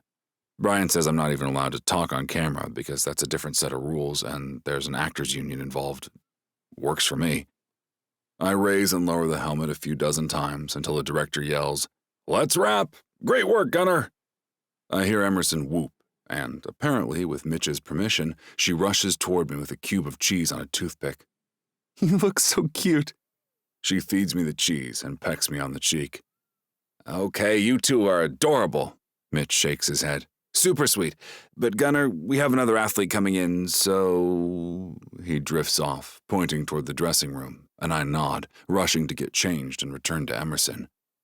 She's holding a brown paper bag, grinning when I finish up. That was so fun. I like the open bar of cheese. She hands me the bag. I stole some Swiss for you, husband. Best wife ever, I joke, draping an arm around her shoulders. Once we're back outside, I pull her toward a bench and gesture for her to sit. "Can we talk about the rest of today? I want to make sure you're okay since I'll be tied up from basically now until midnight." She purses her lips and nods, tapping her hands on her legs. Yeah, I hate that I missed watching you play last night. It's Grentley's turn to play today, right? I nod. "Listen, if you want to go back home, we can arrange that. If you want to stick around, I'll make sure Cam and Essence are good to guard you with their tiny lives." She puffs out a laugh and stares at the bustling morning traffic of the city. New York is far busier than Pittsburgh, with an angry edge to it. Or perhaps that's just my rage simmering not too far below the surface. "What are you thinking?" I squeeze her hand and look into her eyes. She smiles and tilts her head. You referred to Pittsburgh as home, and it felt right. Is that weird? I've barely lived there for a month. Not weird at all. I adjust my posture so I'm facing her, sitting sideways on the bench. Having you at my place feels right. I can't imagine the apartment without you. I'm serious. She smiles for real this time, looking up into my eyes. A sunbeam breaks through a cloud and reflects off the building behind us, bathing Emerson in a peachy glow. She's so damn beautiful that I can't help but lean in and kiss her, deeply and properly, drawing a breathy moan from her throat that I want to memorize and cherish forever. I'm falling for this woman. Hard. I know it in every fiber of my being. Then I remember that what we have is precarious, built on impulsive, reckless mistakes. I exhale slowly through my nose. "What are you thinking?" She bites her bottom lip, her teeth digging into the plump, delicious flesh. There's a lot I could accomplish today with Scale Up. It might help me feel more grounded if I stay busy. I hate missing your game, but... I draw her in tight and press a hand to her head. "Salty, whatever you need, always. You come first, okay?" She nods against my shirt, and I hold her for a few more minutes before pulling out my phone to call Brian, who immediately sets some plans in motion to get her back to Pittsburgh. We go to the hotel, gather her things, and I wait with her until the black sedan rolls up to take her to the airport. I kiss her more thoroughly than I ought to in public, and I'm fairly certain that some people take pictures of us. But what the hell do I care if others see me making out with my wife? Morning skate is terrible. I'm distracted and coach is pissed. I ride the bench the entire game while Grentley secures us another shutout. Nobody asks me to stick around for media interviews, so I take my sweet-ass time in the shower and wait for the team bus. We're flying back tonight, so no one goes out to get wasted before our next series of home games. Fine by me. The sooner I get back to my wife, the better. I pull out my phone to call her from my seat on the bus, and my heart skips a beat when I see my notifications. Fury and Flames, hockey's hottest scandal. Buzzline Sports exclusive. Star Pittsburgh goalies Gunnar Stag and Ashley Weber have been spotted getting cozy at multiple league events, raising eyebrows across the NHL. Sources close to Weber's husband, Boston netminder Jack Thompson, suggests that his recent slump may be linked to tension both in the crease and at home. The Fury's rising star Stag, despite his recent marriage to New York City socialite Emerson Saltzer, has been photographed engaging in intense conversations with Weber at charity events and post-game meetups. Their chemistry is undeniable, says one source who wishes to remain anonymous. It's not just about hockey. The league office has expressed concerns regarding professional conduct, especially given Thompson's position as Boston's franchise player. Representatives for all parties declined to comment, but one thing is clear. This season's goalie matchups just became a lot more personal. Related. Thompson's save percentage drops amid personal drama. Who is Emerson Saltzer, the maestro's daughter making waves? Top 10 NHL power couples. I nearly choke on my own saliva reading that absolute garbage of a news story, but I don't have long to simmer over it because Brian starts calling. Yeah, I don't even bother with a greeting, and he doesn't waste any time on small talk. G-Stag, we might be fucked. You need to tell me if there's anything to this. I tug on my hair with my free hand. Jesus, Brian, of course not. You have to know I'm gone for Emerson, man. Fuck. He hums. That's interesting. Okay, well, this is gonna get worse before it gets better. I kick the seat in front of me, thankfully not hard enough to damage it or my foot. Brian, I can handle this and any fallout, but I don't want Emerson dragged into this. Do you know her parents came to the Fanfest last night and screamed at her? It was disgusting. He gasps, which is super unusual for him as he's more prone to cursing and yelling at his staff. Oy vey, Gunnar. You need to alert me when these things happen. Remember, I can take care of anything I know about in advance. Why didn't you tell me they came to the arena? I don't know, man. I was a little focused on getting them the hell away from my wife. The team begins to file onto the bus, and half of them are staring at me. I flip off the twins, but they sit in the seats directly in front of me, turned around and staring while I talk to our shared agent. Brian sighs. I can just imagine him pinching the bridge of his nose and shaking his head. Gunnar, this isn't good, dude. I received some intel that the source had really specific information about you and Emerson. Now I find out her parents crashed your Fanfest? He's likely about to start chugging Tums.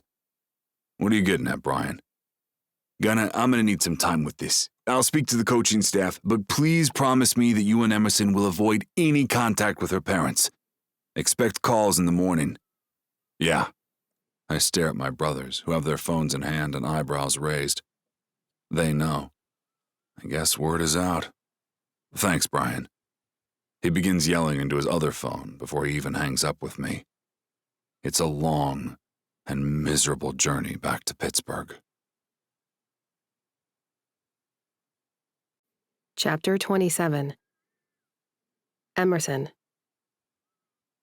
I hate leaving Gunnar in New York for the second Fury game of that series, but everything happening with my parents has me so shaken up that I know coming back to Pittsburgh is the right choice. Home. I told Gunnar that I needed to go home. It makes no sense to me that I've mentally classified the apartment in Lawrenceville as home, yet every time I even think about that space, I feel a warm, safe glow.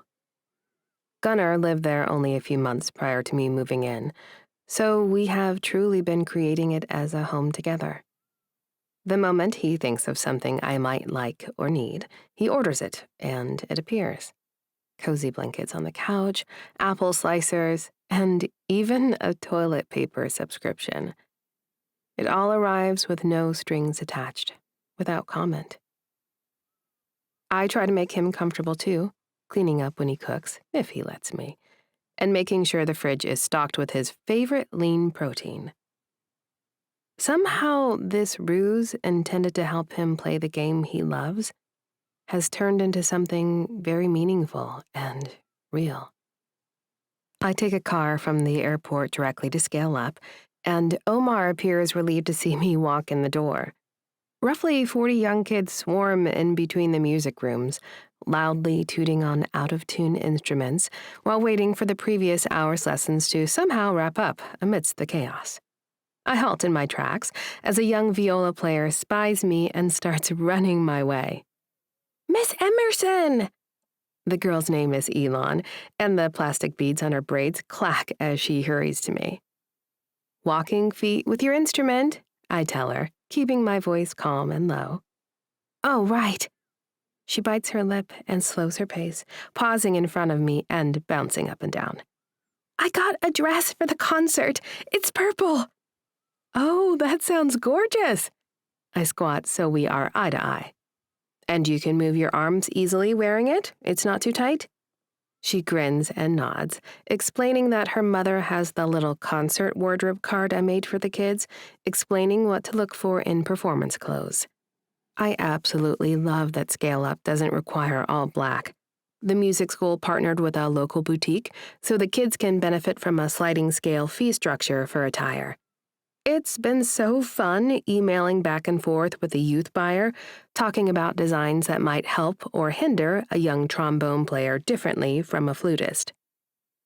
"Elon, have you tuned your instrument yet? Want to show me your stuff?" She takes a deep breath. "The pegs are so hard to turn." I nod. "Maybe we can manage the fine-tuning dials near the bridge. Let's hear what you've got." We stand to the side as she plucks the strings. She pauses and plucks again. "Sharp?"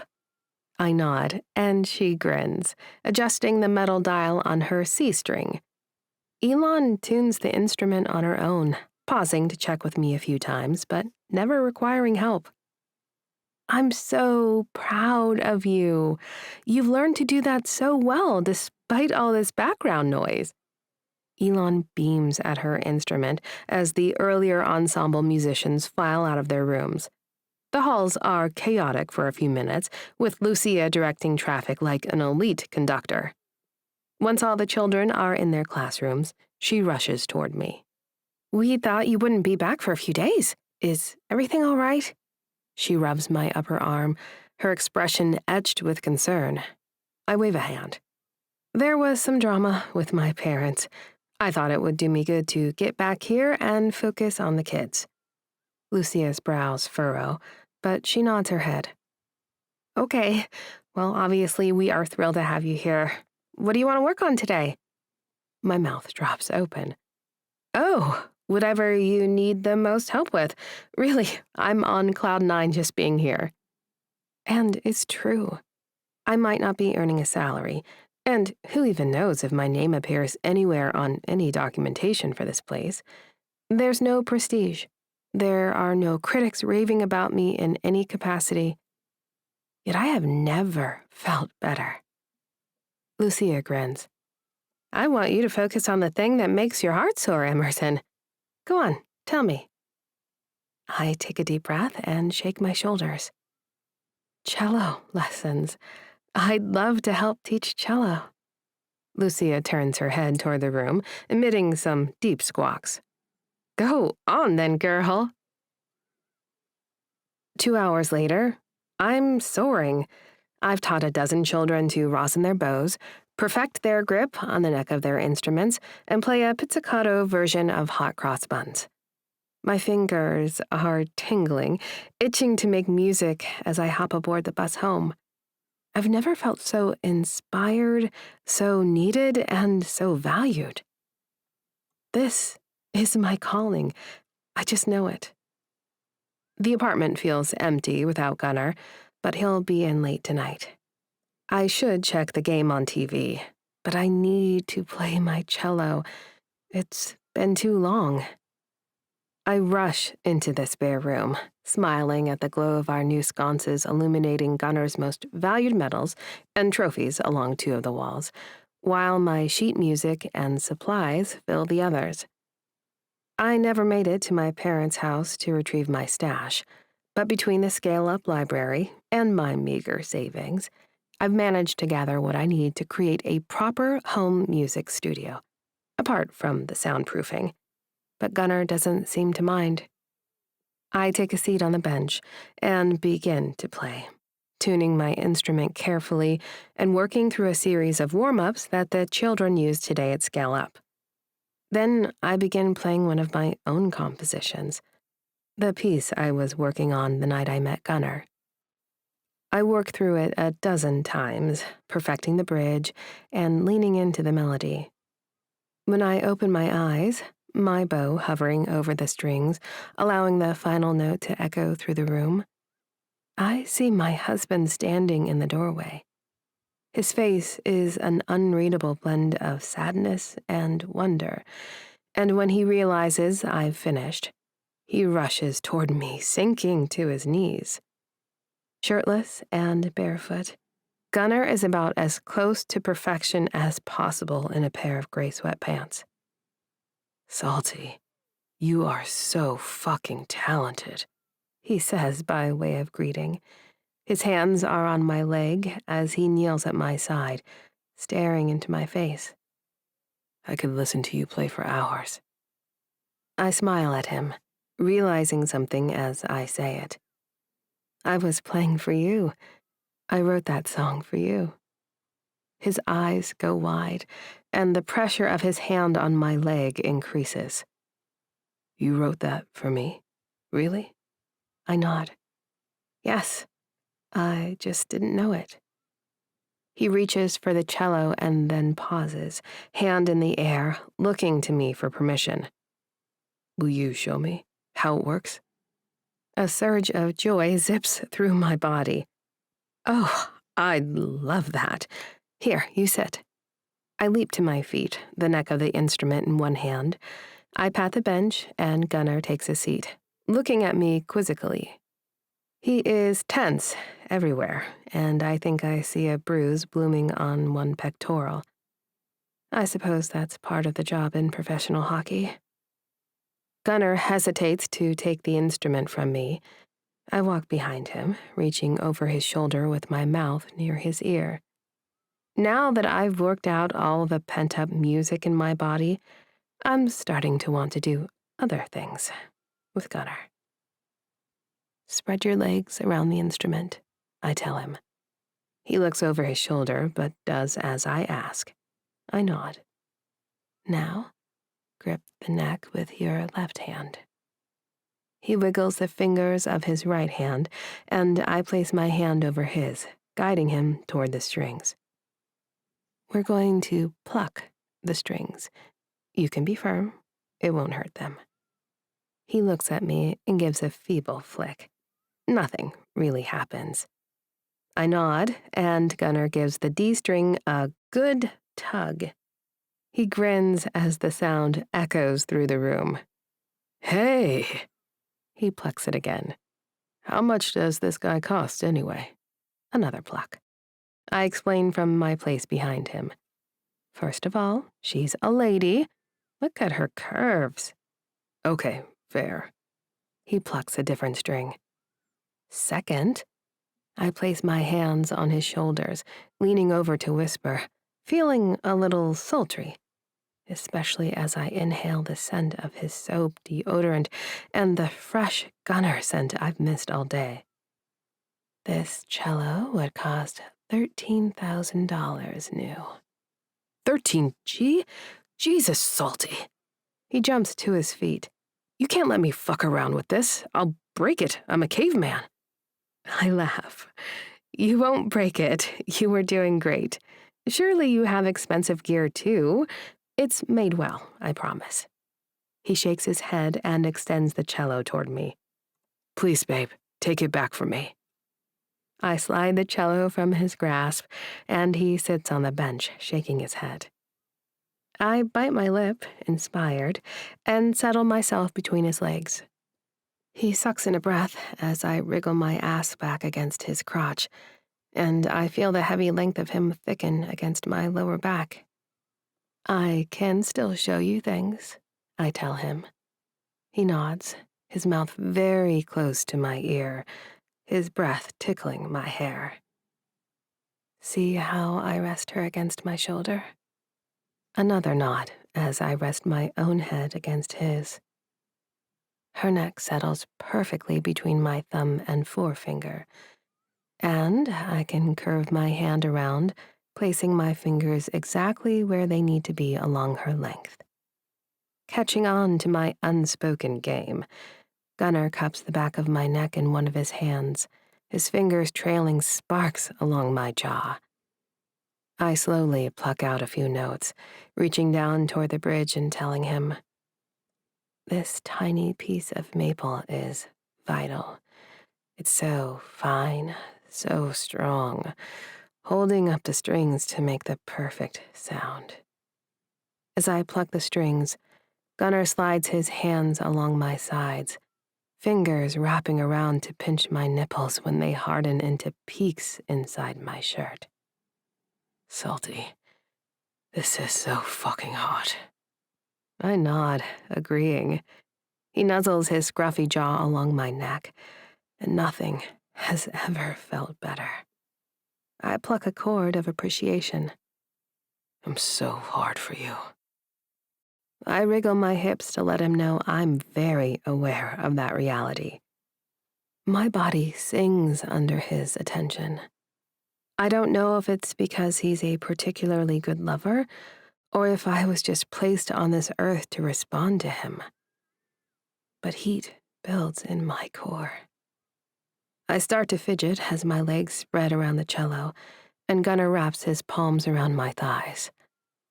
I wish I could see how we look together. Him spread behind me wrapped around this instrument, leaning back against his warm chest. Gunnar. His name is a whisper, as close to a prayer as I know. Make love to me. Chapter 28. Gunnar. Emerson lays her cello on its side on the floor and spins, wrapping those thick thighs around my waist instead of the wooden instrument. We kiss like that, perched on the black bench with my hands on her ass and her hands cupping my face. It's as if we can't possibly get close enough to one another, and I never want to be apart from her ever again. I meant it when I told her I loved her at the Fanfest. I just need to find the courage to tell her I was serious then. But I also have to tell her a lot of things that have happened since that moment. With a low grunt, I stand, carrying her toward my bedroom. Our bedroom. Fuck that guest room bullshit. I want her in my bed with me every night. But especially right now as she writhes and wriggles in my arms. I use my shoulder to turn the lights on in my room and stride toward the bed, lowering us both and sinking into Emerson. She smiles against my lips. "I missed you," she says, nails tracing along my skin, drawing a circle around the bruise that's surfacing near my stag tattoo. Chapter 29. Emerson. The world narrows to just Gunnar and me in this moment, our bodies still joined, his weight a delicious anchor. I've never felt so complete, so utterly safe. My fingers trace the muscles of his back, memorizing every dip and curve. For once in my life, I'm exactly where I'm meant to be, which is why I notice immediately when his body tenses. "Emerson." His voice is rough, strained. "I have to tell you something." My heart skips. He brushes my hair away from my face, his blue eyes serious. The tenderness of his touch somehow makes whatever is coming worse. "What's wrong?" "There's something in the press about me and Ashley." "The women's team goalie?" He nods. The warmth drains from my body, despite our connection, what we just shared. I think of seeing them together, their easy rapport and shared understanding of the game. But I know Gunnar. He sees her as a peer, a colleague. "Wait." I try to sit up, and he rolls to the side to let me. "They're implying that you..." I trail off, unable to finish the sentence, but he catches my meaning. "It's completely false." He rushes to add. "Complete bullshit. They're saying that we've been meeting up, that it's affecting her husband's game. I try to process this while he explains the tabloid article about Thompson's slump and the league's concerns. Part of me wants to pull away and cover myself, but Gunnar pulls me closer, as if he can protect me from this with just his body alone. Like always, his touch centers me. However, the revelation is upsetting. I think Brian is thinking. Gunnar hesitates, and I feel his heart pounding against my side. Brian believes your father might be feeding this to the press. My father? The words come out hollow. Of course he would. Of course he'd try to destroy this too, this beautiful thing I found, this man who makes me feel safe and valued. My father would never let me keep it. He sees me as a threat to his work, so he's trying to take away my Gunnar. Hey, look at me. Gunnar cups my face, and I feel the wetness of his palms. I'm crying. Brian is already working on it. We can fight this. I shake my head, finally shifting away from him. This is why I can't have nice things. I can't choose my instrument. I never chose my college major or my occupation. The things I choose bring about destruction.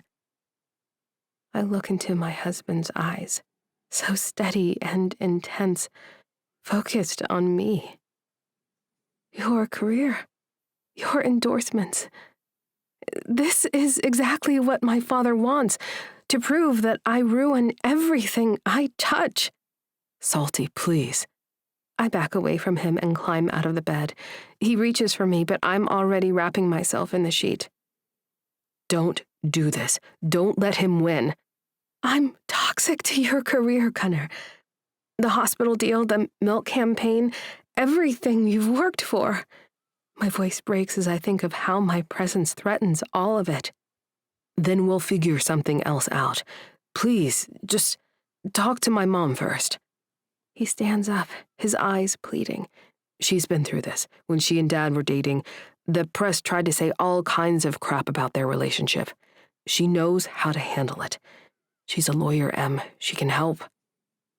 I think of Juniper's warmth and her quiet strength, the way she brought me soup and sat with me through movies. But I also think of the headlines and how Gunnar's reputation is being torn apart because of me, as well as my father's ruthless determination to control every aspect of my life.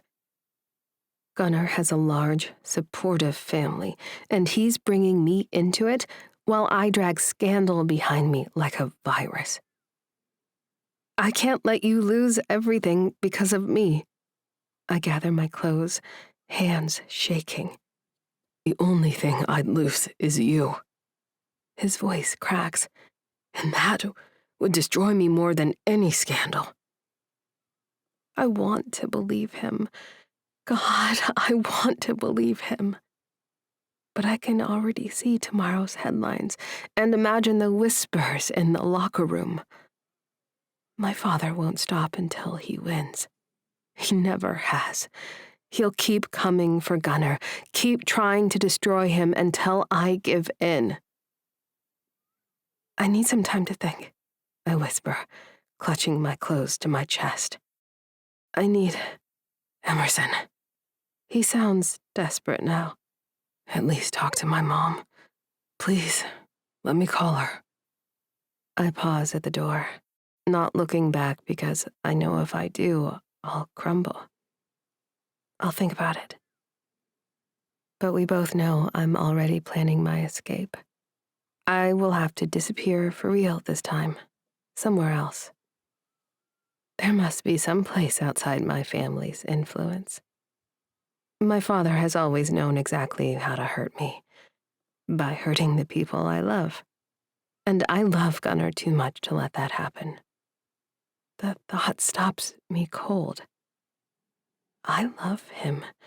Really, truly love him. Which is exactly why I have to leave. For now, however, I retreat to the guest room and climb into the cold bed alone. I lie there, staring at the ceiling, wondering how I ever fooled myself into believing this life was something I could attain. Chapter 30. Gunnar.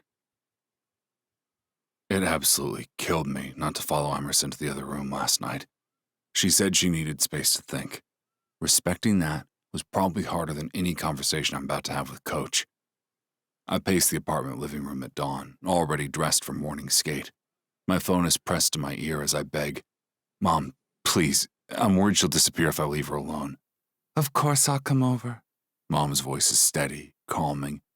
But honey, Emerson's not her parents. She chose to leave them. She chose you. I know, but... I break off as I hear movement in the hall. Emerson emerges from the guest room, circles under her eyes matching mine. She freezes when she sees me. I'll be there in 20 minutes, Mom says. Go to practice. Let me handle this. I end the call and watch Emerson drift toward the coffee maker. My mom's coming over. She nods, not meeting my gaze. You don't have to have someone babysit me. I won't talk to the media. It's not... I step toward her, but she flinches. Please, just talk to her. She knows about dealing with hockey press. Another nod. I want to grab her, hold her, and make her understand that none of this matters compared to losing her. But I've never felt so helpless. I swallow a giant lump in my throat. Fuck this. The two of us always connect physically. Emerson, I need a hug, I tell her, dropping my bag to the floor and holding out my arms. Please. Her face shifts to a more familiar expression. Not exactly happy, but less miserable. She steps into my arms and melts against me as I hold her tightly. I inhale the scent of her hair and murmur into it. I need a replacement hat soon for my locker. The one I have is running out of salty smell. Gunnar. She pulls her head back and looks into my face. How can you be thinking of smelly hats right now? I shrug and pull her close again. Because all I think about is you, babe. You and I, we're special. In the end, we will come through this and all the bullshit will fade away. I know it. Her voice is muffled against my shirt, and I loosen my grip just a little so she can repeat whatever she said. I wish I had your confidence about it. I kiss the tip of her nose. I will inject confidence into you all evening if you'd like. She smacks my chest. However, the crass joke has the desired effect of cutting the tension a bit. Please be here when I get back. Please.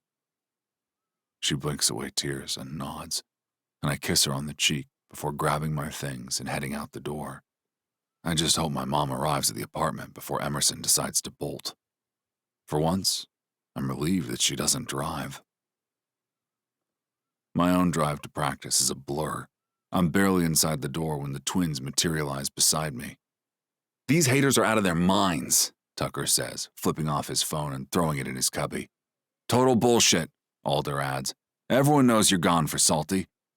I start suiting up, grateful for their presence. Brian thinks her father planted it. Fucking hell! Tucker slams his locker shut. That's some next-level toxic shit. Not to mention, Ashley and Thompson never did anything to deserve that. That's really fucked up, man. I nod. The three of us work on our pads, but the twins are finished well before me since they have less gear. Want us to have a talk with Em's dad? Alder cracks his knuckles. Set the record straight? Despite everything, I almost smile. Let's not add assault charges to the mess. Gruntley's sneer cuts through our conversation. Trouble in paradise, Stag? He walks into the room, leaning against his locker, already suited up. Not now, man. I focus on my gear. Just saying, if you can't handle the pressure, maybe you should step back. Let someone more professional take the net. My brother's tense, but I keep my voice steady. My game speaks for itself. Does it? Gruntley pushes off his locker. Because all I'm hearing is drama about you and Weber. Real professional going after a married woman. Tucker lunges, but I grab his arm. He's not worth it. Listen to your brother, little Stag, Grentley smirks. Wouldn't want any more bad press. I can't take his shit for another second, but I know I can't lay a hand on him like I typically would if another hockey player pissed me off. Not under this kind of scrutiny. What the hell's your problem, man? We're on the same team. He huffs, a derisive, sarcastic sound. You're like a fart, Stag, wafting in, causing chaos. Gone a few minutes later. He bangs his stick on the ground for emphasis and stalks out of the locker room. Practice is brutal. Every save feels like warfare, and every missed shot feels like failure. Not to mention, each time Grentley and I switch off, he either spits at me or mutters shit about me having a wandering dick.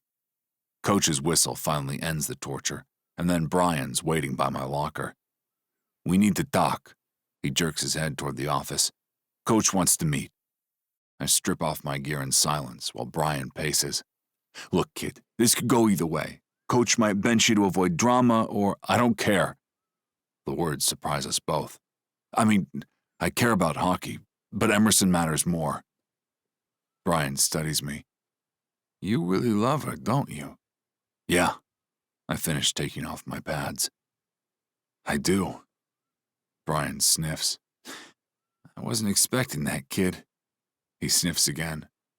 I think you have to shower, G-Stag. Hop to it. I'll work on some shit while you're in there.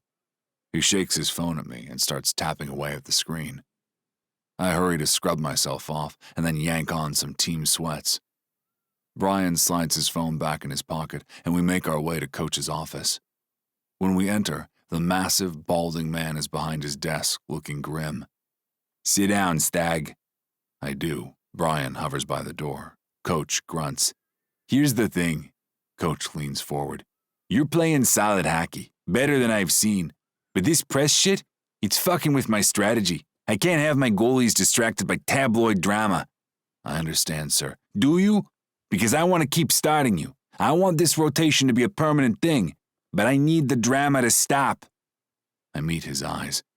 With all due respect, sir, my marriage isn't negotiable. If that costs me ice time, Jesus, kid. Coach actually laughs. I'm not asking you to leave your wife. I'm asking you to help me manage this circus. I squint, still not quite understanding. I swear to you, I'm keeping my head down off the ice. It's just that my wife has people out to get her. Coach crosses his arms over his chest.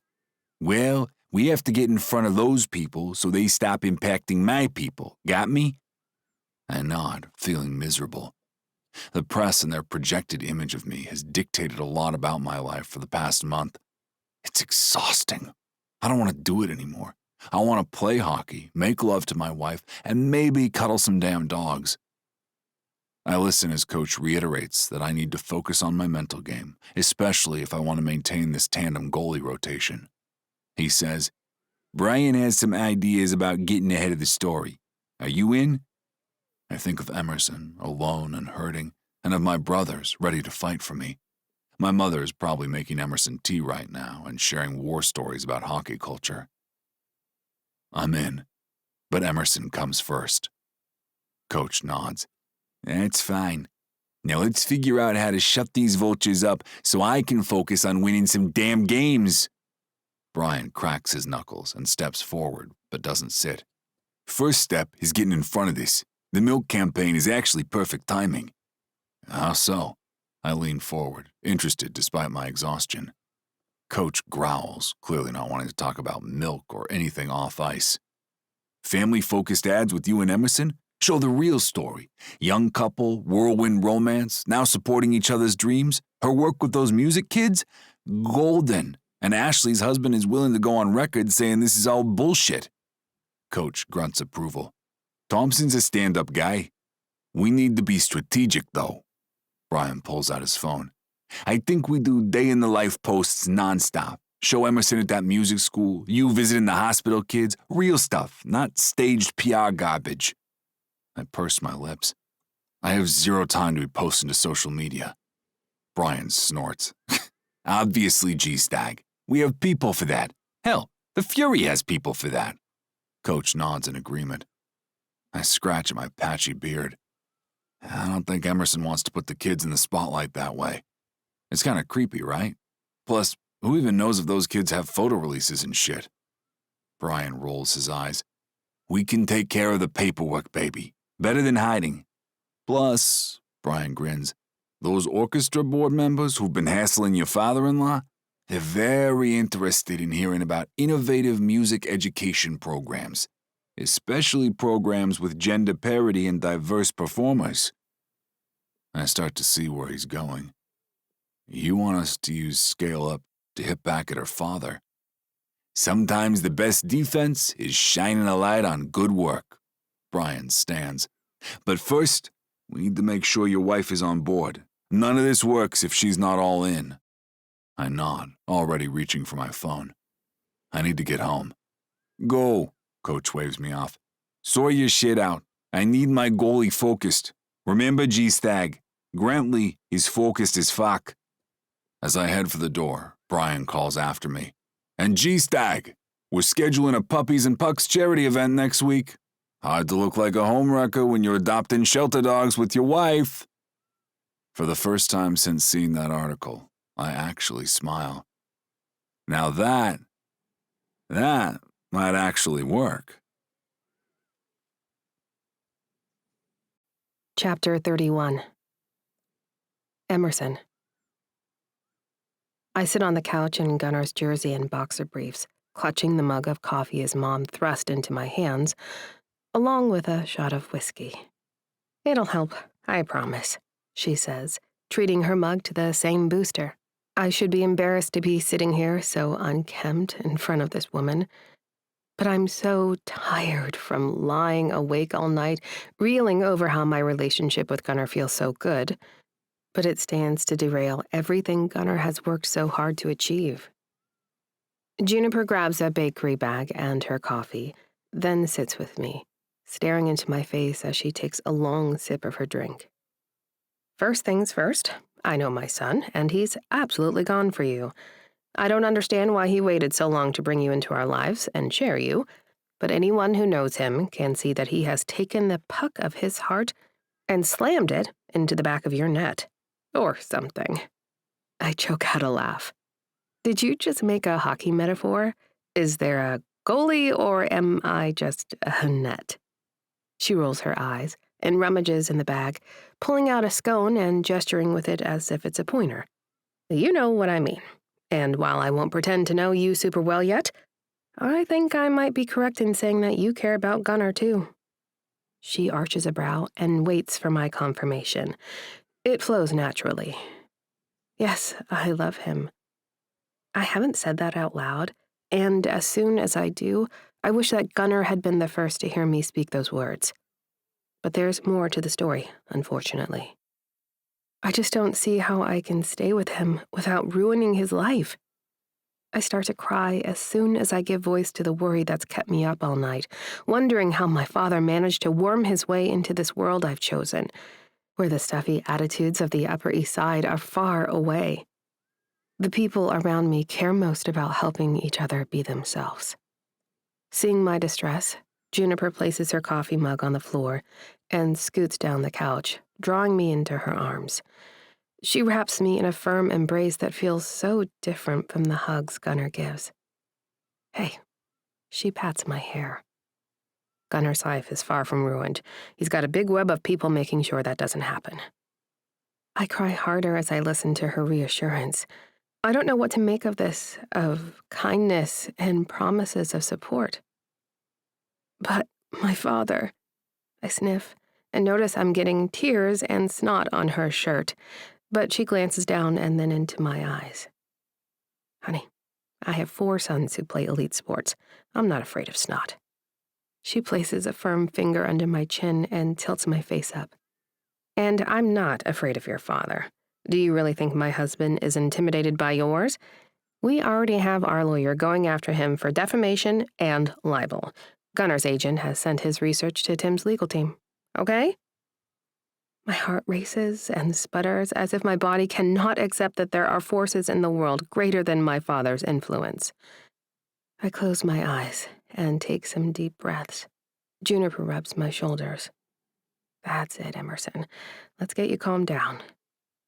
She sits with me as I breathe, and when I open my eyes, she hands me the coffee again, which I accept. Juniper watches me while finishing her own drink. Do you have someone to talk to, professionally? I arch a brow in confusion. She nods her head. I work in family law. The people who come before my bench are dealing with a lot of complicated issues at home, like divorce, abuse, neglect, you name it. I sink back into the arm of the couch, physically retreating from those uncomfortable words I'm hesitant to associate with. Juniper taps her fingers on her leg. One thing I do is connect everyone with social services, mental health professionals, and support groups. It helps more than you might realize. She smiles. I'd love to recommend some folks I think you'd click with. Would that help you process all this change? My mouth is dry when I open it to speak. I shake my head. I don't know. That all sounds really serious. Juniper spits out a laugh. There's nothing more serious to me than someone threatening my family, and that includes you, dear. I'm going to leave some names on the counter. What's on your plate today? I scrunch up my face, trying to think. I know I was going to help with some scale-up classes later. Juniper stands and slaps her thighs. Well, that means we have a few hours to make some calls and try to get something scheduled for you, right? I think about my discomfort with this idea and my reluctance to bare my soul to a stranger. Although I just met this woman. But I trust her because I trust Gunnar. Juniper believes therapy could help me feel better and navigate the turmoil happening outside my relationship. I owe it to Gunnar to try this. I'm not sure why my stupid instinct was to run away. To where? With what resources? I take a shaking breath. Okay, I tell my mother-in-law. I'll give it a shot. Juniper urges me to shower and clean up while she checks her contacts, and by the time I re-enter the kitchen, she has a short list of a few names. She offers to stay and support me when I start making calls, but I don't want to take up all her valuable time, and I really don't want to make these calls in front of anyone else. So she heads out with a promise to check in throughout the day. I leave voicemails for the first two women on Juniper's list, but I'm taken aback when someone answers the phone on my third try. This is Zara. How may I help? Oh, I cough. Hi, I was hoping to check if you're accepting new patients, clients? My voice wavers. Yes, I am. The therapist sounds excited. Would you like to do a brief intake now? I had a cancellation this morning. Oh. I grip the phone tighter. I don't know what that entails. Well, Zara responds, how about you tell me what brings you to therapy and we can start from there. I glance down the hall to the trophy cello room, thinking of Gunnar. I recently got married, sort of impulsively, and it's bringing up a lot of family stuff. I see. Do you want to elaborate a little? My father is very controlling, I admit, licking my lips and standing to pace the apartment as I talk. He's trying to sabotage my marriage by spreading rumors to damage my husband's career. I was considering leaving my husband to make my father stop, but I swallow hard. I don't want to do that, and I'm scared of what will happen if I stay. I hear the scratch of pen on paper in the background, and Zara's voice is pointed when she asks, Are you physically safe right now? Tell me more about being scared. I'm safe. I feel the truth of it as I say the words. I'm physically safe. My husband and his family say they have everything under control with lawyers, but I'm not accustomed to feeling this way. Zara hums again in the silence after my confession. Not used to feeling safe? I nod, remembering she can't see me, and say, "Right. I've always been on edge around my father." She hums again, and the pen continues to scratch as she presumably takes notes on my dramatic response to all this. "Emerson, have you been in therapy before?" I can't help the laugh that slips out as I tell her, No, that's never been on the table." "Well, I'm very glad you called and chose to start now. I want to ensure you understand that you deserve to feel safe and protected, and working in therapy can help you achieve that." My breath comes rapidly, and I sit on the floor, absorbing Zara's words. "You are allowed to be happy, Emerson. Would you like to schedule an appointment and get started?" In a haze of adrenaline, I tell her I'm wide open during the daytime hours. I locate the insurance card Gunnar left for me and provide Zara with all the information, scheduling an appointment for the next day. I'm stunned by how much better I feel when we hang up the phone. Chapter 32. Gunnar. My pregame routine in Minnesota feels different tonight. Not just because we're on the road, but because I can hear Emerson's laugh floating down from the family section during warm-ups. She's up there with Cam and Essence, all three in matching jerseys with their guy's name on the back. This will be her first time watching me play on the road, and I like having her there for me. It's been a long week with a lot of hard conversations every evening. Emerson's invited me to join her for one of her therapy sessions with Zara, where I learned about how people respond after spending their whole lives with parents like Emerson's. I've only met my in-laws once during that unfortunate time in New York, and I have absolutely no desire to share space with them ever again. I'm afraid I'd throttle them for what they've done to my wife's central nervous system. Luckily, I'm way on board for Zara's plan to shower Emerson with love and encouragement. If I toss in some really incredible sex, that's just gravy. I adjust my pads and watch Gruntley take his place in the crease for the first period. The guy's been less of a dick lately. Still won't look me in the eye most days, but at least he's stopped trying to shoulder check me in the locker room. My phone buzzes in my stall, a notification that Emerson has posted another photo to her social media. I grin at the image, her between Cam and Essence, all making fish faces at the camera. The caption reads, "Still don't understand icing, but love game day with my paws." She's gotten good at this, finding the sweet spot between the polished posts Brian wants and genuine moments that show her personality. Way better than those stiff symphony publicity shots her father used to make her do. "Stag!" Coach barks. "Phone away! Game face on!" I nod and settle in to watch the first period. Something feels off about Gruntley's movements. He looks stiff, particularly on his right side. Most people might not notice, but I've been observing his style all season. Between periods, I find him in the hallway outside the locker room, grimacing as he stretches his hip. St. Paul is ahead by 1, and everyone feels tense. "You good?" I keep my voice neutral, remembering how I felt watching my brother Odin work through recovery from injury. Gruntley's head snaps up. "Fine," but he winces as he straightens. "Look," I say as I lean against the wall, giving him space. "My brother ended his career with an injury. I've seen how that can wreck a guy. Just be smart about it." He stares at me for a long moment. "You angling for my spot, rookie? I'm trying to have your back." I meet his eyes. "We're on the same team." Coach rounds the corner before Gruntley can respond, takes one look at him, and jerks his chin at me. "Warm up, Stag. You're in for the third." I expect Gruntley to argue, but he just nods and heads for the trainer's room. Progress. The third period flies by in that hyper-focused way that only happens when I'm truly in the zone. Every save feels instinctive, my body moving before my brain can catch up. When the final horn sounds, signaling our 3-1 victory, I'm swarmed by teammates. "Nice work, G-Stag!" Tucker pounds my back while Alder tries to dump water on my head. I scan the crowd and find Emerson leaning against the glass, beaming. She's holding her phone, probably documenting the celebration for Brian's PR strategy. but her smile is meant just for me. God, I love her. I really need to tell her that. I keep meaning to say it, but I'm worried I'll overwhelm her and drive her away. I've been trying to show her as much as I can.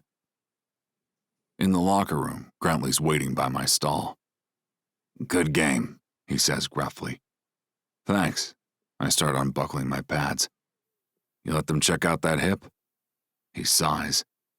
Yeah, probably just tweaked it. He pauses. Listen, about all the shit earlier this season. Water under the bridge. I hold out my fist, and he bumps it. We're good. The media scrum descends, asking about the win, about splitting time with Grantley, and about finding my groove as a rookie. I give them the usual sound bites about teamwork and taking it one game at a time. But when someone asks about Emerson being at the game, I can't help but grin. Yeah, she's up there with the other paws. Still claims she doesn't understand sports, but she's getting into it. Any truth to the rumors there's tension between you and Ashley Weber? My stomach clenches, but I keep my voice steady. Ashley is a colleague and friend. We're both focused on growing the game, especially supporting the Women's League. But the tabloids are tabloids. I cut them off firmly. My wife and I are very happy.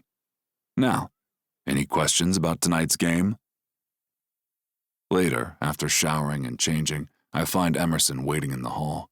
She's still wearing my jersey, her curls wild from celebrating. Nice saves out there, husband. I pull her close, breathing in her familiar scent of lavender and chamomile. Nice work up there cheering, wife. She laughs against my chest. I'm getting better at it. And I posted pictures online. Essence showed me these filters that make everyone look like they're glowing. She pulls back to look at me. Everything okay? That reporter's question about Ashley pissed me off. Brian's handling it. And good for you for naming your emotion about it. I kiss her forehead. You ready to head back to the hotel? She leans into me. Cam and Essence want to grab food first. You up for it? Always. I grab her hand as we head for the exit. My phone buzzes. Probably Brian with more PR strategies or Coach wanting to review the film. But right now, I just want to enjoy dinner with my wife and our friends, feeling settled in my game and in us.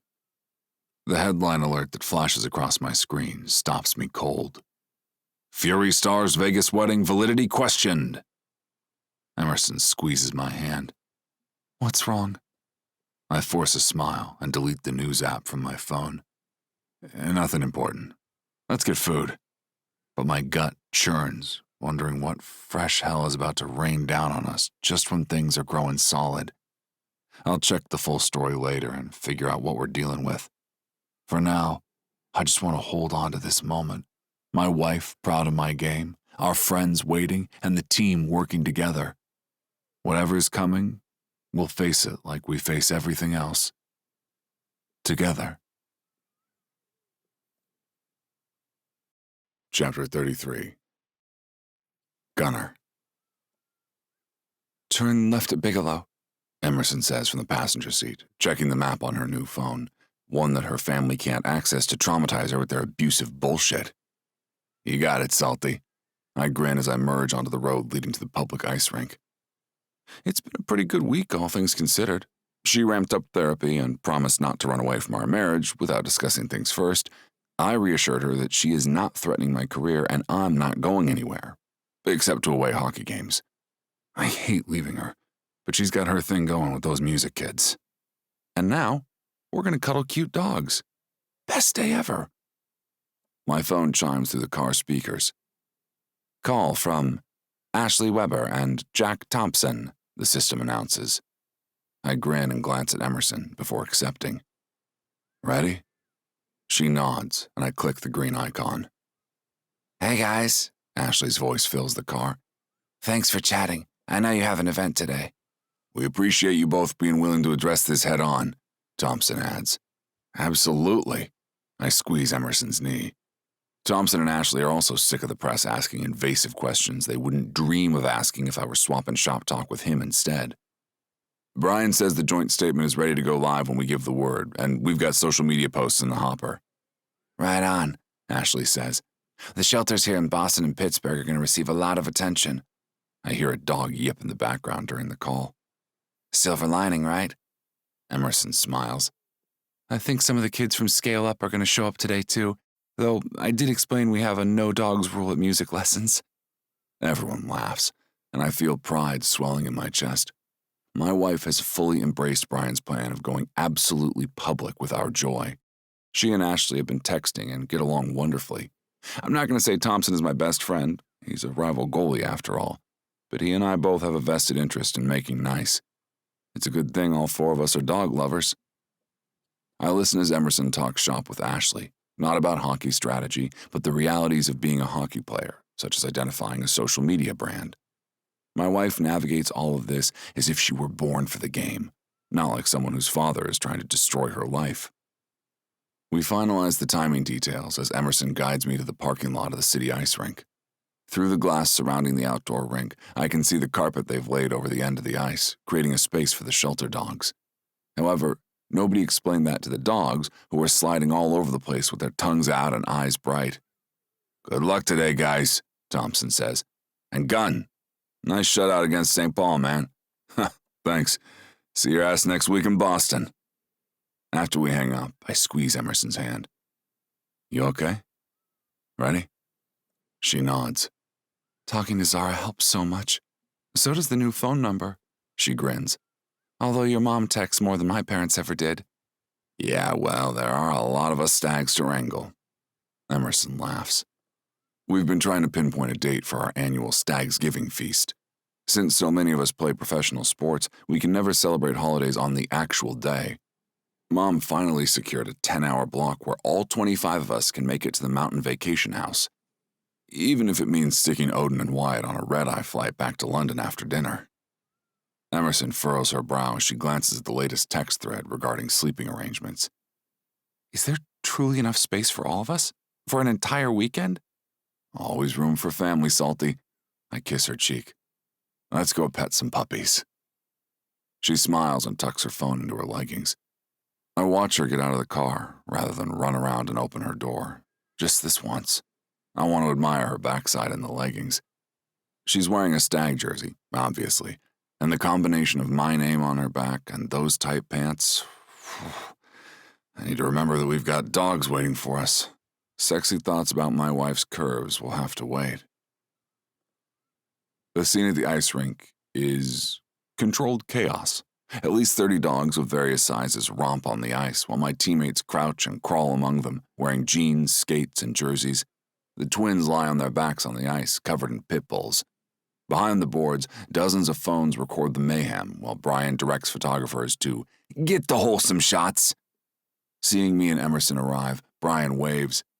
10 minutes until we open to the public, he announces, then turns back to the press. Take lots of pictures. I don't want any questions about the validity of this puppy love. Brian's use of the word validity lands like a slap shot.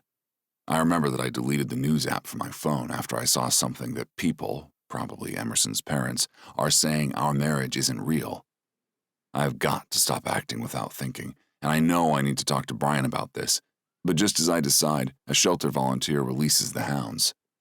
I drop to my knees, still wearing sneakers, and am immediately swarmed by a group of mutts. A golden retriever mix plants her paws on my shoulders and licks my entire face while some sort of terrier yaps at me, chewing my shoelaces. The internet is going to love you, Emerson laughs as she records on her phone. I bite back my response about me loving her because we haven't had that conversation yet. I don't know why I keep stalling on that. I don't want to overwhelm her while she's working on freeing herself from her father's influence. A big lick right on my eyeball pulls me from those thoughts. Take a pic of me, I manage to say between face washings. Then come get your own puppy therapy. Even Grentley seems to enjoy himself, actually smiling as he tosses a puck for a border collie to chase across the carpet. The dog brings it back to him every time, tail wagging furiously. It's quite the save percentage, I hear Coach remark, and Grentley actually laughs. I resist the urge to make a fart sound at him. While I give belly scratches and nose rubs, I notice Cam, Essence, and Emerson huddled near the boards, checking their phones. Banksy slides across the ice near me, and the dog on his chest swaps places with the one on my face. Cam yells, "Our lease definitely allows pets, babe." "Same," Essence sighs, seeming less enthused. Banksy and Cappy look at one another, and both dive for the golden, trying to lay claim on the friendliest dog out there. I notice Alder looking cozy with a chunky boy draped across his lap. "I'm in love," he announces. "Look at this face!" The dog immediately rolls to face me, tongue lolling. "That dog is cross-eyed," I observe. Tucker squeals. "You're getting him, right?" Alder beams and ruffles the dog's ears.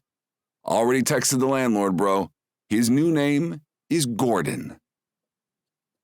The next hour is a blur of photos, autographs, and interviews. Brian orchestrates everything perfectly. Players with puppies, kids meeting their heroes, and shelter staff explaining the adoption process. Emerson even brings some of her music kiddos around and shows them how to pet the dogs, and I catch her chatting with the shelter staff about kids playing music for the pups to help socialize the dogs while the kids practice for their upcoming concert. A reporter pauses and asks Emerson if she and I will be adopting today, and she smiles. "We're still settling into our routine at home," she explains diplomatically. "But we're so excited to be aunt and uncle to Alder's boy, Gordy."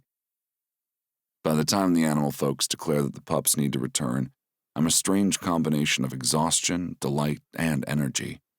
Above all, I'm eager to get home and shower with my wife. I hum as I pad into our bedroom, still naked, but with a towel around my hair. I slide under the covers that smell like him, like us. And I smile, thinking of all our mornings and nights ahead in this room. A thud at the door interrupts my thoughts, and Gunnar pulls on his sweats to go investigate. He pads back into the room, holding an envelope and wearing a puzzled expression as he climbs into bed beside me. Did you know this was delivered? It was shoved under the door. I shake my head and burrow against his side. The envelope is addressed to me, and I open it to reveal crisp, white paper with an embossed letterhead from Weintraub, Stein and Associates, LLP. My stomach drops at the sight of my family's attorney. Should we read it together or pass it back and forth like old people with a newspaper? I try to joke, but my voice trembles.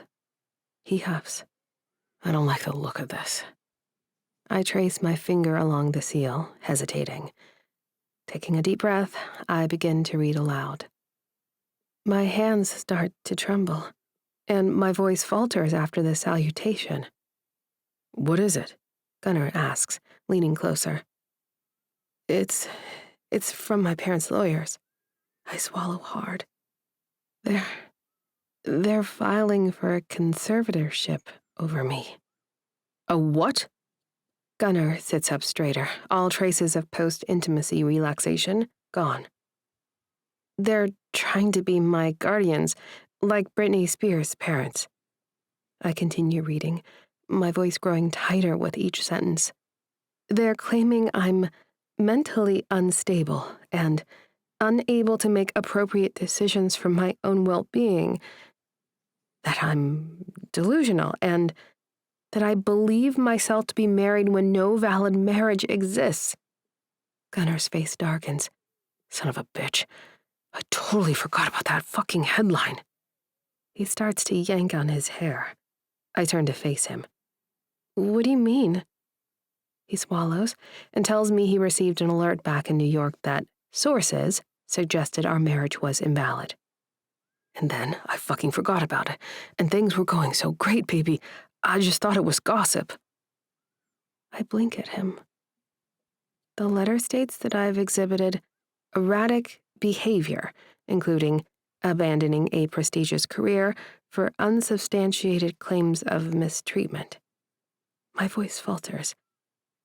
That I require a guardian to protect me from further self-destructive choices. Holy shit, Emerson. Gunnar's jaw clenches. This is about control. They can't stand that you're building your own life. As the words sink in, my mind races with terrifying possibilities. Could they truly do this? Force me back to New York? Place me under their legal control? Gunnar rubs his temples. Damn it. I should have called Brian right away. I stare at the letter, trying to keep my breathing steady. They say because our marriage wasn't legal, it's evidence I'm not thinking clearly, that I've been manipulated and need protection. We were there. We're married, Emerson. He spins the silicone band on his finger. Maybe not legal yet, but we will be. You don't understand. Fear grips my chest. If they succeed with this, I won't have any control. They'll dictate everything, where I live, my finances, my medical decisions. They could force me into treatment I don't need nor want. Gunnar's eyes flash with determination. He reaches for his phone. I'm calling Tim right now. Your parents aren't the only ones with lawyers. I grab his wrist. Gunnar, I can't fight them. They have connections, resources. Hey. He cradles my face between his hands. Look at me. You are not alone in this. The Stags fight like wolves for our own, remember? And you're one of us now. His intensity steadies me, slightly. But what if? No what ifs. We're going to fix this, Emerson, he says, pressing his forehead to mine. I promise. How? I whisper, the letter still clutched in my trembling hand. First we call Uncle Tim. Next we make our marriage official, ironclad, witnessed by 100 people if necessary. His thumb brushes away a tear I didn't know had fallen. And then we show your parents, and anyone else who's watching, that you are exactly where you want to be. I close my eyes, drawing strength from his certainty. I love you, I tell him, the words feeling less like a declaration and more like a lifeline. I love you too, Salty. He pulls me closer, his heartbeat steady against my ear. We've got this. Together. I believe him. For the first time in my life, I genuinely feel that I'm not facing my battles alone. Chapter 35. Emerson. I keep thinking about running. I trace the pattern on Zara's couch with my finger, the conservatorship letter weighing heavily in my bag. It would be easier for everyone. Everyone. You mean Gunnar? Zara's voice is gentle, yet firm. If I'm not here, my parents have no case. They'd leave him alone. I twist my silicone wedding band. His career wouldn't be impacted by this legal circus. Is that what Gunnar wants? I gaze out of her office window at the Pittsburgh skyline.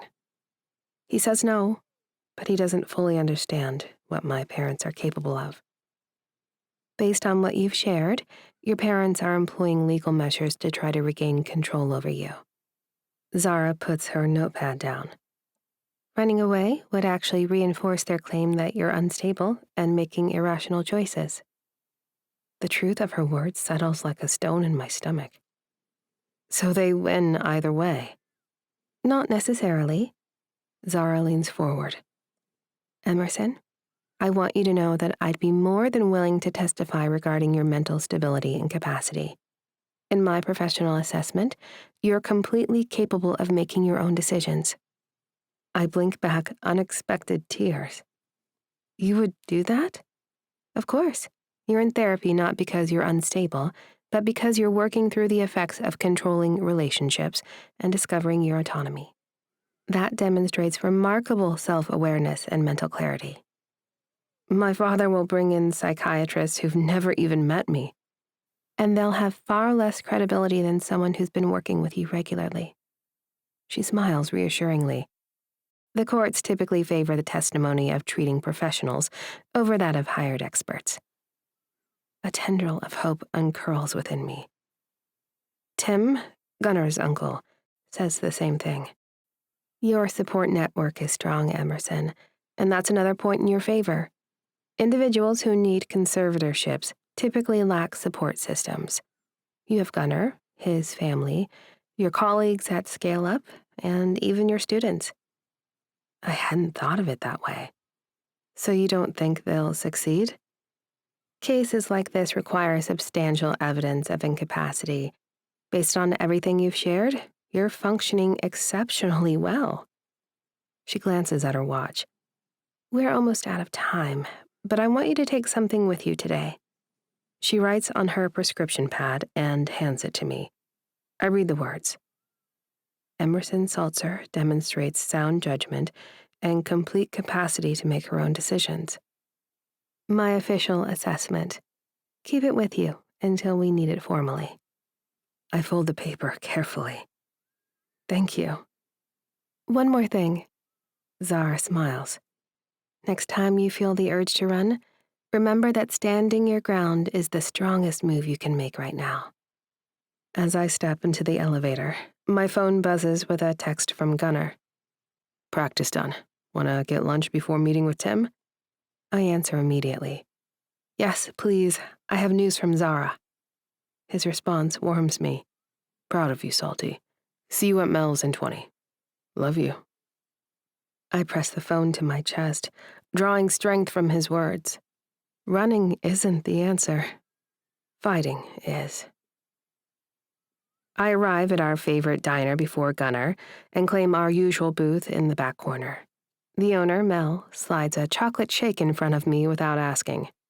You look like you could use this today, honey. I smile gratefully. That obvious, huh? Nothing a little sugar can't help. She pats my hand. Your man just pulled up. Gunnar enters shortly after, his hair still damp from his post-practice shower. Despite everything, my heart still flutters at the sight of him. He slides into the seat opposite me, immediately reaching for my hands across the table. How was Zara? Surprisingly helpful. I pull out the note she gave me. She's willing to testify about my mental competence. He reads it, his face brightening. This is huge, Salty. She says it'll carry more weight than any expert my father brings in. Tim will be thrilled. He's assembling our entire strategy right now. Gunnar squeezes my hand. We meet with the full legal team at 3. Mom asked me to reassure you that she's worked in family law her whole career and knows influential people high up. Mel brings Gunnar's usual burger and sets my fries down without interrupting our conversation. I take a small bite, surprised to feel my appetite returning. What did Brian say about the publicity angle? I ask. He's drafting a statement denouncing your parents' actions as retaliatory for the symphony investigation. Gunnar dips a fry in ketchup. Says we'll have public opinion solidly on our side. But what about your endorsements? The hospital? Already taken care of. I spoke directly with their board members. It turns out that several of them have had experiences with controlling family members. He smiles grimly. Rich people problems, I suppose. I stir my shake, processing all this. I can't believe how quickly everyone has mobilized. Family takes care of family. He says it so matter-of-factly, as if it's the most natural thing in the world. For him, it is. I'm still scared, I admit quietly. I'd be worried if you weren't. But Emerson. He catches my gaze, his blue eyes intense. We are going to win this. Your parents have money and connections, but we have the truth and some pretty decent connections of our own. I draw in a deep breath. Zara says running would only prove their point. Smart woman, that Zara. He winks, lightening the moment. Almost as smart as my wife. I manage a small smile. What should I expect at this meeting? Tim is bringing his 2 best associates, along with a family law specialist who deals with conservatorship cases. Gunnar checks his watch. We should head out soon. Tim wants us to review some documents before the full team arrives. I hesitate, as something that's been bothering me finally surfaces. Gunnar, I noticed you didn't start the last 2 games. Is that because of all this? I gesture vaguely, encompassing the legal mess we're in. The rotation schedule changed. He sighs, running a hand through his damp hair. Coach thought it might be better if I focused on this for a bit. I knew it. My chest tightens with guilt. You're losing ice time because of me and my family drama. Hey, look at me. He cups my face gently. I'm okay riding the bench for a few games while we get this sorted. Grentley's playing well, and the team is winning. But your career... It will be fine, he interrupts firmly. We've got years ahead of us, Salty. A few games now don't define anything. What matters is ensuring that your parents can't control your life anymore. You're sure? His smile is genuine. Positive. Besides, Coach says the rest might be good for me. Keep me hungry. He winks. And trust me, I'm very hungry to get back out there and show everyone what I can do. As we walk to his car, I feel something shifting inside me. Fear is giving way to determination. My parents thought this legal threat would break me and send me crawling back to them. Instead, it's only strengthening my resolve. Chapter 36. Gunnar. I adjust my tie as we enter Uncle Tim's law office, Emerson's hand firmly clasped in mine. The entire floor exudes money and power, polished wood and glass complementing views of the three rivers converging. Tim's domain, and today, our war room. Emerson looks small beside the massive conference table, but her spine is straight as she arranges her notes. I've never been prouder of her. 3 weeks ago, she might have run from this fight. Now, she's preparing for battle. Sorry we're late, Mom announces, sweeping into the room in her pantsuit, briefcase in hand. Docket ran long. I wasn't expecting her, but I'm not surprised. The Stags mobilize for family.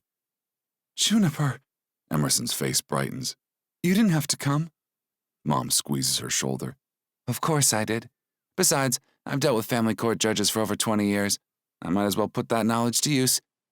Besides, she rolls her eyes, Tim's focus is sports law. He needs me whether he'll admit it or not. Uncle Tim enters with 3 associates trailing behind him. His usual scowl deepens as he tosses a folder onto the table. These Saltzer people are something else. Tell me about it, I mutter, pulling out Emerson's chair. Uncle Tim slaps the table. I've reviewed the conservatorship filing. It's aggressive, but deeply flawed. Emerson's fingers tighten around mine. So, they actually filed it? Yesterday in New York, Tim confirms as he takes his seat. But we've already filed the motion to dismiss, along with a counterpetition for harassment and defamation. Mom leans forward. The jurisdiction itself poses a problem for them. You have established residency in Pennsylvania.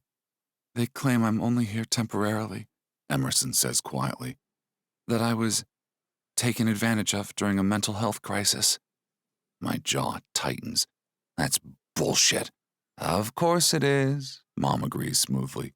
Which is why we've gathered substantial evidence of your independence and capacity. Tim's associate distributes thick folders to each of us. I open mine to discover affidavits from Scale Up, testimonials from Emerson's students, and a note from Emerson's therapist. We also have documented evidence of your father's controlling behavior and retaliation, Tim adds. The Symphony Board is cooperating fully, Mom notes. With us, not him. I squeeze Emerson's hand under the table as she emits a low, shocked sound. See? We've got this. Tim adjusts his glasses. There's something else you should know. His expression softens, a rare sight. Your father's position with the symphony is becoming increasingly precarious. The administrative leave may become permanent. Emerson blinks. What does that mean for their case? It means they likely don't have the resources for a prolonged legal battle, Mom explains. Conservatorship cases are expensive, especially when contested. I lean back, processing this. So, you're saying they're bluffing? I'm saying they're desperate, Tim corrects, which makes them dangerous, but also vulnerable. Mom exchanges a look with Tim. We think it's time to go on the offensive. One of the associates who helped prepare my contract with the Fury earlier this year slides a document across the table. We're proposing a cease and desist with very specific terms.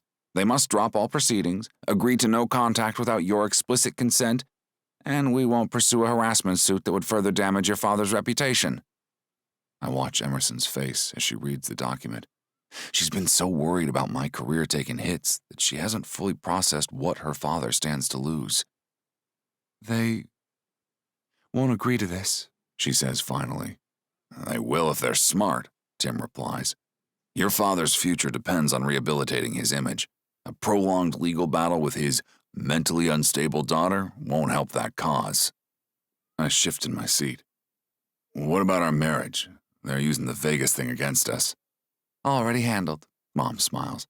I've arranged for Judge Hernandez to officiate a legal ceremony next week, unless you'd like me to do it. You can do that? Emerson asks. Mom winks. There are advantages to 20 years on the bench, dear. I feel the knot in my chest loosen for the first time since the letter arrived. We have a plan. We have power. And we have family. What do we do now? I ask. First, Tim says, checking his watch, we have that video conference call with the Saltzers and their counsel in 5 minutes. My stomach tightens. Tim nods to an assistant hovering in the doorway. Set up the Zoom machine. As the large screen on the wall flickers to life, I try not to laugh at my uncle's attempt at a technology joke. I move closer to Emerson, watching her gather herself. She straightens her shoulders and lifts her chin, little movements transforming her from the woman who once flinched at confrontation to someone ready for battle. You don't have to say anything, I whisper. Tim and Mom can handle this. Emerson shakes her head. No, I need to speak for myself. That's the whole point. The screen splits to reveal Emerson's parents and their lawyer in a sterile white conference room in New York. The contrast between our spaces couldn't be more stark. Her mother's pearls gleam against her silk blouse, while her father's face is already reddening above his perfectly knotted tie. Emerson, her mother's voice is clipped. You look healthy. I almost snort at the passive-aggressive dig, but keep my face neutral. This is Emerson's moment. I am healthy, she responds evenly. And happy. Her father scoffs. Happy? Playing nursery tunes with street children? That's hardly a productive use of your talents. I feel my fists clench beneath the table. The smug condescension in his voice makes me want to put my fist through the screen. Those children deserve music education, Emerson says, her voice steady. And I deserve to teach how I choose. You deserve nothing. Her father's fist hits the table. We gave you everything, the best teachers, the finest opportunities, and you threw it all away for what? Some hockey thug and his uncouth family? I tense, but keep silent. Tim shoots me a warning glance. This isn't about me. You gave me restrictions, expectations, control. Emerson's words flow with surprising strength. But the Stags gave me something better. They gave me a choice. Choice? Her mother's laugh is brittle. You chose to embarrass us, to destroy your father's reputation with these ridiculous allegations. The allegations, Tim interrupts smoothly, are well documented. Would you like to review the testimony from female musicians, the pattern of discrimination, the hostile work environment? Their lawyer, a rail-thin man with wire-rimmed glasses, shifts uncomfortably. Perhaps we should discuss terms. Terms? Her father's face purples. There are no terms. She will return to New York, resume her proper place. That's not happening. Emerson's voice rings clear and strong. I've never heard her sound so certain. I'm not your puppet anymore. You ungrateful. Her father starts to rise, but their lawyer grabs his arm. Mr. Saltzer. The lawyer's tone is sharp. That's enough. He turns to the camera. My client needs to change strategy. The board's investigation is conclusive. Fighting this will only cause further damage. Her mother's face crumples. What are you saying? I'm saying it's done. The lawyer shuffles his papers. The best course now is to accept the administrative leave and focus on damage control. Her father slumps in his chair, defeat etched into every line of his face. It's an expression I've never seen before on the rare occasions I've encountered him. The great maestro finally conducting his last performance. So, this is how you end our relationship. Her mother's voice breaks. After everything we've done for you. No. Emerson leans forward, and I place my hand on her back, feeling her strength. This is how I begin my own life, without your control, without your criticism, without your constant disapproval. You're nothing without us, her father spits. Nothing! Mom stiffens beside me, but Emerson doesn't flinch. I'm everything without you, she tells them. I'm a musician who brings joy instead of pressure. I'm a teacher who builds confidence instead of fear. I'm a wife who is truly loved. She takes a deep breath. I'm finally myself. Tim moves to end the call, but I can't resist leaning forward into frame.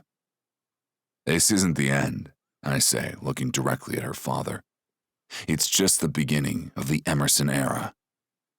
The screen goes dark. In the silence that follows, I pull Emerson close and kiss her temple. You okay? I ask softly. She nods, a smile spreading across her face. Better than okay. Uncle Tim's associate starts gathering her papers. Well, that was productive. I'll file the cease and desist regarding the mental health allegations immediately. They won't risk any further legal exposure. Tim looks impressed, a rare expression for him. Well done, Emerson. I think we've seen the last of their legal maneuvers. Mom squeezes Emerson's shoulder. I'm proud of you, sweetheart. As we prepare to leave, Emerson turns to me. Did you mean what you said about this being the beginning? I cup her face in my hands. Every word. The beginning of our real life together. No more pretending, no more doubts. No more running, she adds. Exactly, I grin. Now, how about we grab the twins and get some victory pierogies? God, yes, she laughs, and the sound fills me with more satisfaction than any shutout I've ever achieved. I love you, you know that? I had a pretty good idea. I take her hand as we head toward the door. But I love hearing it. Chapter 37. Gunnar. Scanning the packed house, I adjust my tie in the scale-up auditorium.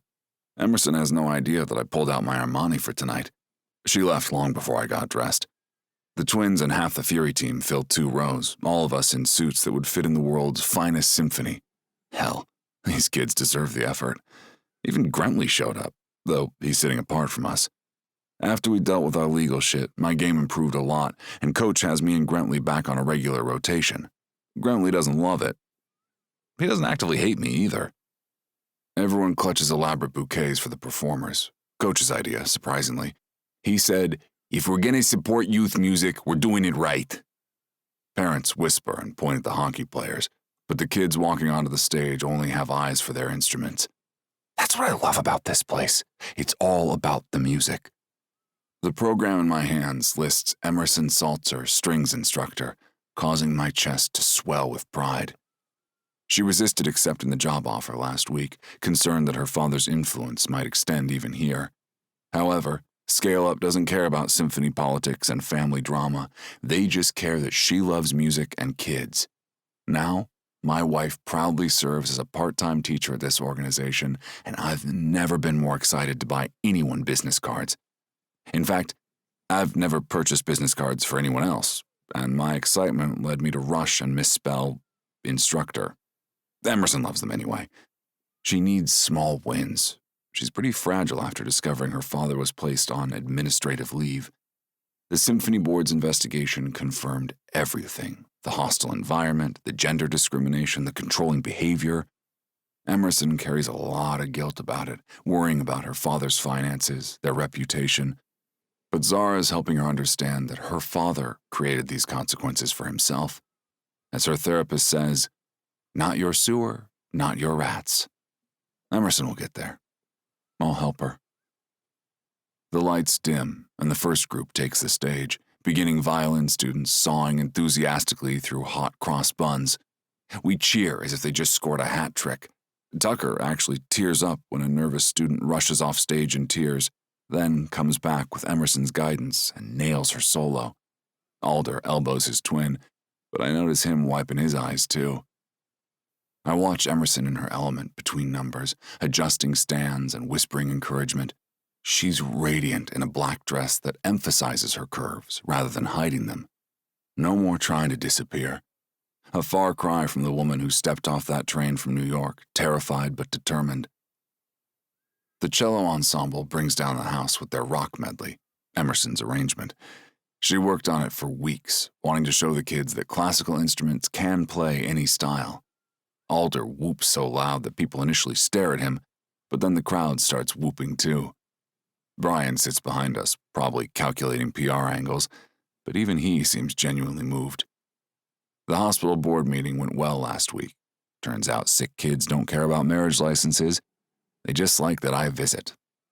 Once Emerson and I went on record explaining that we didn't know the marriage wasn't official and that we intend to fix that as soon as possible, people stopped acting like we were trying to deceive someone.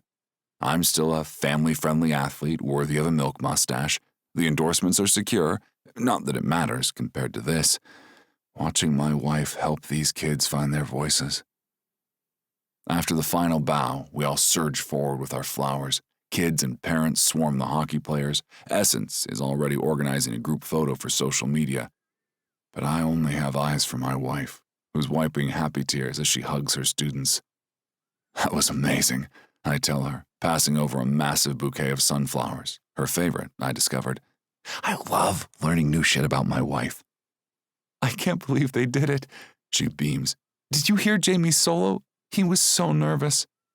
Mrs. Stag? A woman with purple hair approaches, accompanied by two guys with man buns. My wife freezes, recognition flooding her face. She asks me to stop correcting people who call her that, so I bite my tongue. I'm Sarah, from String Fury. This is Mike and Dave. The woman grins. We heard your arrangement of the medley. Omar sent us the recording. You've got serious composition skills. Emerson's eyes go wide. I squeeze her hand as Sarah continues.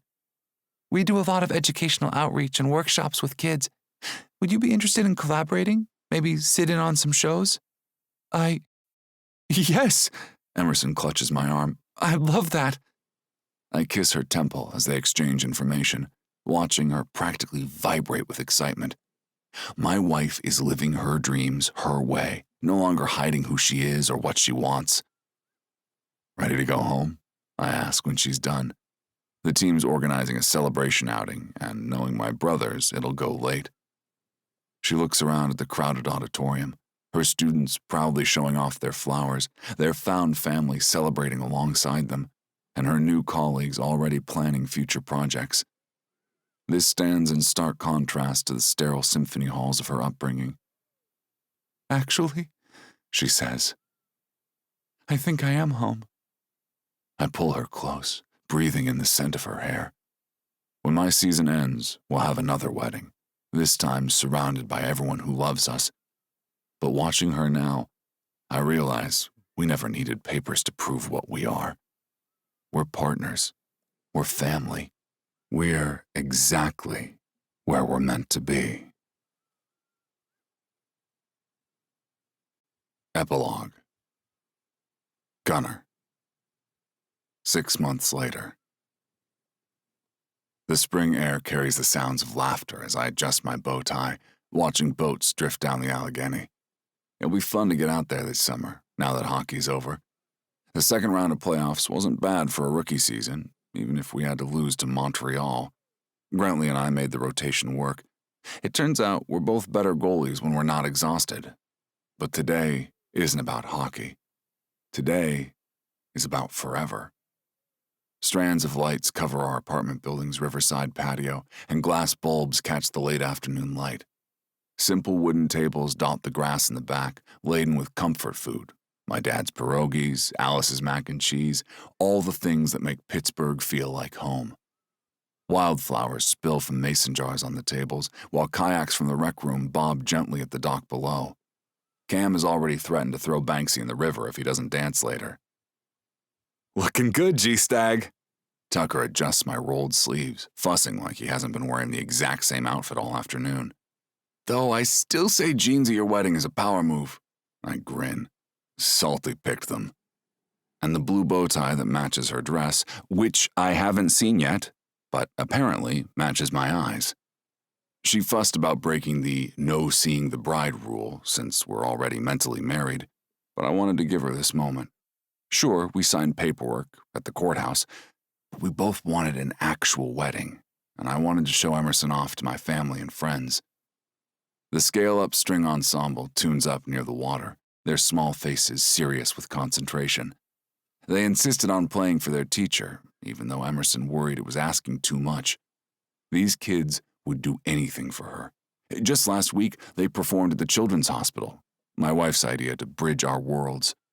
All those kids who are admitted and missing their school performances absolutely love to change in the routine of their day, even if Emerson says the acoustics are lousy in the hospital. Tucker finishes adjusting my outfit, and I chase him off to sit with Odin, freshly back from his stint in the UK, and Alder. Alder especially needs a boost after his personal life exploded in the media. I wish I could make it easier for him to be a bisexual pro hockey player, but nobody could have anticipated the blow-up at the arena. The twins are still reeling from it, but today isn't meant for dwelling on darkness. Today is for light, for joy, for choosing each other all over again. Brian hovers near the bar in, miracle of miracles, actual jeans, probably calculating the PR value of this intimate gathering, but even he tears up when the kids start playing a sweet, slightly squeaky canon in D. "Got the ring, son?" Dad appears at my side to walk me to my place up front. I nod and smile. We never actually took the other bands off, I confess. Dad pats my hand. I tilt my head to look at him, fine lines around his eyes from years of smiling. "Do you think it's nuts that I knew Emerson was the one right away?" He shakes his head. "Nah, it was like that with your mother. One look at her and I knew." He pulls me close and kisses me on the cheek. "You're like me, Gun. We love hard and we love quick." Dad moves to ruffle my hair, and I duck away from him. "Sorry, kiddo. Don't want to mess up your look for your lady." He clears his throat and walks to his seat beside Mom, who hands him a tissue. The kids pause in their playing and start the song over again. I look up to the building, waiting for Emerson to emerge, and my heart stops. She appears in the doorway, radiant in flowing blue silk that clings to her curves before cascading around her legs.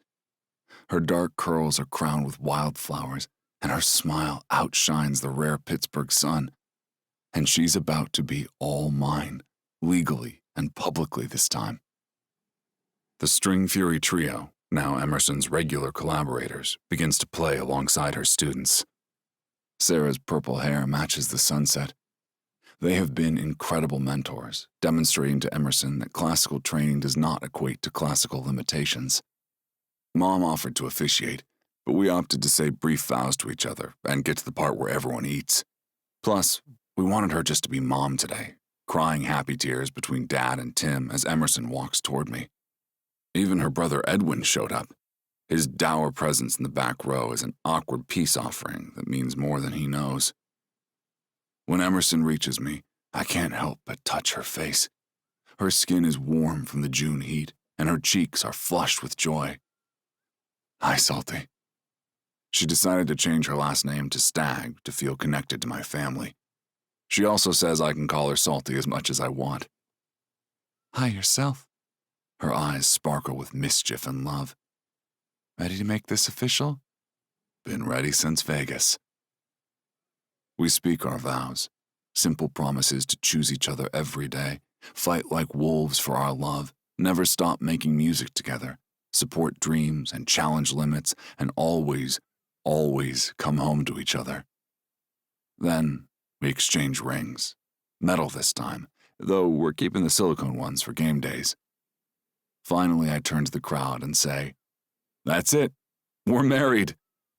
The kids hit a slightly off note, and I pull Emerson in for a somewhat indecent kiss as everyone cheers. Perfect imperfection. I love you, Emerson says, a little teary, gazing into my eyes. I love you so much. I kiss her forehead. I can't wait to be with you every day. She laughs and pokes me with her bouquet. You always get that, Gunny. It's just more of the same from here on out. I pull her in for a tight hug. That sounds amazing. I hold my wife close, my actual, legal, no-take-backs wife. She smells like honeysuckle and home, and I get to keep her right here. As the night goes on, Coach actually dances.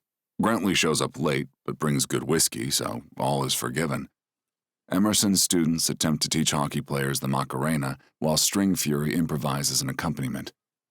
My wife hands me a fried mushroom from a tray and observes the crowd, smiling. It was crucial to her that everyone felt comfortable. I might have yelled at Brian and threatened to cause another scandal if he didn't dress down. Emerson sighs. I still can't believe you got Brian to wear jeans. I laugh, spinning her under the twinkling lights. As Emerson and I dance and sway, the river catches the last rays of the sunset, painting everything gold. Anything for you, Salty. Always. She stretches up to kiss me, soft and sure. And I know this is what winning really feels like. Thank you for listening to Playing for Keeps, Book 1 in the Playing series, written by Lainey Davis, narrated by Zoe Black and James Cassidy, members of SAG-AFTRA. Produced by Lainey Davis. Post-production by Kyle Gaffney. Cover by Camber Designs. For access to bonus scenes and the inside scoop on upcoming releases, sales, and giveaways, be sure to sign up for Lainey's newsletter at laineydavis.com/audio. Text copyright 2025 by Lainey Davis. Production copyright 2025 by Lainey Davis.